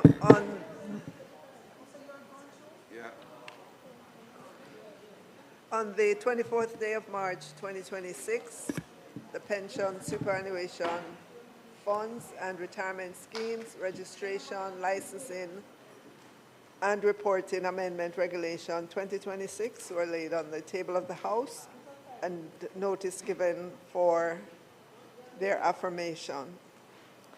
By way of background, the Financial Services Commission, FSC, regulates and supervises the private pension industry pursuant to the Pension Superannuation Funds and Retirement Schemes Act and attendant regulations. The Pension Superannuation Funds and Retirement Schemes Regulation, Licensing and Reporting Regulations establish the criteria for registering and licensing individuals and entities, outline the conditions for their registration and licensing, and detail the reporting obligation for funds, schemes, corporate trustees, investment managers, and administration, among other things. It should be noted that FSC operates on a full cost recovery basis to perform its functions in an independent and impartial manner in line with international standard-setting bodies. One important aspect of independence requires that the FSC be self-financing on a sustained basis. Section 10 of the Financial Services Commission Act 2001 identifies the possible sources of funding. The FSC is a self-funded statutory authority relying on the regulatory and supervisory fees levied on the entities that it regulates. Regarding pension industries, these fees are prescribed in the attendant regulations of the pension legislation. The FSC utilizes a structured and transparent approach for the calculation of fees levied. Its fee recovery strategy for the pension industry is based on 6 principles: full cost recovery, revenue based on regulatory effort, revenue stability, ease of understanding and simplicity of administration, ease of verification, and predetermined review dates. Despite the evolution of the regulatory landscape, the FSC's fee structure has not been revised since 2008. Currently, there are mismatches in relation to the regulatory expenses and the fees. While full cost recovery was realized from the pension sector, FSC has not been able to achieve full cost recovery in the other regulated sectors, and as such, there has to be cross-subsidization by the pension industry, violating of Principle 2 of the cost recovery model. Madam Speaker, despite there being currently full cost recovery within the private pensions industry, There are several strategic priorities that have either been delayed or unable to be adequately funded. To achieve full cost recovery and to mitigate cross-subsidization, the FSC has undertaken a comprehensive review of its existing fee structure, including the pension sector.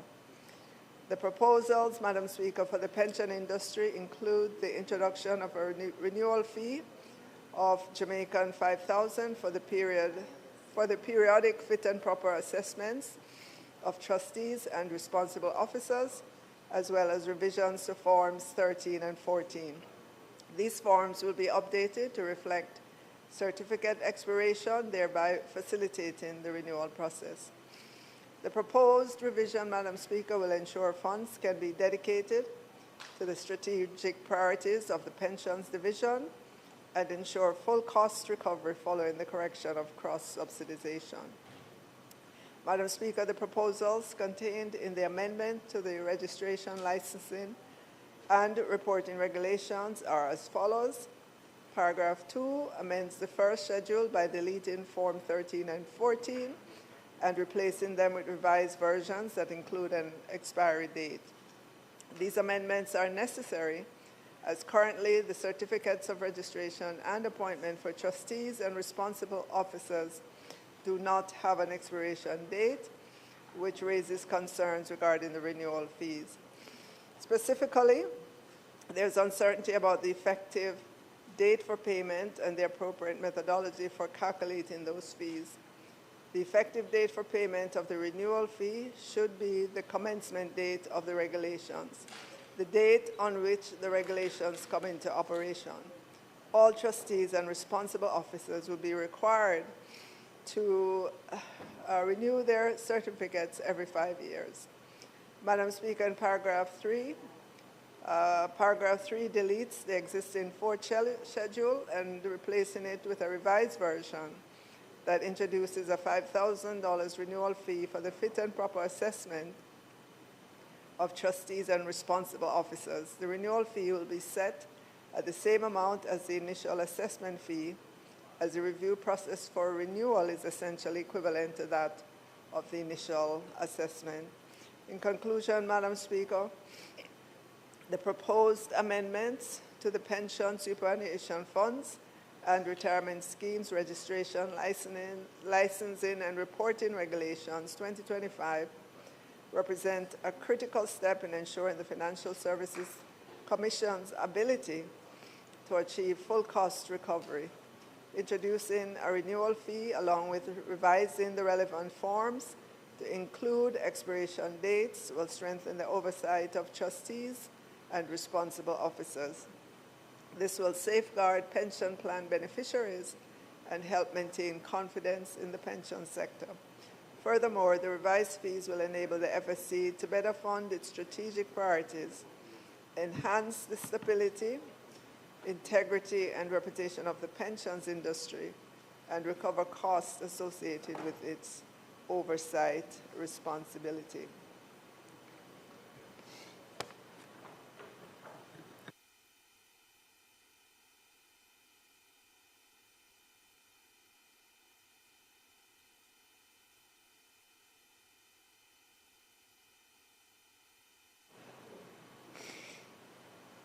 Madam Speaker, I now move that the motion, notice of which was given on the 24th day of March, 2026, be approved.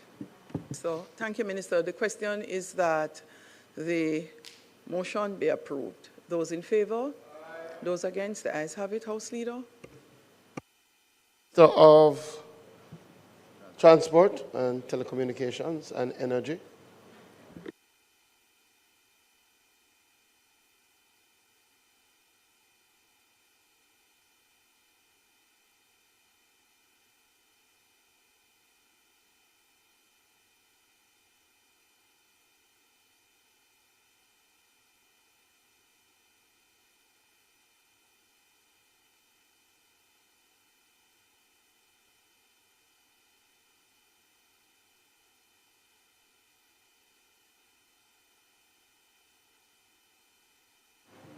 Thank you, Madam Speaker. I'm pleased to present to this Honorable House today a bill cited as the Civil Aviation Amendment Act 2026. Jamaica is a contracting state to the Convention on International Civil Aviation, commonly known as the Chicago Convention. As such, Jamaica is required to implement and give effect to the Convention and its annexes, which contain the standards and recommended practices adopted by the International Civil Aviation Organization. The Civil Aviation Act 1966, as amended, is the principal legislative instrument that facilitates implementation of Jamaica's international obligations under the Chicago Convention.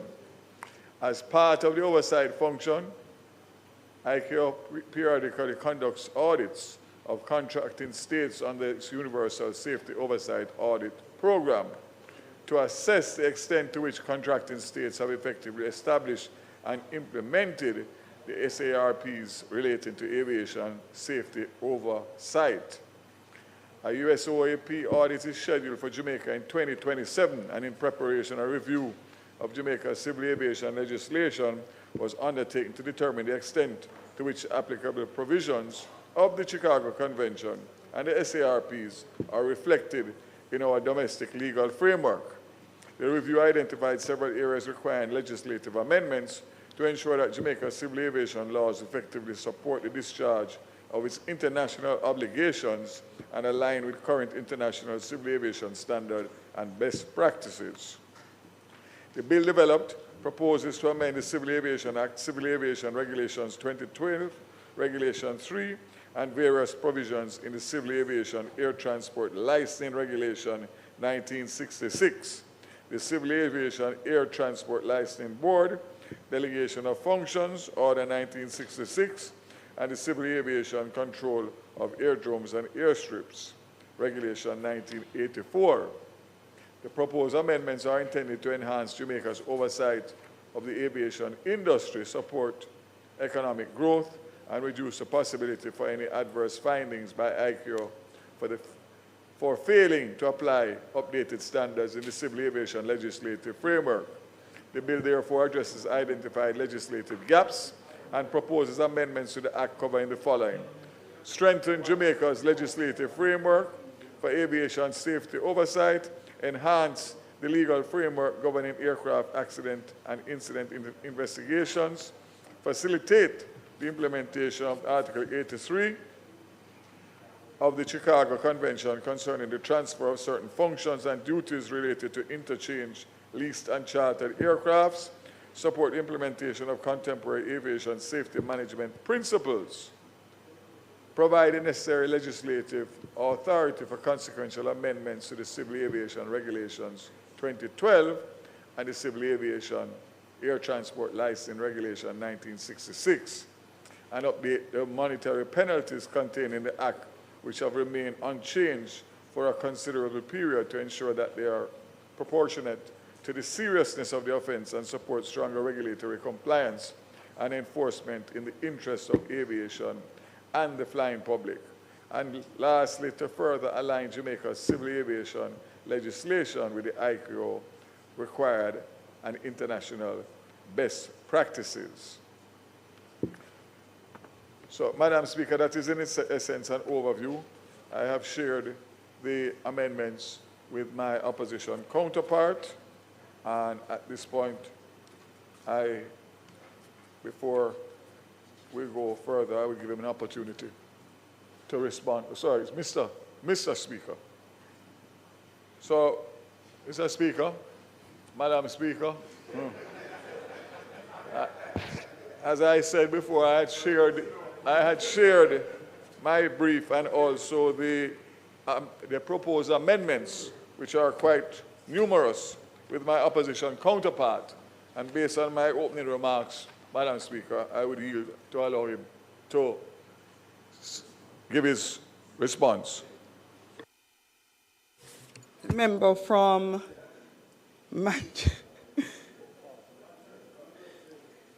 Manchester Northwest.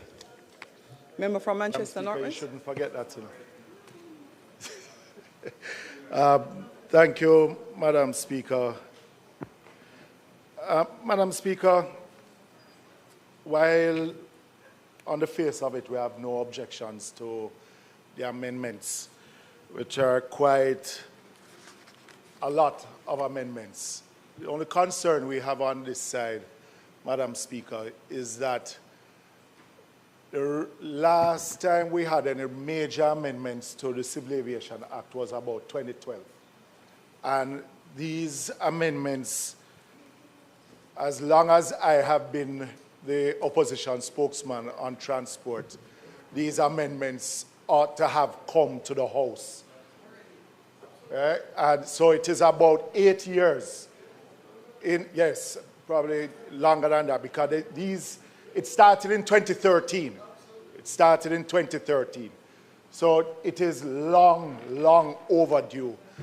And it begs the question, you know, as though the current minister has brought it, what transpired with the other 3 ministers before him, why we did not get these amendments.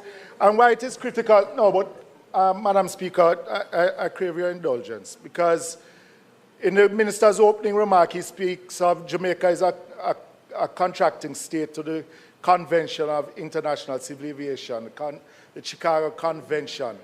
As such, Jamaica is required to implement and give effect to the convention and its annexes. And, you know, over the years, Madam Speaker, we have prided ourselves of having a safe and where security is concerned, Jamaica really has a good track record. And when we do not bring the legislations on time, it exposes us to criticism and for sanctions if others see fit to sanction us.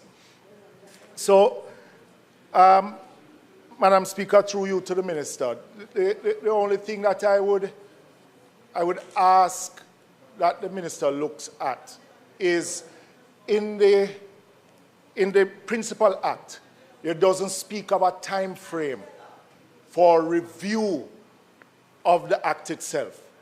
And since it is that we really don't have the discipline to do it on a timely basis, that a time frame, Mr. Minister, a time frame be looked at in how it is that we review the Act, be it every 3 years or every 5 years. Because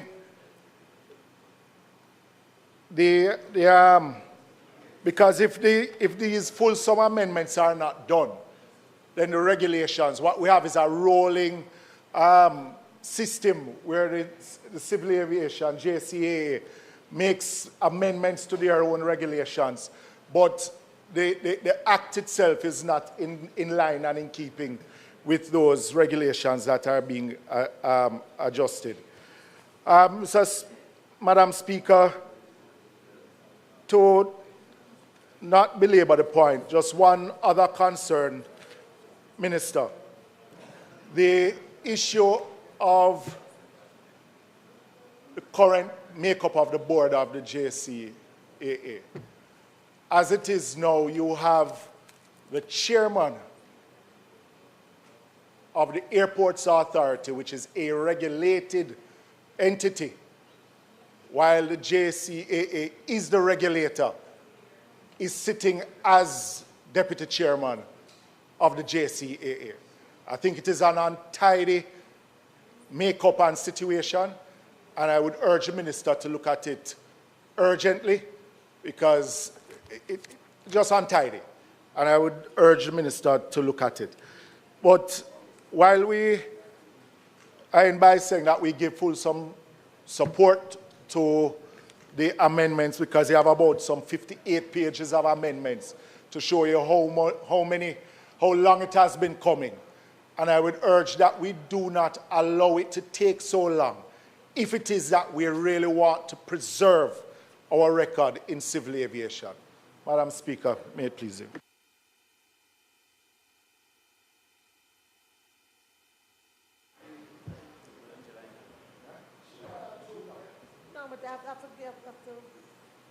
The member from St. Andrew Southwest would like to make a contribution. You know, sir, you're really naughty.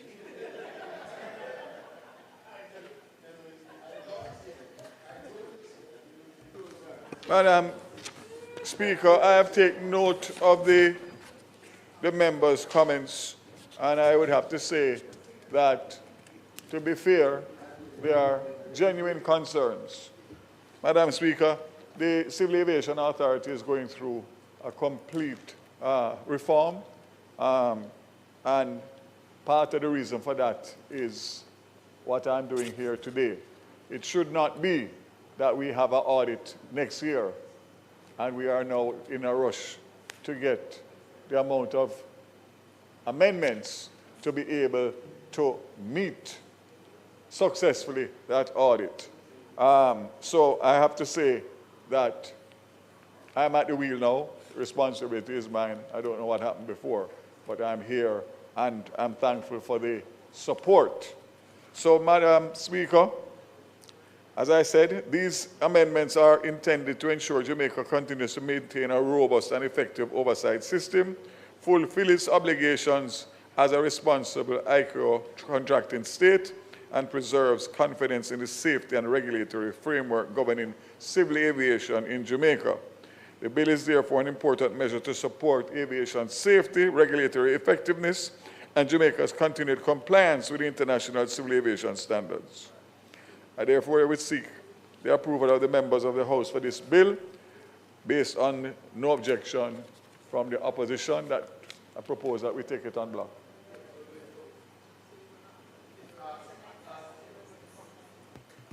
Minister, would you be so kind to ask that the bill be read a second time so we can go to committee? Madam Speaker, I ask that the bill be read a second time. Those in favor? Aye. Those against, the ayes have it. Clerk? An act to amend the Civil Aviation Act. Read a second time. Thank you, Madam Speaker. Clerk. In the interest of time and not moving persons in front, I will move to committee.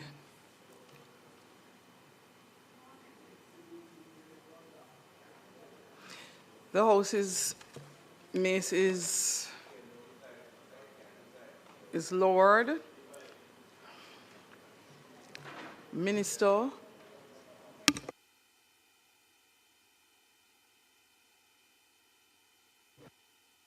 Minister, the list of amendments were circulated to the entire House.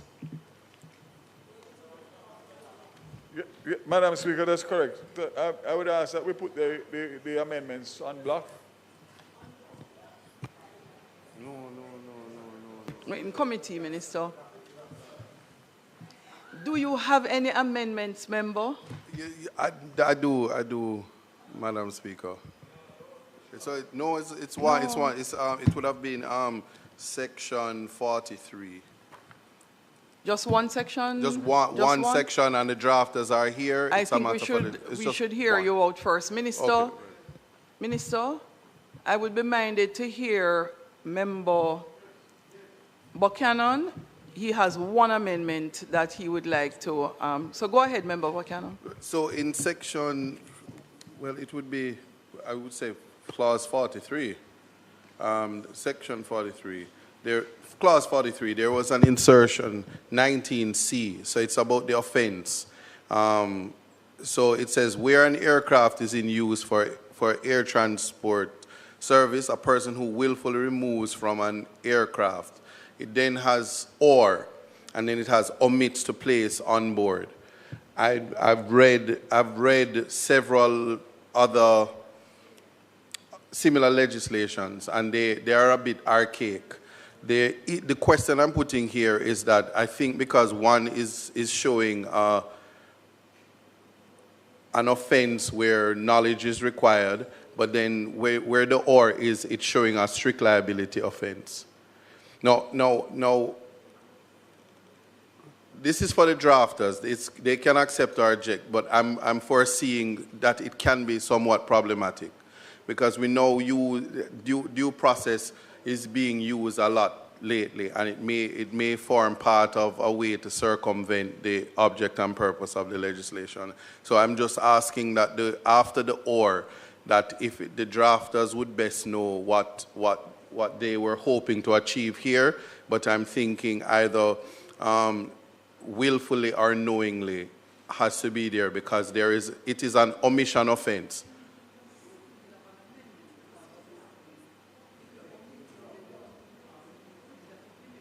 No, right. So, the omitting can take place in two circumstances.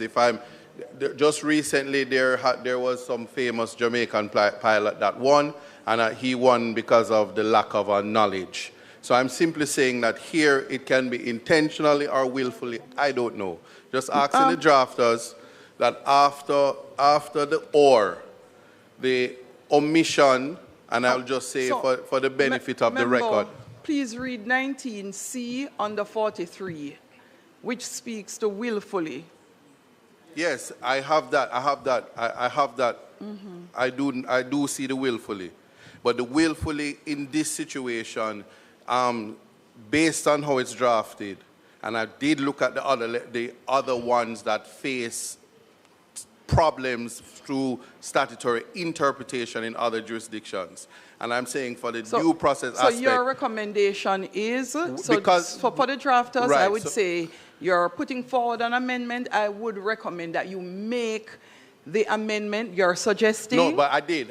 But the draft, No. So what I'm saying to you is say the amendment you're recommending. So the amendment is after the or, and it could be willfully or knowingly omits. Okay. And there is an art form for them, but wish to say, Madam Chairman. Point clear.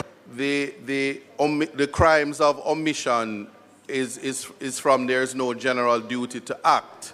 And because this is a statutory duty, the defense would be that I didn't know that probably my co-pilot knowingly removed it. Yes. So I made checks, and it would invite a defense if it's Minister, not there. Thank you. Time now being 7:01, the drafters are recommending that we use willfully omit. Do you have any objection, Minister? No. So that would be added to the suite of amendments. Thank you so much, Member. Minister?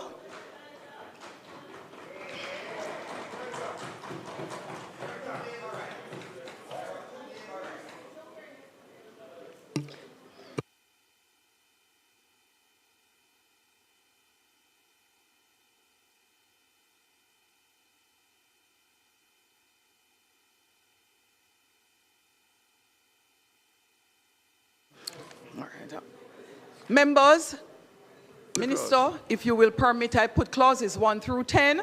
Those in favor? Aye. I put the amendment to clause 11. Those in favor? Aye. I put clauses 11 to 20, including, no, let me also put clause 18, which has an amendment, the amendment to clause 18. Those in favor? Those against? The ayes have it. I now put clauses 11 to 20, including amended clauses 11 and 18. Those in favor? Those against? The ayes have it. I put clause 21 to 30. Those in favor? Those against? The ayes have it. I now put clauses 31 to 40. Those in favor? Those against? The ayes have it. I now put the amendment to clause 41. Those in favor? Those against? The ayes have it. I now put clauses 41 to 50, including 41 as amended. I don't see any. Oh, 43 shoots. We have one more amendment. And let me first put clause 43 as amended. That is the recommendation from Member Buchanan. Those in favor? Those against? The ayes have it. I now put clauses 43 to 50 with clauses 41 and 43 as amended. Those in favor? Those against? The ayes have it. The schedule. I now put the schedule. Though there is an amendment on the schedule sheet. There's a amendment to schedule on the amendment sheet. So I now put the amendment to the schedule. Those in favor? I now put the schedule as amended. Those in favor? Those against? The ayes have it. I put the title and enacting clause. Those in favor? Those against? The ayes have it. Members, could you total the number of amendments? 1, 2, 3, 4, plus 43, 5, and the schedule 6. Am I correct?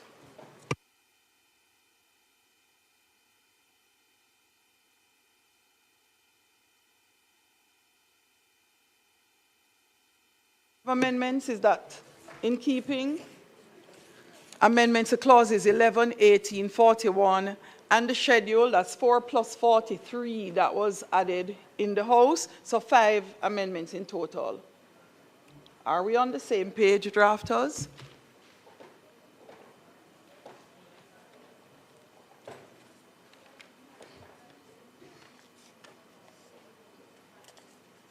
Five.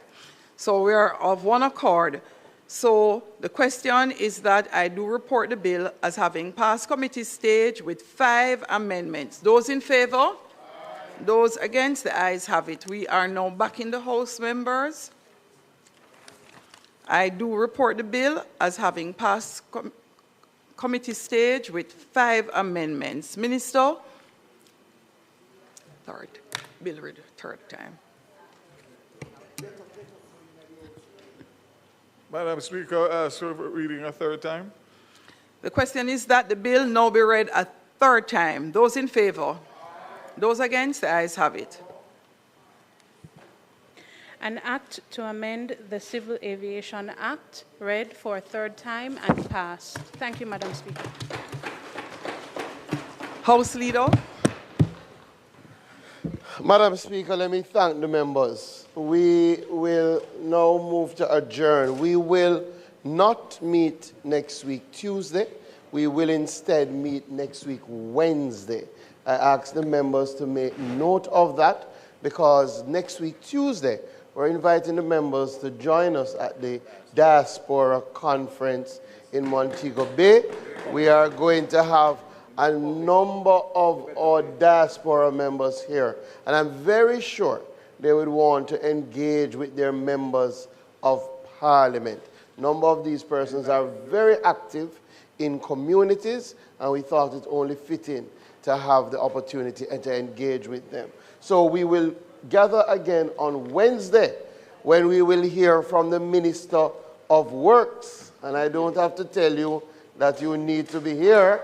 If works is important, to your constituency, I would suggest that you be here Wednesday at 2 o'clock. So we will adjourn for a date to be set. Thanks, House Leader. Members, the question is that we do now adjourn for a date to be fixed. Those in favor? Those against? The ayes have it. This honorable House now stands adjourned.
Road safety is everybody's business.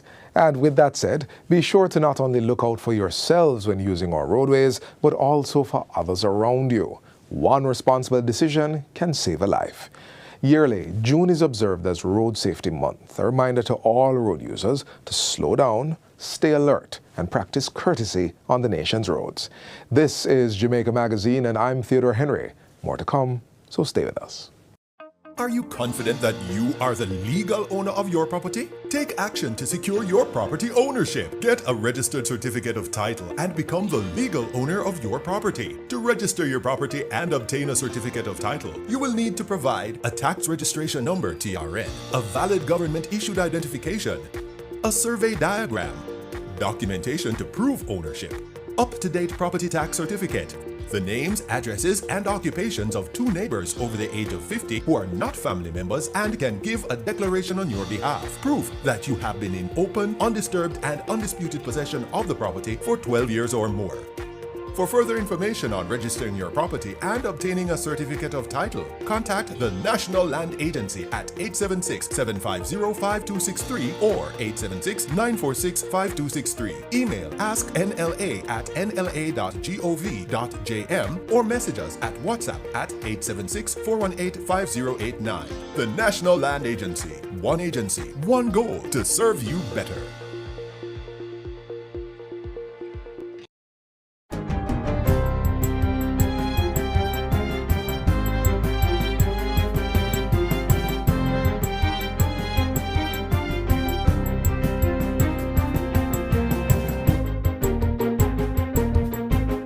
Good day, I'm Lisa Rowe and this is your JIS News for Wednesday, June 10, 2026. Stronger measures are coming to stem illegal squatting, reduce adverse possession, regularize registration and monitor idle lands. A comprehensive presentation was made by Minister with Responsibility for Land Titling and Settlements, Robert Montague. He was delivering his 2026-2027 sectoral debate in Parliament on Tuesday. One of the measures is a notice that as of June 9, people who go onto Crown lands to live will not be considered for a settlement program, and those who sell Crown lands will be prosecuted. Minister Montague is encouraging Jamaicans to check with the National Land Agency (NLA) before making land purchases. We are in the middle of an intensive consultation and discussion program as to our squatting challenges. We know that there is a need for land for the landless and also for orderly development. There is also the need for respect for property rights. We have done drone and spatial surveys, and we know what is already on Crown lands. So if you go on the land after today, you must face the consequences. Minister Montague says adjusting the time frame for adverse possession is being discussed, as well as meeting with members of Parliament on squatting challenges in their constituencies.